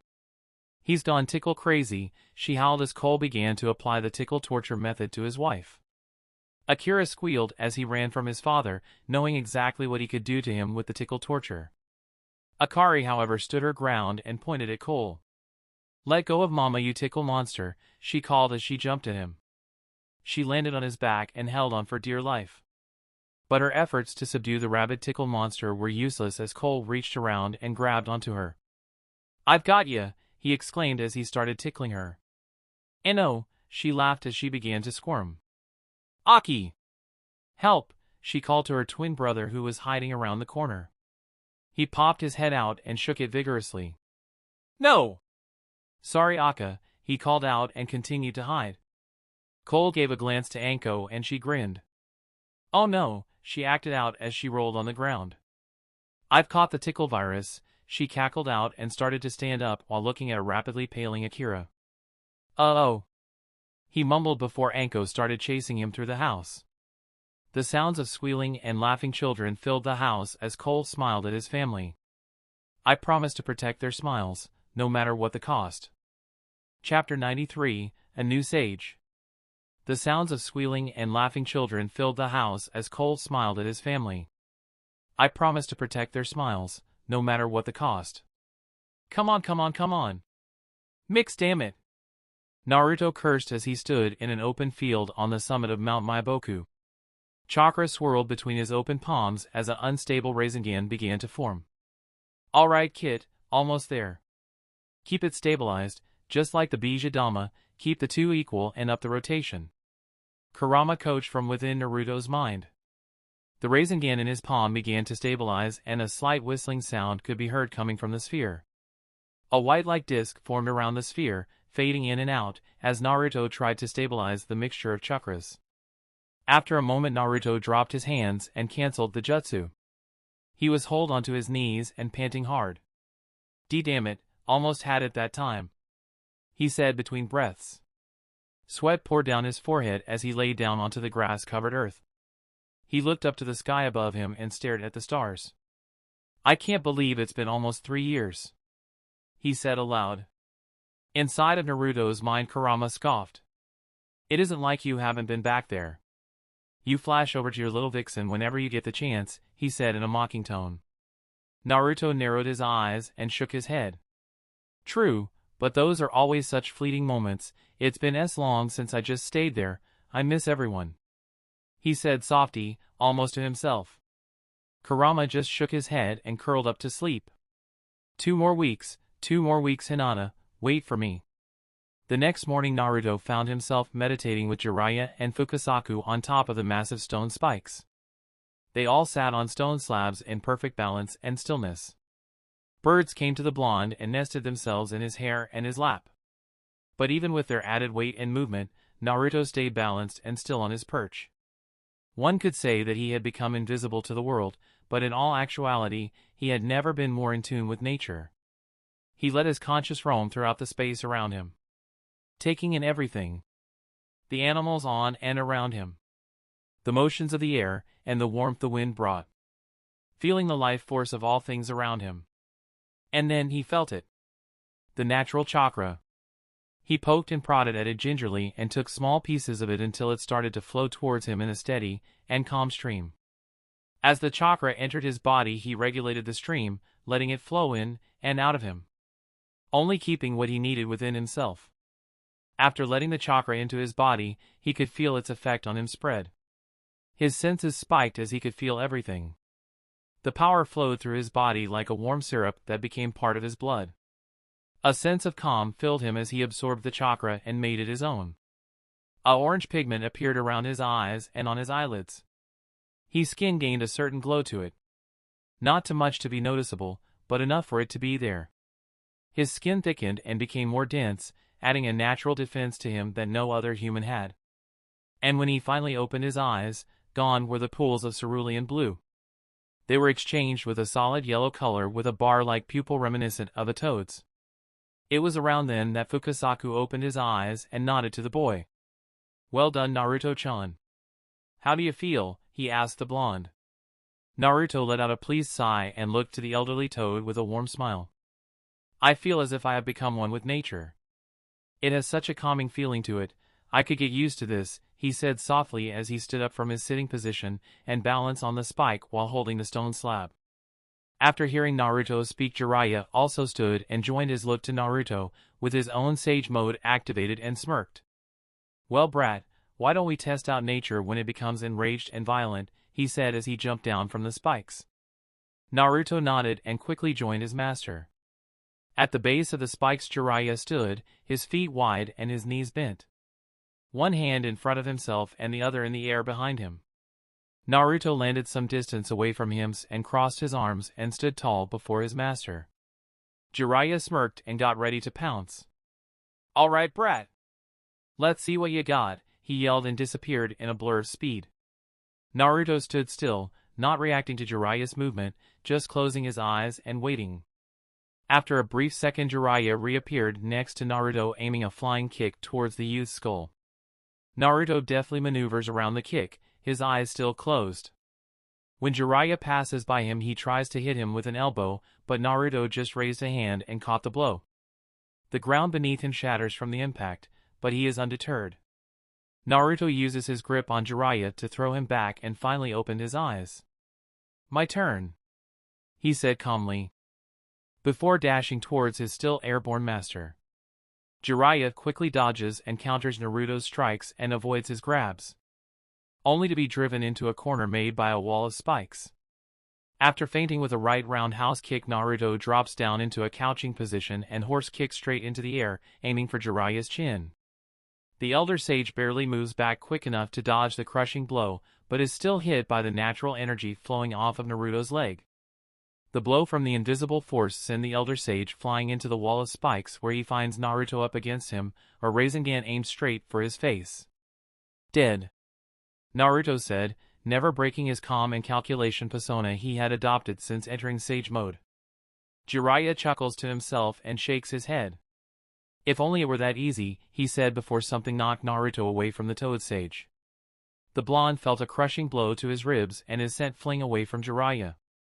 But, with his enhanced senses, he was able to bring an arm down and block the kick from Fukasaku just in time to save himself from breaking any ribs. The old toad was small, but he still packed enough punch that even Tsunade wouldn't want to get in directly from him. Naruto smirked at the two sages. "Oh, so you guys gonna gang up on me?" he said in a mocking tone. Jiraiya and Fukasaku got into ready stances and smirked back at him. "Think of it as a graduation exam, brat," Jiraiya said to the blonde. "Just don't let us get a clean hit and then you pass." Fukasaku continued before dashing at the boy. He led with a spinning kick that changed into an elbow strike once it was blocked. Naruto ducked under the elbow and latched onto the toad's leg before using his own momentum to throw him at Jiraiya. The toad Sanin caught Fukasaku and tossed the toad back at Naruto with great speed as the elderly toad readied another kick at the blonde. Naruto dashed to his left to avoid the kick and was immediately set upon by Jiraiya. The Toad Sage tried as hard as he could to hit his smaller opponent, but to no use. Naruto just danced and blocked around all of his master strikes, even dodging or outright countering Fukasaku at the same time. After ducking under a roundhouse, he reached up and grabbed onto Jiraiya's still extended leg. After pushing Jiraiya off balance, he quickly launched a horse kick behind him to knock away Fukasaku. As Jiraiya fell backwards and Naruto finished his kick, the blonde jumped over his master and tagged him with a weak Rasengan and drove him into the ground. "Dead," he said to his master again, before turning to catch Fukasaku and pin the Toad Elder to the ground while holding a kunai to the Toad's eye. "And dead," he stated with a smirk. Both Fukasaku and Jiraiya stayed quiet for a long moment before busting into a hearty laugh. "Damn brat, you got us good." Jiraiya chuckled as he stood back up, slipping out of his sage mode.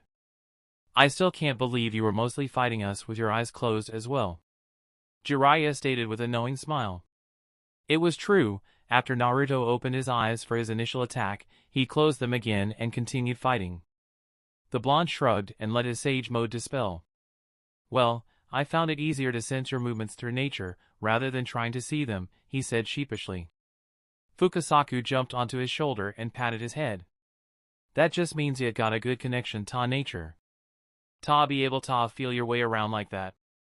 Fukasaku praised the boy. Naruto scratched the side of his head in response to the praise he was being given. It also helped that he had Kurama to warn him and keep his Senjutsu reserves topped off, but they didn't need to know that little detail. Fukasaku jumped off of Naruto's shoulder and started heading over to his home. "Come on, Naruto-chan.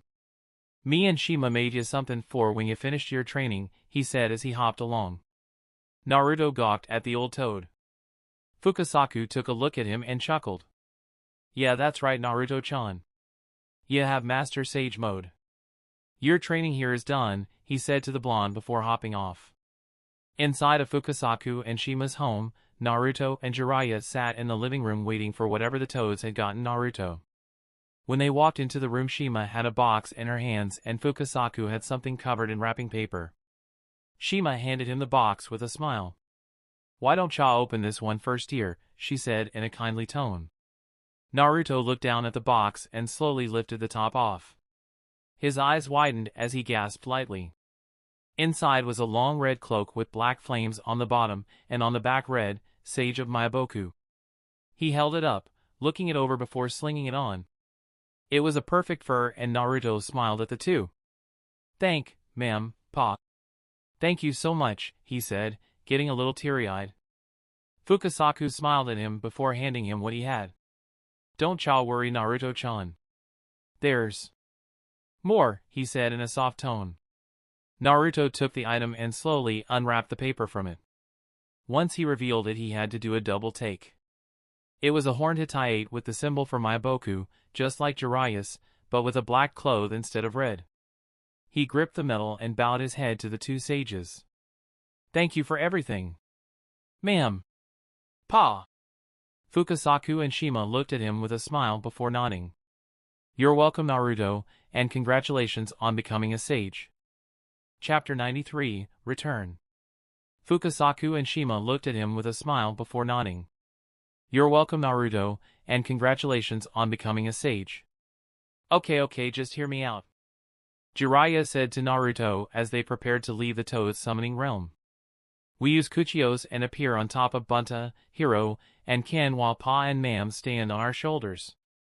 How's that sound?" He tried eagerly to talk Naruto into some elaborate return to the village to show off he had become a sage and to signify his official return to Konoha. The blonde just gave his master a deadpan look before narrowing his eyes. While it sounded cool at first, he quickly thought of what Jiraiya would try to have him do once they appeared in the village. The old man would probably try to get him to do his strange kabuki dance and make a long introductory monologue while matching what Jiraiya himself was saying. Not only that, but once he thought about it, there was a large possibility of crushing something or someone with the giant toads in the middle of the village. So, after a long and thoughtful pause, Naruto looked up to Jiraiya's expecting face. "Yeah, no," he said before he hurried back home. Jiraiya instantly deflated and hung his head in a depressed state. "Didn't have to show off, not everyone can Horatian, you know."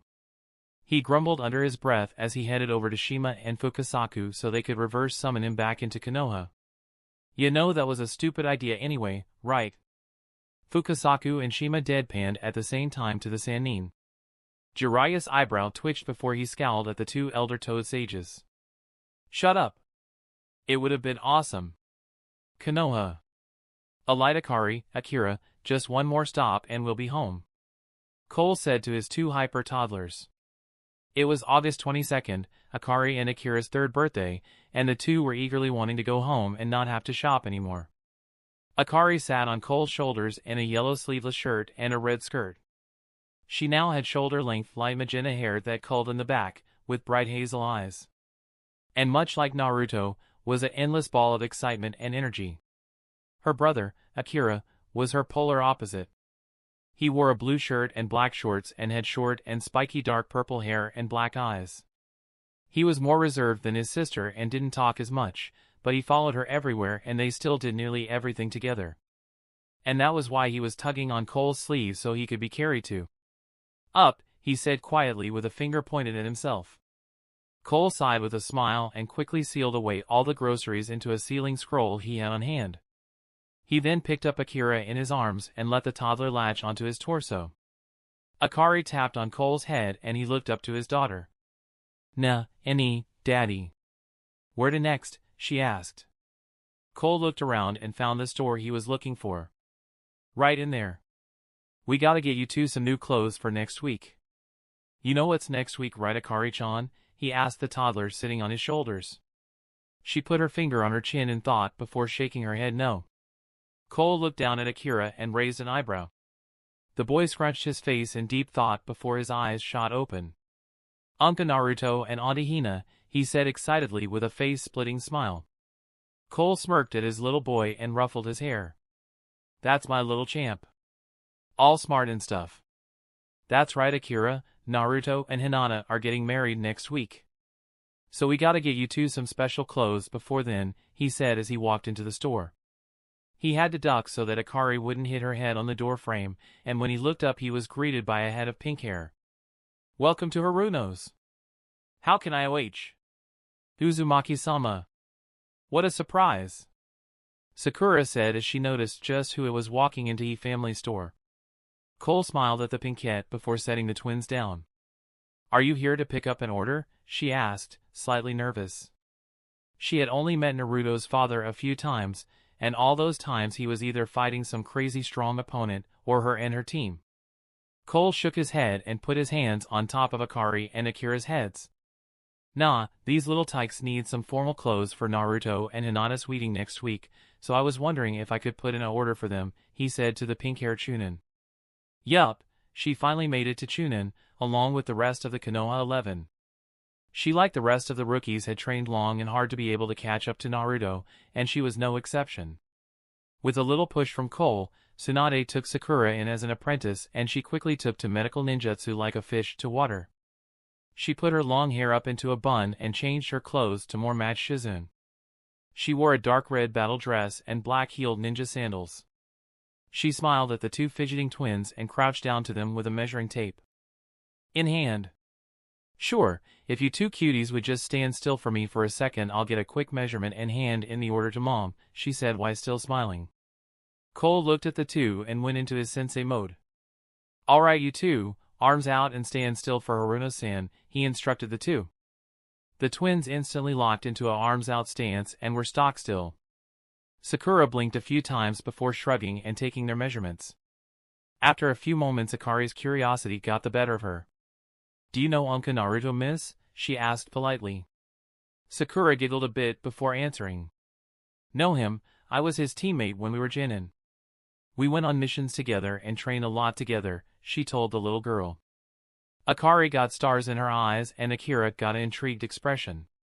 Really? Akari asked again. Sakura smiled and nodded. Really, she replied. Akari took a breath in and smiled. That's so cool. Uncle Naruto's so funny and super strong, she gushed. Sakura laughed a bit at the little girl's eagerness and stood up.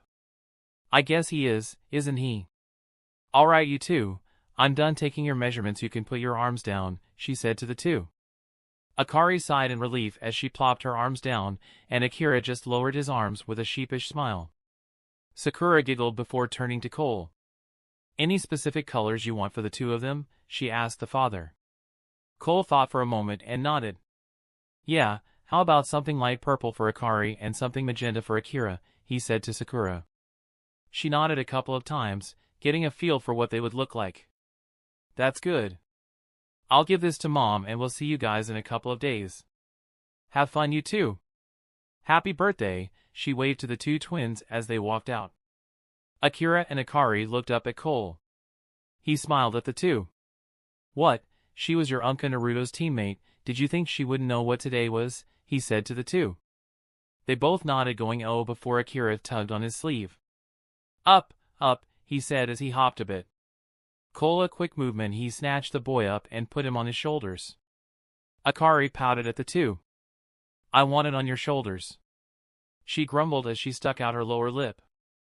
Akira shook his head and looked at his sister. First come first serve, aka Chan, he said as he crossed his shoulders and nodded to himself. Cole's sweat dropped at the two.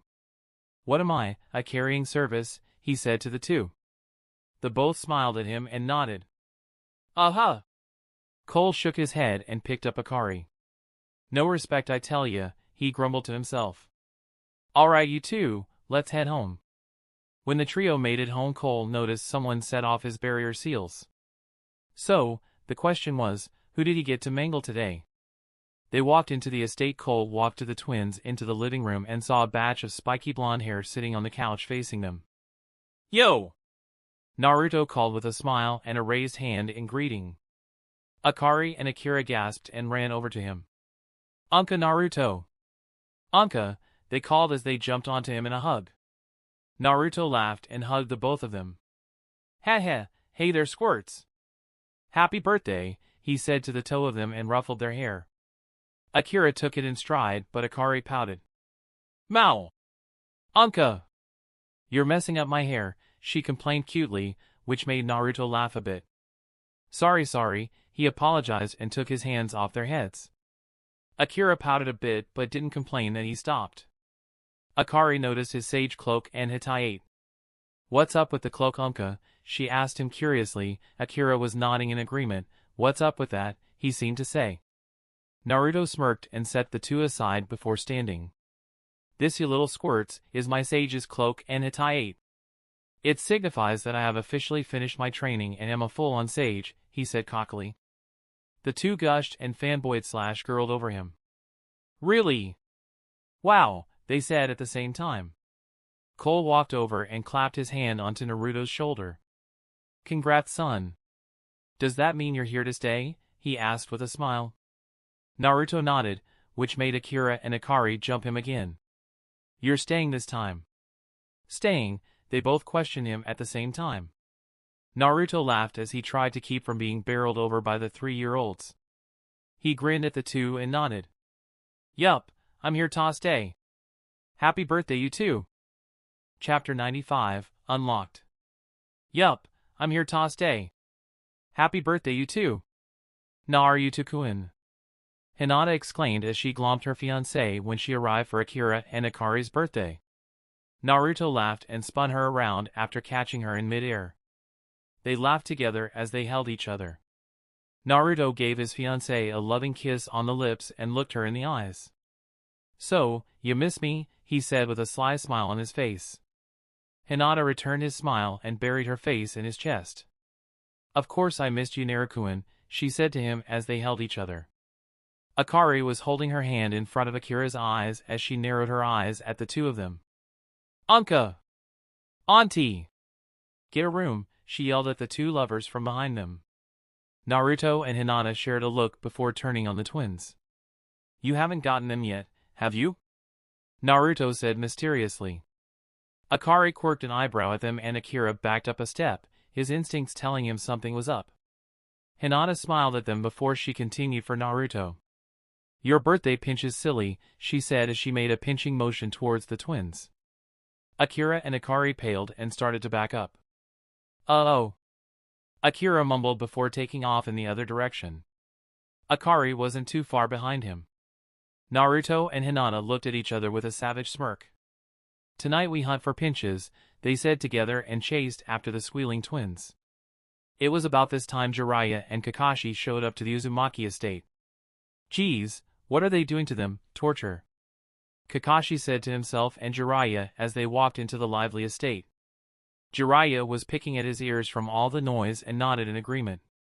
That's gotta be it, he grumbled to the silver-haired Jonin. It was then Akira jumped behind Kakashi and for a hiding spot. Naruto came around the corner after following Akira and noticed Kakashi and Jiraiya looking at the boy with a confused expression. The male twin pointed his little index finger towards Naruto and looked at Jiraiya. Attack, he ordered the older Sanin, making Jiraiya look over to Naruto for an explanation. The blonde smirked and made a pinching motion with his hands. Now both Kakashi and Jiraiya smirked as an evil gleam came to their eyes. The two shinobi turned towards Akira and smirked. What, you haven't been pinched yet? Let us handle that, they said at the same time while making pinching motions. Akira paled and backed away from the two, only to be blocked by a Naruto clone on the other side. He pointed towards Jiraiya. Pervy traitor, he said sharply at the Sanin. Jiraiya just shrugged his shoulders and took another step forward. Akari, who was watching this all go down from the corner she was trapped by Hinata and sniffed and saluted to her brother. It's been an honor, Aki-kun, she said as the boys' squeals filled the house. The pinching had begun. 10 minutes later, Cole came out of the kitchen with a slight scowl on his face when he saw his twins rubbing their sore cheeks from several painful pinches. "Did you guys really have to traumatize my children like that?" he deadpanned at the 4 older guests. Naruto and Hinata were at least sensible enough to avert their gaze. Jiraiya and Kakashi just nodded with conviction. "Of course," they said in unison. And as soon as they said that, they both received hits on the head from Cole's fist. "That's for the child therapy they're gonna need." Cole grumbled as 2 large bumps formed on the top of the 2 shinobi's heads. Akira and Akari snickered at the 2 of them. "You got in trouble," they said while giggling. That night had been one full of laughs. Once Anko showed up, with a massive teddy bear for the twins, the party started to kick off in earnest. Presents were passed out, candles were blown, and food was eaten. Cole even made Akira's favorite food, lime jello. The kid could eat it all day long and never lose his smile. So, after a massive tub of jello was eaten, they got down to business and started playing party games. Ranging from board games, pin the tail of the donkey, dodge the kunai, wait, what? Come on Kakashi, all you gotta do is dodge the kunai, Jiraiya slurred from after drinking his 3rd large bottle of sake. Kakashi had also somehow gotten drunk and was hardly able to stand up on his own. He gave a thumbs up, which signaled Jiraiya to let loose. Cole had heard the 2 and narrowed his eyes. "Oh no you don't. No kunai in the house," he yelled at the 2, a little too late. Jiraiya already threw a kunai at Kakashi, who dodged by just falling over in a drunken coma. But the kunai kept going on past the jonin and straight for Akira. Cole leaped into action and tried to get in the path of the kunai, but wasn't quite fast enough. Akira watched as the kunai got closer and closer until it was a foot away from his head. But then, everything stopped. To the boy it seemed like everyone was moving in slow motion as he moved out of the way of the flying blade. And then it passed him and sank itself into the wall of the house. Cole and everyone else who had been watching blinked a few times before the boy's parents and sisters shook off their stupor and ran over to Akira. Anko and Cole got there at the same time and started fussing over him. "Are you okay? You aren't hurt, are you?" "I'm gonna kill Jiraiya if you're hurt," they both said at the same time, making Jiraiya instantly sober up and hide behind a corner, trembling in fear of the 2 parents. And then Cole gasped when he noticed how Akira was able to dodge the kunai. Anko looked at him and then to where he was looking and copied his action. Akira was starting to freak out and looked at his parent. What?" he asked quietly, before Cole got him in a bear hug. "Congratulations Akira," he cried as he squeezed his son hard. Anko, along with everyone else, was looking at him like he was crazy. "You knew this would happen." Anko shrieked at him. Cole put his son down and nodded proudly. It's just like the Rikudo Sanin and his 2 sons. The eldest son inherited his eyes, and the younger his body and will. But, the eldest son didn't acquire the Rinnegan, he gained a whole new Jujutsu, he explained before clapping Akira on the shoulders. "Congratulations on unlocking the Sharingan, son," he said to Akira, causing everyone, save Akari, to gasp and rush over to check on the boy. And, like Cole said, the little boy's black eyes had turned red and had a single tomo spinning slowly around his iris. The rest of the night went on uneventfully, save the beating Jiraiya got from Cole and Anko, and the fact Akira kept activating his Sharingan whenever he wanted, causing him to get tired and fall asleep in Naruto's lap. Akari soon joined him on Hinata's lap and the twins slept like lumps on a log. The older group were all sitting in the living room while Cole explained the history of the Sharingan and its origins. And how now, the once thought near extinct Jujutsu, had a new family to carry it on. "How do you think the village is going to react to this?" Jiraiya asked in a low voice as he stroked his chin. Cole shrugged his shoulders and looked at his children with pride. "Well, since Akira inherited my eyes, that means Akari has my chakra. They will both be powerhouses in the future, I can assure you that. But, I refuse the village to take them from me or let them try breeding this out. They are my children and they will make their own choices.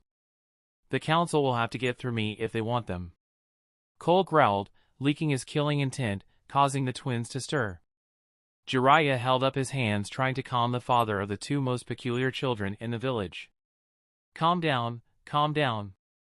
We don't know if the council will even do anything. You, me, the brat, and Tsunade are all on it, and I doubt Hayashi would go against you like that. Which rules out half of the shinobi council. And since these would be shinobi matters, then the civilians would have no say in the matter. So calm down, he reasoned with Cole. The Rinnegan bearer calmed himself, but kept his unhappy look on his face. They were silent for a while before Hinata interjected. Since Akira-kun inherited the Sharingan, what exactly does Akari inherit? She asked Cole with a glance to the sleeping girl in her lap.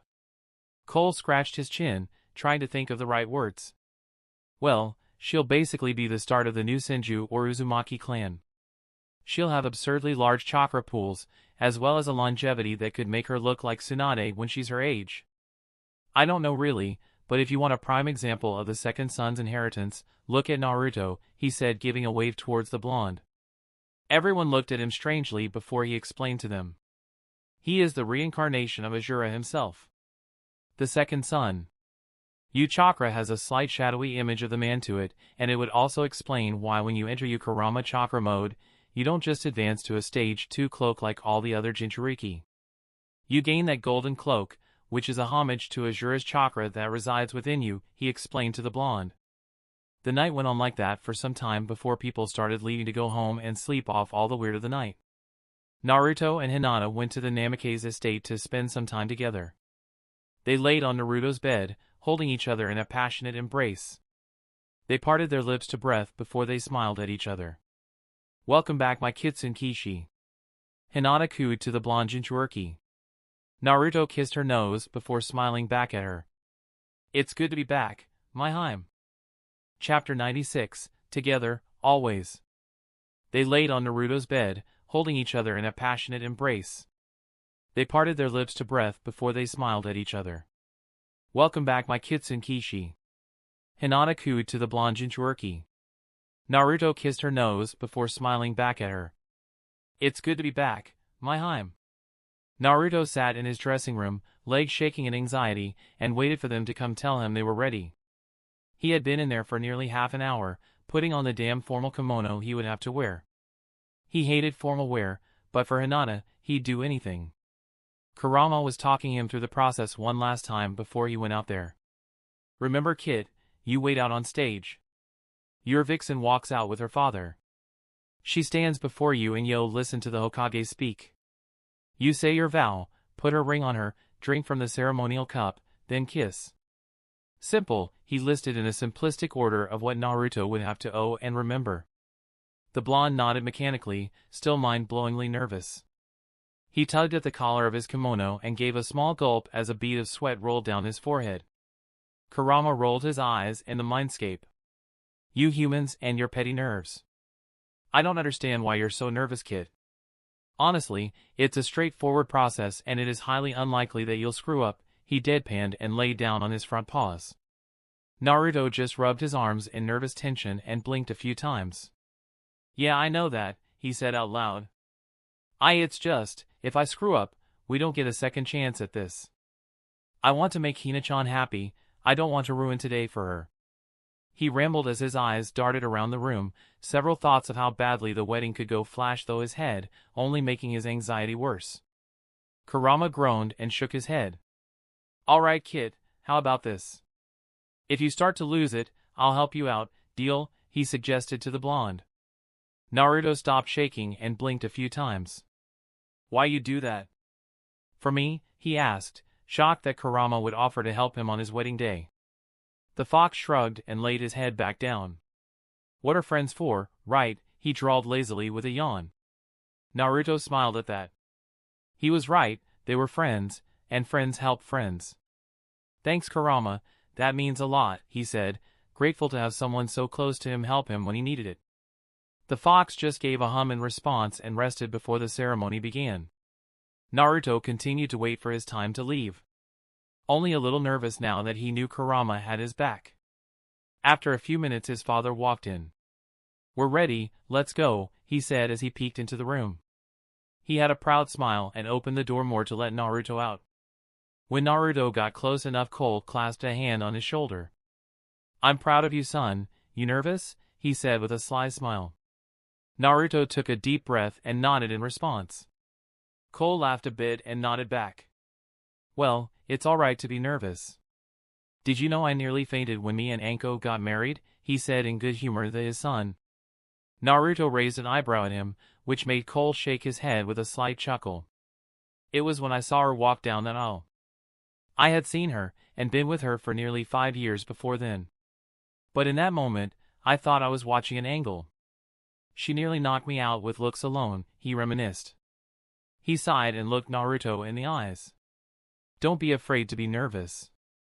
It's natural, and it'll just make this all the more worth it when it's over, he said before he turned and opened the door to the wedding room.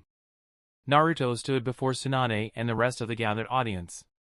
Cole, Anko, Akira, Akari, Kakashi, Hiruzen, and Jiraiya sat in the front row of Naruto's section. Shikamaru, Shikaku, Yoshino, Lee, Tintin, Tanzo, Chuji, Chuza, Tuchi, Iam, Guy, and the Konohamaru Corps sat behind them. His side was the smaller of the two, but everyone there were his dear friends and family. On Hinata's side was her mother, Hanabi, Hisashi, Ko, and several Hyuga elders. Behind them sat Sakura, Mabuki, Ino, Inoichi, Kiba, Shino, Shiba and his wife, Tsum, Hana, Shizune, Asuma, and Kurenai. Along with them were several of the branch house members of the Hyuga and the Hyuga clan's political allies. Up with Naruto acting as best man was Neji. The two of them never really got along with each other, but they were both close to Hinata. Neji was nearly as defensive of his cousin as her own father, and if Naruto was going to have anyone up there with him, it needed to be Neji. Naruto took one last breath and looked to the large double doors that Hinata would be walking through at any moment. /N, if you want, play that song, you know, the one at the end of Naruto the Last. I don't know its name, but yeah, play that. Tongue sticking out. Then it started. The music on the piano started to play, and the doors slowly opened. And Naruto could quite see anything else in the room than the woman who stood there. She took his breath away, and he felt exactly like how his father did. His head became light and he had bite his tongue to keep himself from opening his mouth. Hinata walked into the room with her father. She wore a white, floral kimono with a lavender sash. She wore red lipstick and had a lavender lily in her hair. Her eyes went immediately to Naruto's, and she gave him the warmest smile she could muster. She had to force herself to keep from crying or laughing when she saw that Naruto was struggling to keep from gaping at her. Her father led her up to where Naruto, Neji, and Tsunade stood. He gave a single look to Naruto and nodded to him. Naruto returned his nod with a nervous smile and Hayashi went to sit with his wife. And that left Naruto to only be looking at Hinata, and with her to only look at him. They just stared into each other's eyes as Tsunade spoke for them and to the audience. They didn't know how much time passed as they smiled to one another, oblivious to everything else in the world. All they cared about was the person in front of them, and that's all they needed. It wasn't until Tsunade loudly cleared her throat that Naruto and Hinata broke their eyes from each other to look at her. They blushed heavily and Tsunade had to suppress a snicker. Your vows, she said to the two in a low voice. Naruto and Hinata looked at each other and then around them and noticed that Akira and Akari were there holding their rings for them. Naruto blinked a few times before Kurama yelled at him to kick it into gear. He shook his head and took the ring Akira had and gave his little brother a smile before looking back into Hinata's lavender eyes. Hyuga Hinata, he started, pausing for a moment to catch his breath. Hinata, you had always been there for me. Ever since I could remember we have been friends. We used to sneak out at night and wander through the Hyuga gardens, press flowers, pull pranks.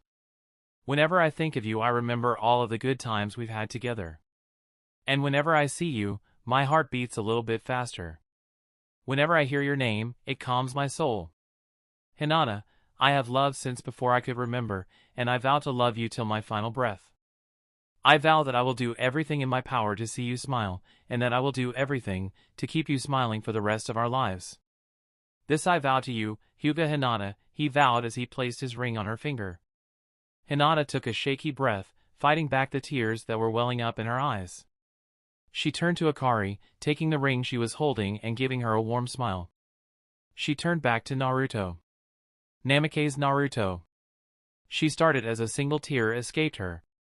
Naruto, I have always admired you. Ever since I first met you, you were filled with so much confidence that I could help but smile when I was with you. I loved every moment we were together, from being friends to now. I have loved every moment, almost as much as I love yourself. I vow to you, Naruto, that I will never stop loving you. I vow that I will do everything to remain by your side, together, always. This I vow to you, Namake's Naruto, she vowed and placed the ring on Naruto's finger, a few more tears following the first one that fell. Tsunade placed a chalice filled with red wine between the two of them and looked to the both of them. Now drink from the chalice, and may this joining be forever and always upheld and true, she said to the two of them. Hinata gripped the bottom of the chalice and held it up to Naruto's lips. He took a drink from it and then gently held the chalice up to Hinata's lips so she could do the same. Once they had drunk from the chalice, Tsunade took it back and smiled to the two. Namake's Naruto, you may kiss your bride, Namake's Hinata, she said with a proud smile to the two. Naruto looked into Hinata's eyes one more time while taking her by the waist. Hinata wrapped her arms around Naruto's neck and gently pulled his head down to hers. And they kissed with the most passion and love they could conjure. Tears fell freely from their eyes, as well as the eyes of several of the onlookers in the audience. The two newlyweds parted for a brief moment and Naruto smiled. I love you, Hinata, for now and forever, he said to her. She returned his smile and leaned closer to him. And I love you, Naruto, for now and forever, she said back to him as they kissed for a second time. Chapter 97, Horrid News. The two newlyweds parted for a brief moment and Naruto smiled. I love you, Hinata, for now and forever, he said to her. She returned his smile and leaned closer to him. And I love you, Naruto, for now and forever, she said back to him as they kissed for a second time. Naruto woke up with the feeling of a warm body pressed up to him. It wasn't necessarily a new feeling, but he was still getting used to waking up with someone else in his bed. He liked it. Knowing he could wake up and see the one he loved most laying there next to him. Hinata laid next Naruto, breathing gently as she slept on his shoulder, her legs wrapped in his. Naruto smiled at her and brushed a wild lock of hair from her face. She stirred from his touch and slowly opened her eyes. She let her waking eyes wander before fixing them on the cerulean pools in front of her. She smiled to her husband and snuggled a little closer. Morning Naruto, she yawned as she rested against him. Naruto smiled wider and held her a little closer, taking in her scent. Let's just sleep in, okay? She said to him in a sleepy haze. Naruto chuckled and kissed her on her forehead. Oh, Haim. If only we're so lucky. I've got a meeting with the council at noon, he grunted to her as he painstakingly extracted himself from her embrace. She pouted and rolled onto her side. Is it really the end of our honeymoon already? She whined and pouted to her husband as he got dressed. Naruto laughed as he slipped on a black long-sleeve shirt with orange lining. Sadly, yes, Haim. It's been a week. So we have to return to active duty, he sighed and slipped on his scroll belt and shin guards. Hinata sighed in mock annoyance and slowly got out of bed and joined her husband in getting ready. I guess that means I have to do my duty to the village too, she yawned. Naruto chuckled and gave her a quick kiss. I'll go get breakfast started. After leaving home, Naruto made his way over to the council room at a leisurely pace, saying hi to several of the villagers, getting offers of congratulations and people telling him welcome back. It was good to be back.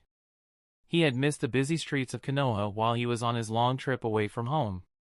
He walked into the Hokage Tower and was greeted by Shizune. Hey there, Naruto-kun. You here for the meeting? She asked with a smile. Naruto nodded and gave her a wave as he passed. Yup, I'll see you later, Shizune-chan. Tell Sakura I said hi, he said as he started up the stairs up to the chamber room. When he got to the room it was 11:45. He walked into the large double doors and took in who was already there. There were a few civilian councilmen as well as the old Inoshikacho trio. Hayashi was of course early and waiting with his stoic expression. Naruto also saw his father, but knew he was just a clone. Why didn't he think of that? Probably because if Tsunade found out he'd get throttled for not sharing in her hell known as politics. He walked over and took his seat next to his father and gave him a slight glare. Lucky prick, he growled at the clone. Cole's clone stuck out his tongue. Rude brat, he mocked back. Naruto huffed and turned away from him. He gave Hayashi a nod in greeting and received one in return. That had basically been their relationship since he first started dating Hinata, mutual dislike and coexistence. He continued to look around the room and noticed the slightly somber, subdued mood. He narrowed his eyes and leaned back into his chair. Today was going to be interesting. Tsunade walked into the room last, following behind Jiraiya. The white-haired sage had a frown on his face as he took his seat, and Tsunade looked like she was having a rather bad hangover. She flopped down into her seat and looked around the room. She gave a quick nod and welcome back to Naruto before looking between Cole and Jiraiya. Well, you two care to explain what you've heard, she said to the two in an apprehensive tone. Jiraiya sighed and shook his head before looking to Cole. You want to break the news, or do you want me to? He sighed. Cole's mood turned on a complete 180. The room chilled as he stood up, his eyes gaining a serious look while he looked to everyone on the council. And it was at that moment, Naruto figured out, this wasn't a clone. Members of the council, I bring you some grave news, he started. My spies have found out that there's going to be an attack on Sunagakure, soon. I don't know how soon, but the Akatsuki is issuing a full-on assault, he said in a severe tone. Several council members gasped in shock, save the Shinobi Council.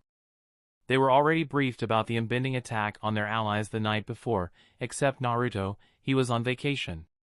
What? He shouted in outrage. And we're just now hearing this, he questioned. Cole gave him a glance, but his eyes said shut up and listen. And shut up he did, but that didn't mean he liked it. Cole looked over the council and waited for the scared and worried murmurs to end. But when they didn't, Tsunade slapped her palm on her desk, making a loud thump, shutting everyone up. Cole gave her a nod of thanks before continuing. I propose we send a contingent of Konoha shinobi to assist in the defense of our ally, he offered to the council, gaining some nods and some sneers of disapproval. Why would they be so bold to attack a hidden village? They couldn't possibly be strong enough to take on an entire village, one of the civilian council members questioned, doubting Cole's information. Cole leveled his gaze at the man and sighed. And if I were to say they not only have Uchiha Sasuke with them, but a man with the same eyes as mine, he said in a grave voice. This time, nearly all of the council, including Naruto and Tsunade, gasped in shock. You lie. Sasuke-sama would Neve dash the same councilman as before began to shout but was cut off when Cole turned his gaze into a glare. Do not doubt my words, councilman. And if we do not act quickly, we could lose an allied nation.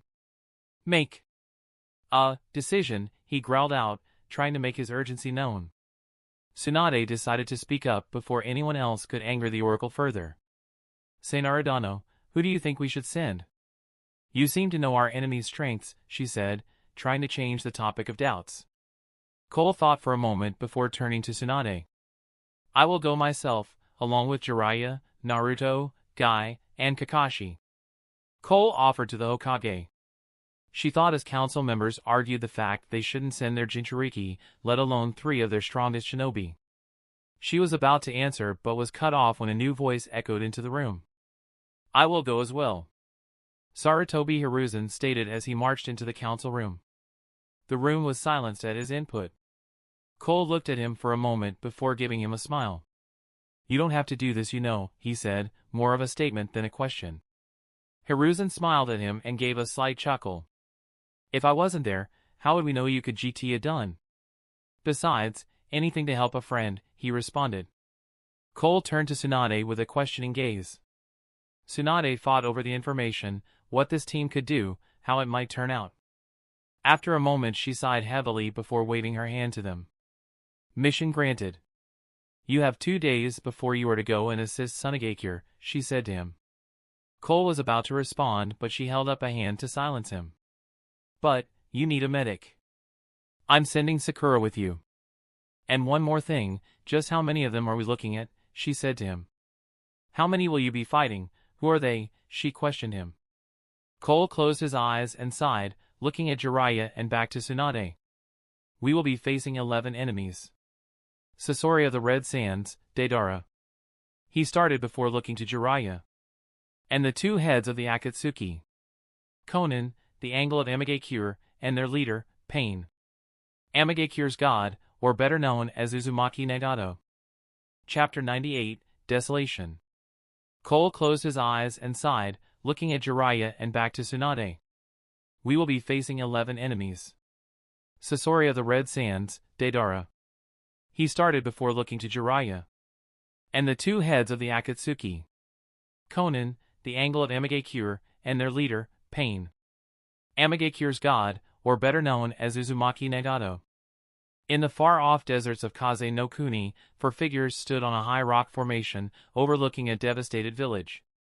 One of the figures looked at the village, eyes closed, arms crossed, waiting for something soon to come. Another figure moved towards the first. This figure was hunched at an odd angle and moved slowly, almost like it was crawling. The figure growled and looked towards the destroyed village. Why are waiting? We have the Achibi, why haven't we extracted it yet? The figure growled in a deep and raspy voice. The fist opened his eyes, showing a strange purple glow and the ripple pattern that accompanied it. We will wait for now, soon they will be here, and then we will finally put an end to their meddling, the man with the ripple pattern eyes droned in a deep, lifeless voice. The hunched figure growled and began to move away from the strange-eyes man. You know I hate waiting. It grumbled before moving to another figure. Don't worry, Sasori Dano, yeah. When those fools get here we show them our art, yeah. A tall figure with long hair said with excitement. The now named Sasori merely huffed in annoyance. I could hardly call what you do art, Deidara. True art lasts forever, not in a mere instant, he grumbled and settled down next to the tall man. Deidara laughed and shook his head. Oh, Sasori Dano. One day you will come to understand that art is an explosion, lasting for a brief moment before blinking out with a bang, yeah, he said to the hunched-over man. The fourth figure looked at them. Stop your arguing.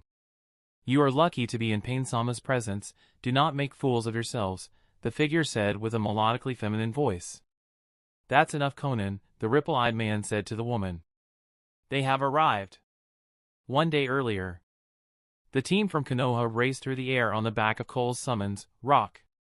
They had just about to made it out of High no Kuni when they noticed a storm rolling in. We won't be able to fly through this. Cole shouted to the members of the defense force with him. We will have to land and wait this out, he instructed. Hiruzen nodded to him. Very wise.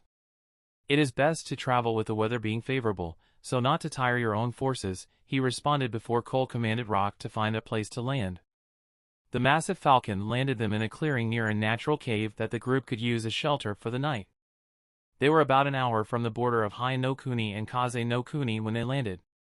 And not 10 minutes later a massive downpour rolled in and forced the group to take shelter within the cave.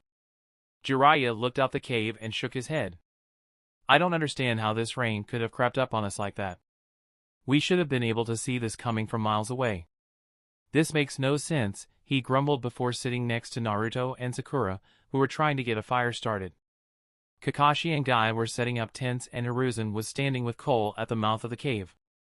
This worries you, doesn't it? The elderly man asked Cole. The Rinnegan bearer nodded slowly. This rain is laced with chakra, I have a feeling that our enemy has moved faster than we predicted. He responded, a slight scowl edging in on his face. I only hope Sunagakure can hold out against them long enough for us to make it in time. Hiruzen looked at him with a questioning glare. Do you doubt the strength of an entire nation to fight of 11 people? He asked incredulously. Cole was quick to respond. Yes I do, he said with conviction. He turned to Hiruzen with a serious look on his face. Just one of them has the strength to defeat Gaara.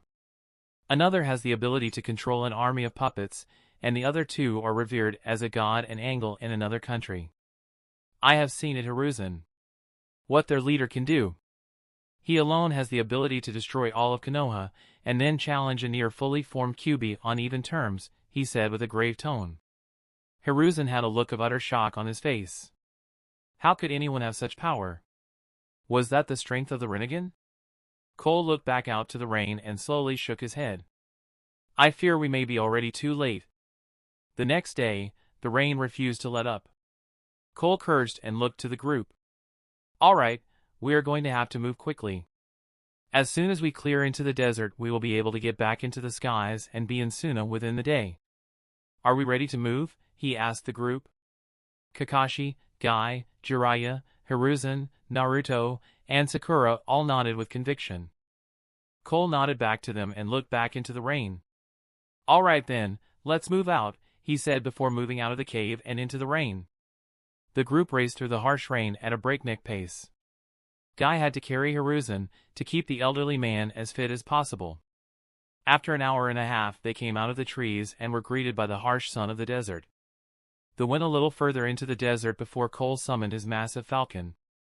All right, get on. We need to hurry to Suna before it's too late. And how late they were. Rock flew over the great stone walls tats around the village, and to the horror of all that were present, there was nothing left. The village was little more than a crater surrounded by destroyed buildings. And at the center of the crater stood 4 figures, looking up at the falcon Cole and company were riding. Cole's fury spiked before he pulled his summons in a nosedive towards the enemy. But before they could get close enough, an invisible wall of energy knocked rock out of the sky. As they fell, Cole formed several truth-seeking balls and willed them to turn into platforms to catch the falling group and guide them to the ground. As he caught them, a beam of pure chakra struck out at him. The beam was strong enough to obliterate almost anything it struck, but Cole held out his hands and roared. Don't underestimate me. As soon as the beam hit him, he absorbed the attack and formed a chakra cannon with his own arm. Ashura Path, chakra Gatling gun, he roared as the cannon formed several barrels that unleashed a fully automatic barrage of chakra blasts towards the enemy on the ground. A new figure appeared in front of the 4 and held up his hands, absorbing the blasts. Cole cursed, but he had bought enough time for his group to land safely. Cole landed in front of them, his truth-seeking balls floating behind him, a shakujo forming in his hand. So, he started. Was it you, Nagato, that destroyed the village? Or was it Deidara there? He asked in a cold tone. Pain, the false leader of the Akatsuki, stepped forward, his 5 other paths joining him. It was I that brought the meaning of pain to this village, he said to them. How do you know of Nagato? He asked, and looked behind Cole to see who they would be up against. So, you have brought copycat Kakashi, Mato Guy, the Kyuubi, a medic, the god of shinobi, and my old master with you to fight us. Should I feel honored? He droned, a chakra receiver rod forming in his palm. Jiraiya looked at him with shock. Yahiko, he breathed. How did you get the Rinnegan? He asked the orange-haired man. Pain looked at his old master and back to Cole. Yahiko died a long time ago. All that remains is pain. And you will all die here, he said to the group. Sasori and Deidara removed their cloaks and readied themselves for battle. Konan stepped next to her leader. You have been a thorn in our side for too long, Oracle. We will put an end to you here and now. It is time for you to know pain, he roared as the ground began to shake. Team Konoha looked to the ground and jumped away from where they were just in time to dodge the solid white arms jutting out from the ground. All around them, hundreds of white Zetsu clones emerged from the ground. They stood amidst a sea of white, back to back they looked at the army before them. They all knew what would come next. All-out carnage. Chapter 99, A Long Battle Begins. All around them, hundreds of white Zetsu clones emerged from the ground. They stood amidst a sea of white, back to back they looked at the army before them. They all knew what would come next. All-out carnage. Kuchios no Jutsu, 4 voices roared out in the sea of white Zetsu. Gamabunta, Gamahiro, Enma the Monkey King, and the Manticore all appeared in the center of the mass amount of Zetsus. Cole sat atop the Manticore and leveled his cleaver before him. Wreak havoc! Cole yelled as the Manticore released its Jinjutsu-enhanced roar. Several white Zetsu froze from the feared Jinjutsu the beast used and were quickly torn apart by the lion's spike attacks. Well, Jiraiya, what kind of shit did you get us in now? Gamabunta said as he swung his tanto down on top of a group of Zetsu. The toad Sanin laughed nervously from his perch on Gamabunta's head. All-out war, I guess. Just what the hell are these things? He yelled as he observed the Zetsu army. Naruto, Guy, Kakashi, Sakura, and Hiruzen stood atop of Gamahiro. Naruto brandished a Hiraishin kunai as Enma turned into his adamantine staff form. Kakashi revealed his Sharingan and Guy started to psyche himself up. Sakura was adjusting her leather glove and grinning like a madwoman before Naruto turned to her. "Sakura, stay with Gamahiro and act like a base camp in case one of us gets injured. I have a feeling we'll need you on active medical duty," he instructed the field medic. Sakura scoffed at him. "Like I'm just gonna sit back and do nothing," she said before she jumped off of Gamahiro's back and high into the air. "Shannanaroo," she roared as she descended to the ground and punched. As soon as she made contact with the ground, she formed a massive crater that sent dozens of Zetsus flying. All of the males on Gamahiro's back, including the Toad himself, were openly gawking at the sheer strength of the field medic. Naruto turned to them, a bit pale. "All in favor of never pissing Sakura off, say aye," he asked the group in a shaky voice. "Aye. Aye," said everyone in attendance, including Kurama and Gamahiro. Naruto nodded to the group. "Good, now. Kakashi, Guy, you guys handle the blonde guy. Gigi, you and me are up against the weird-looking guy with the tail," he instructed. He then looked down to Gamahiro. "All right, big guy, help Sakura out as much as you can. And if the enemy has any summons, you know what to do," he told the summons. Gamahiro unsheathed his katanas and gave a wicked smirk. "Make mincemeat out of him," he yelled happily as the groups went off to attack their targets. Cole and the Manticore ripped through the hordes of white Zetsu as they charged towards their target, Pain. He was within 20 yards of him when he saw the Akatsuki leader raise his arms towards Cole. Cole raised his own arms at the two, exclaimed the same technique. "Shinra Tensei," they yelled at the same time, creating a shockwave between the two, sending a group of Zetsus flying. Cole jumped off of the Manticore and left it to battle with the Zetsu army. The animal path stepped forward and slammed his hands onto the ground. "Kuchio's no jutsu," he exclaimed as a cloud of smoke enveloped the group of Rinnegan bearers. Cole stopped moving forward and jumped high into the air to avoid the stream of boiling bubbles shot out from the cloud. Cole used his Deva path to remain floating in the air as the cloud dispersed. As soon as the smoke dissipated, a spiral-beaked bird came flying towards him. Cole made a single hand sign before taking a deep breath. "Katon, Gokumakyaku," he exclaimed and sent a torrent of flame towards the bird. The bird stopped moving, but the fire was absorbed before it made contact. Cole cursed as he noticed that the Pretapath of Pain was riding on the bird to act as a defense.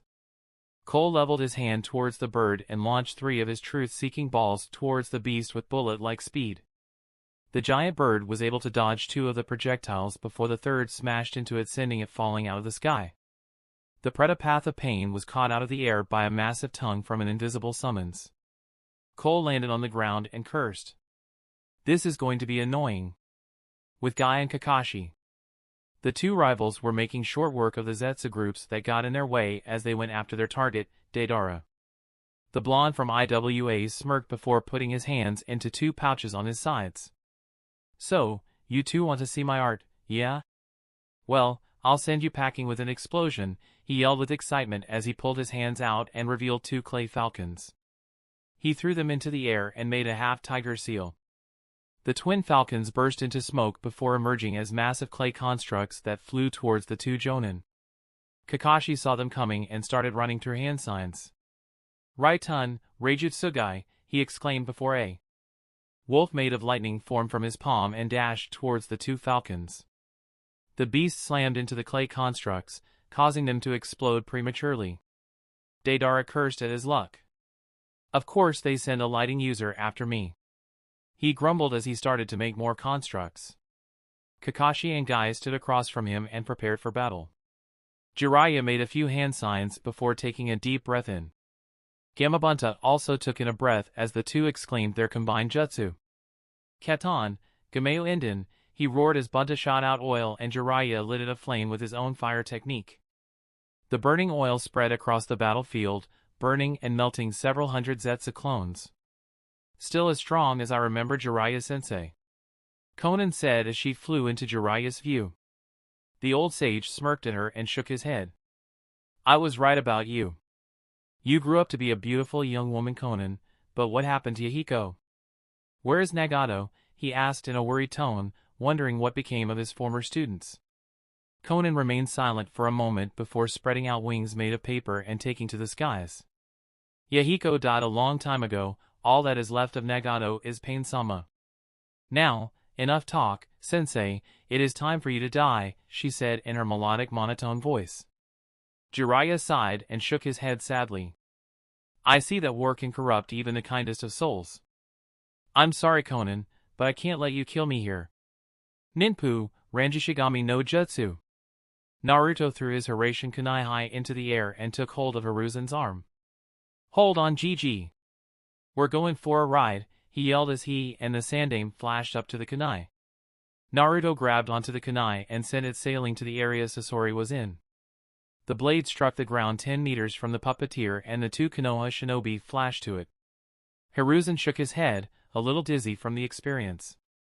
I don't think I'll ever get used to that. He grumbled before getting ready for battle. Naruto smirked and readied his kunai and Kitsune no Kiba. It's like that for everyone's first try, he said as he readied himself to face off against Sasori. The Akatsuki puppeteer growled as he looked at his opposition. Well, looks like Deidara got the easy targets. Oh well, this will just be more fun. He grumbled as he unhinged his jaw. Hundreds of sunbon shot from his mouth towards the 2 Konoha shinobi. Hiruzen moved forward as he finished making hand signs at blinding speed. Doton, Dorihiki no Jutsu, he exclaimed and shot forth a mud from his mouth, creating a wall of earth to defend themselves with. Naruto threw his kunai into the air above Sasori and flashed to it. Yoko Koga! Demon Fox Light Fong, he yelled and slashed through the air with the Kitsune no Kiba, sending a beam of pure Kyuubi chakra out at the puppeteer. Sasori stopped his attack and quickly jumped out of the way of the attack, losing his tail blade in the process. The puppeteer cursed to himself. This isn't going to be easy. Off of the battlefield, 3 figures watched as the fighting raged on. Well, do you think you can face them? One of the figure asked. Yeah, do you think you're ready? They are all powerful opponents, another figure said in 2 different voices. The third figure looked out at the waging battle before unsheathing a katana. It will be the perfect way to test myself before I fight him. The third figure said, emphasizing the word him. The first figure turned from the battlefield, a Sharingan eye glowing red from behind his mask. Well then. Strike when you feel ready.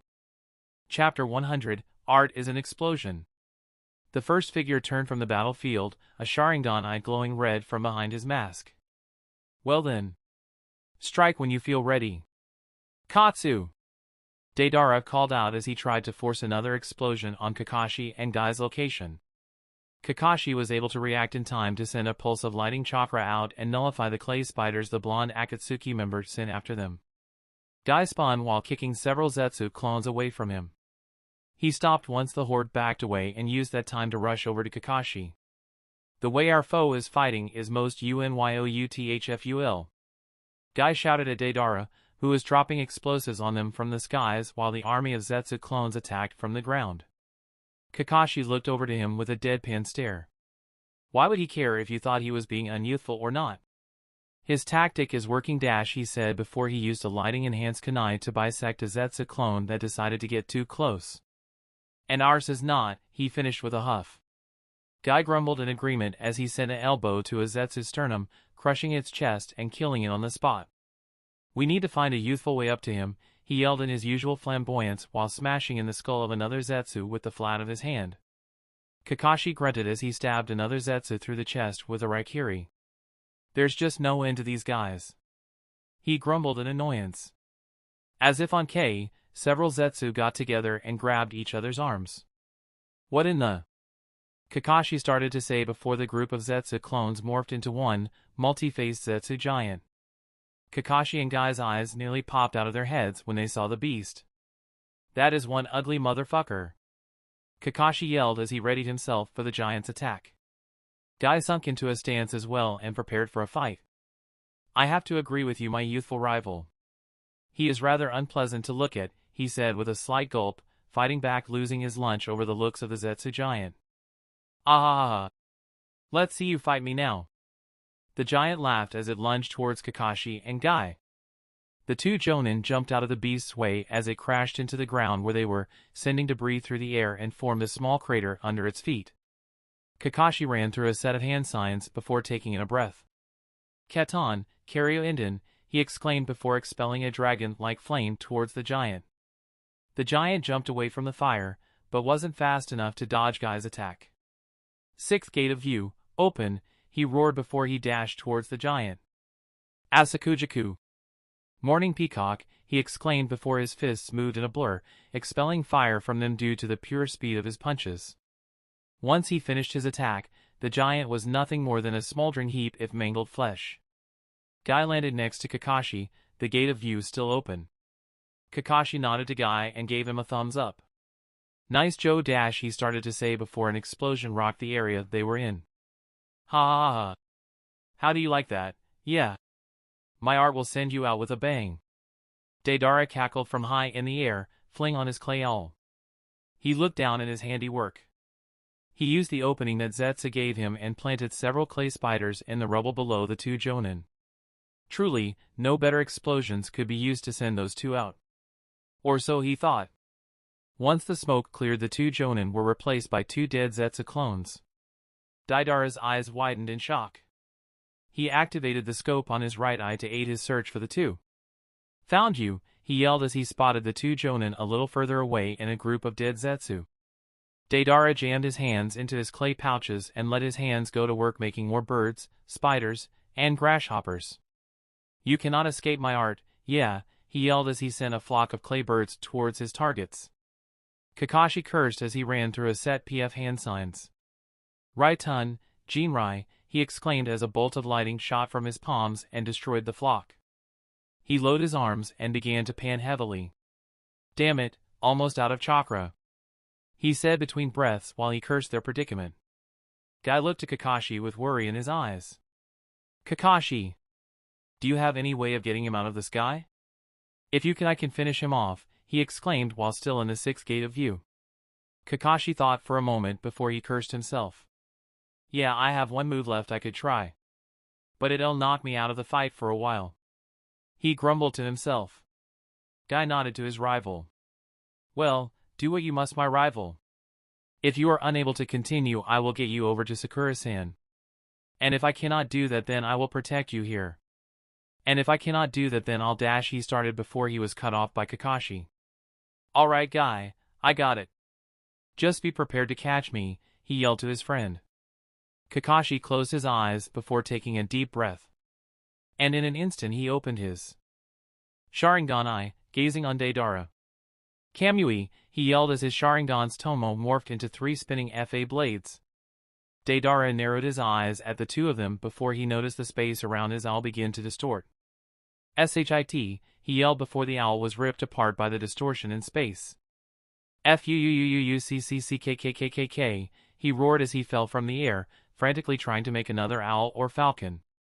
Guy quickly summoned his tortoise, Ningame.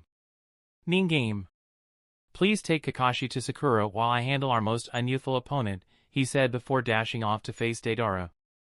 On it, the tortoise said before he caught the falling Kakashi on his back and slowly made his way over to the pink-haired medic. Guy used his advanced speed while he had the sixth gate open to close the distance between him and the falling Akatsuki member and leaped up into the air to intercept him. Deidara pulled his hands out of his pouches and revealed a finished falcon. Got a dash, he said before a foot to his face cut him off. Dynamic entry.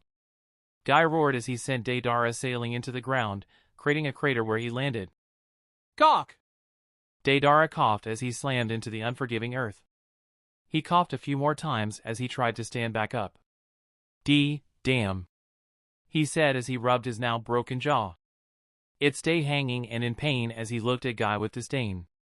He reached his hands back into his clay pouch but was set upon by Guy before he could do anything. He was sent flying with another kick from the taijutsu master of Konoha. Deidara skidded across the ground for a few meters before slowing to a halt. He pulled a glob of clay out and ripped off a piece of his shirt. I refused to die here, he said with a lisp. Art Isha explosion, he roared as a mouth opened on his chest and began to devour the clay. Guy looked on in shocked disgust before a bad feeling was making him want to back away from the fight. Deidara just laughed hysterically as his body started convulse. Black veins appeared on his body as his skin began to disappear. His laughing continued until his body was almost completely gone, and all that was left was a black sphere and mouth, made of the black veins.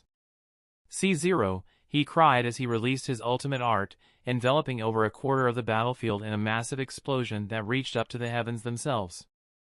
Chapter 101, Art is Eternal.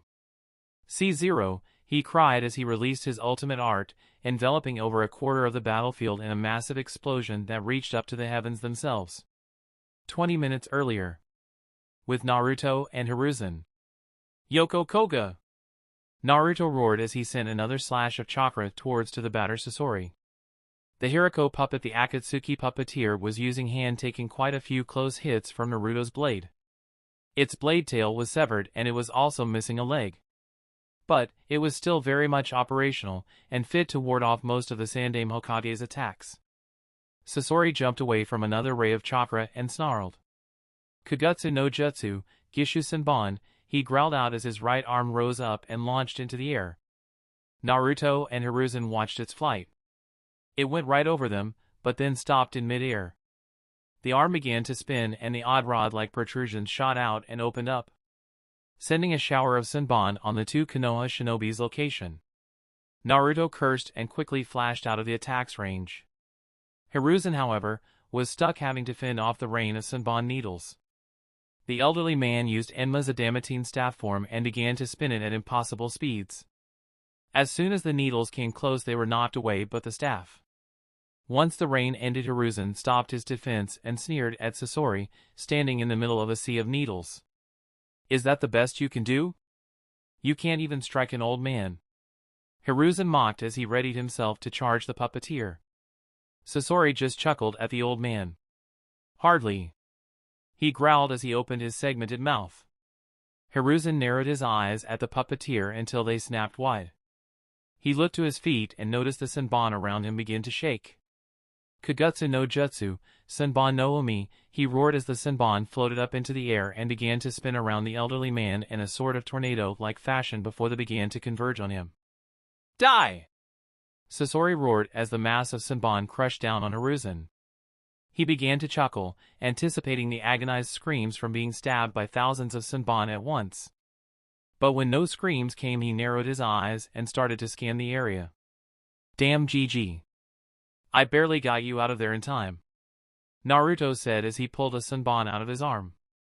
Hiruzen chuckled before pulling a Senbon out of his leg. "Thank Kami for the oration," he breathed as he tried to stand. But once he got to his feet he was forced to lean on Enma for support. "GG," Naruto said with worry and rushed to his side. Enma turned back into his monkey form and looked Hiruzen over. "Those Senbon were poisoned," he said with concern.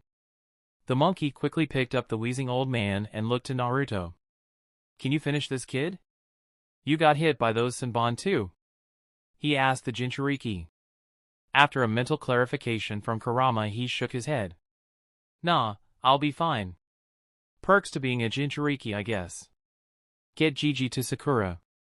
I can finish this," he growled as he started back towards Sasori's location. Enma nodded and wished Naruto luck before fleeing from the battlefield. The blonde looked to Sasori's location and cursed. A horde of Zetsu joined the puppeteer and it seemed as though several of them were already dead, just puppets being used by the sick fuck. Naruto growled before a grin appeared on his face. "You want to play around a bit, Kurama?" he asked his now eager Biju. Kurama let out a feral chuckle and nodded vigorously. "I'm ready when you are, kid," he shouted in bloodlust-filled anticipation. "Then let's go," he roared as Kurama's chakra enveloped his form, covering him in a golden cloak that flowed through his sage's cloak and flickered like a fire off of his hair and ends of his clothes. His blue eyes became golden with a slit pupil and the whisker marks on his cheeks became thick black lines. Sasori could feel the power burst from the blonde as he honed in on his location. The puppeteer unconsciously took a step back as he felt the sheer ferocity of the aura coming off of the blonde. Naruto crouched into a runner's stance before staring right at the puppeteer. Kitsu no Jiku, he shouted before turning into a pure line of light, heading towards the Akatsuki member at an immeasurable speed. One instant he had been 100 meters from the puppeteer, and in the next he was 20 meters behind him. The ground was the first thing to give. Chunks of earth were launched into the air, sending Zetsu clones flying as their bodies were ripped apart. Then was the shockwave and the sound barrier being broken. And finally Sasuke's Hiriko puppet was launched into the sky, shattering from the impact. Naruto's cloak disappeared as he began to breath hard. "Damn, need to get the speed down," he said between breaths. He had not meant to go that fast, and frankly, it hurt to move that fast. "Alright, dumbass. You just tore your ACL in your right leg from that little stunt. I'm going to start working on fixing that. Don't die while I do." Kurama grumbled in anger as he focused his chakra to Naruto's injured leg. Naruto laughed awkwardly. "Hee hee, thanks Kurama," he said as he tested his weight on his leg. He hissed in pain, but for him, it was tolerable. If he needed to, he would move as much as possible with one leg and duration for a moment. He started to think about what to do next now that he had defeated Sasori. Should he go help Seinaru? Or should he go assist Kakashi and Guy? Or even Jiraiya? He had most of the Zetsu army focused on him, so he could need some help. He was cut off from his thoughts when a sunbon came dangerously close to sticking his neck. He rolled out of the way, wincing in pain as he looked around to try and see where it came from. Standing on top of the destroyed Hiriko was a red-haired teen wearing a black cloak with red clouds. He had his hands raised and chakra strings connected to random debris and sunbon littered around the battlefield. The teen chuckled with a smirk at Naruto. "You know," he said in an emotionless tone. "I never thought someone could get past my Hiriko, but now that I have found someone with the strength to do so, I get to show off my favorite puppets and techniques," he said to Naruto as he sent more sunbon and rubble flying towards the blonde. Naruto threw a Horatian kunai into the air to dodge. Once he flashed to it, formed a Rasengan in his hand and threw the blade towards Sasori. The redhead chuckled and attached a chakra string to the kunai. "None of that," he said before sending it in a different direction as Naruto flashed to it. The blonde flashed right into a large boulder and gave a hiss of pain and let his Rasengan dispel. Naruto crouched on the ground as he watched the puppeteer begin to laugh. "You're mine, Kyuubi Jinchuriki. I will show you that why eternal art can defeat anything. Even the legendary Horatian," he laughed and pulled out a storage scroll. He unrolled the scroll and revealed a storage seal with the kanji for 3 on it. "Now, let me show you my art," he yelled before transferring chakra into the seal. A plume of smoke covered him for a moment before it cleared. And floating behind him was a tall puppet with black hair and a gray fur-lined coat. Sasori began to cackle with excitement. "This, Uzumaki, is my favorite puppet. I personally killed this man and turned his corpse into my strongest puppet. This is the Sandaime Kazekage," he cackled and began to move the Sandaime into attack position. Naruto paled at the thought of someone turning a person's corpse into a puppet. Who would do something so disgustingly evil? Fury grew over Naruto as he prepared his kunai. Sasuke's index finger twitched and a blade on the Sandaime's right arm sprung out from a hidden compartment. "Don't worry, Kyuubi. I'm not going to kill you. I'm just going to make sure you can't run from us anymore. And once we have extracted the demon, I'll grace you with immortality. You will live on forever as one of my puppets.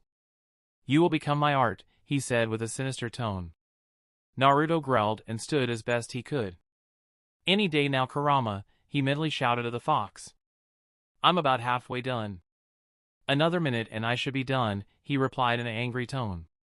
"We don't have a minute." Naruto grumbled as he crossed his fingers into his favorite hand sign. "Kage Bunshin no Jutsu."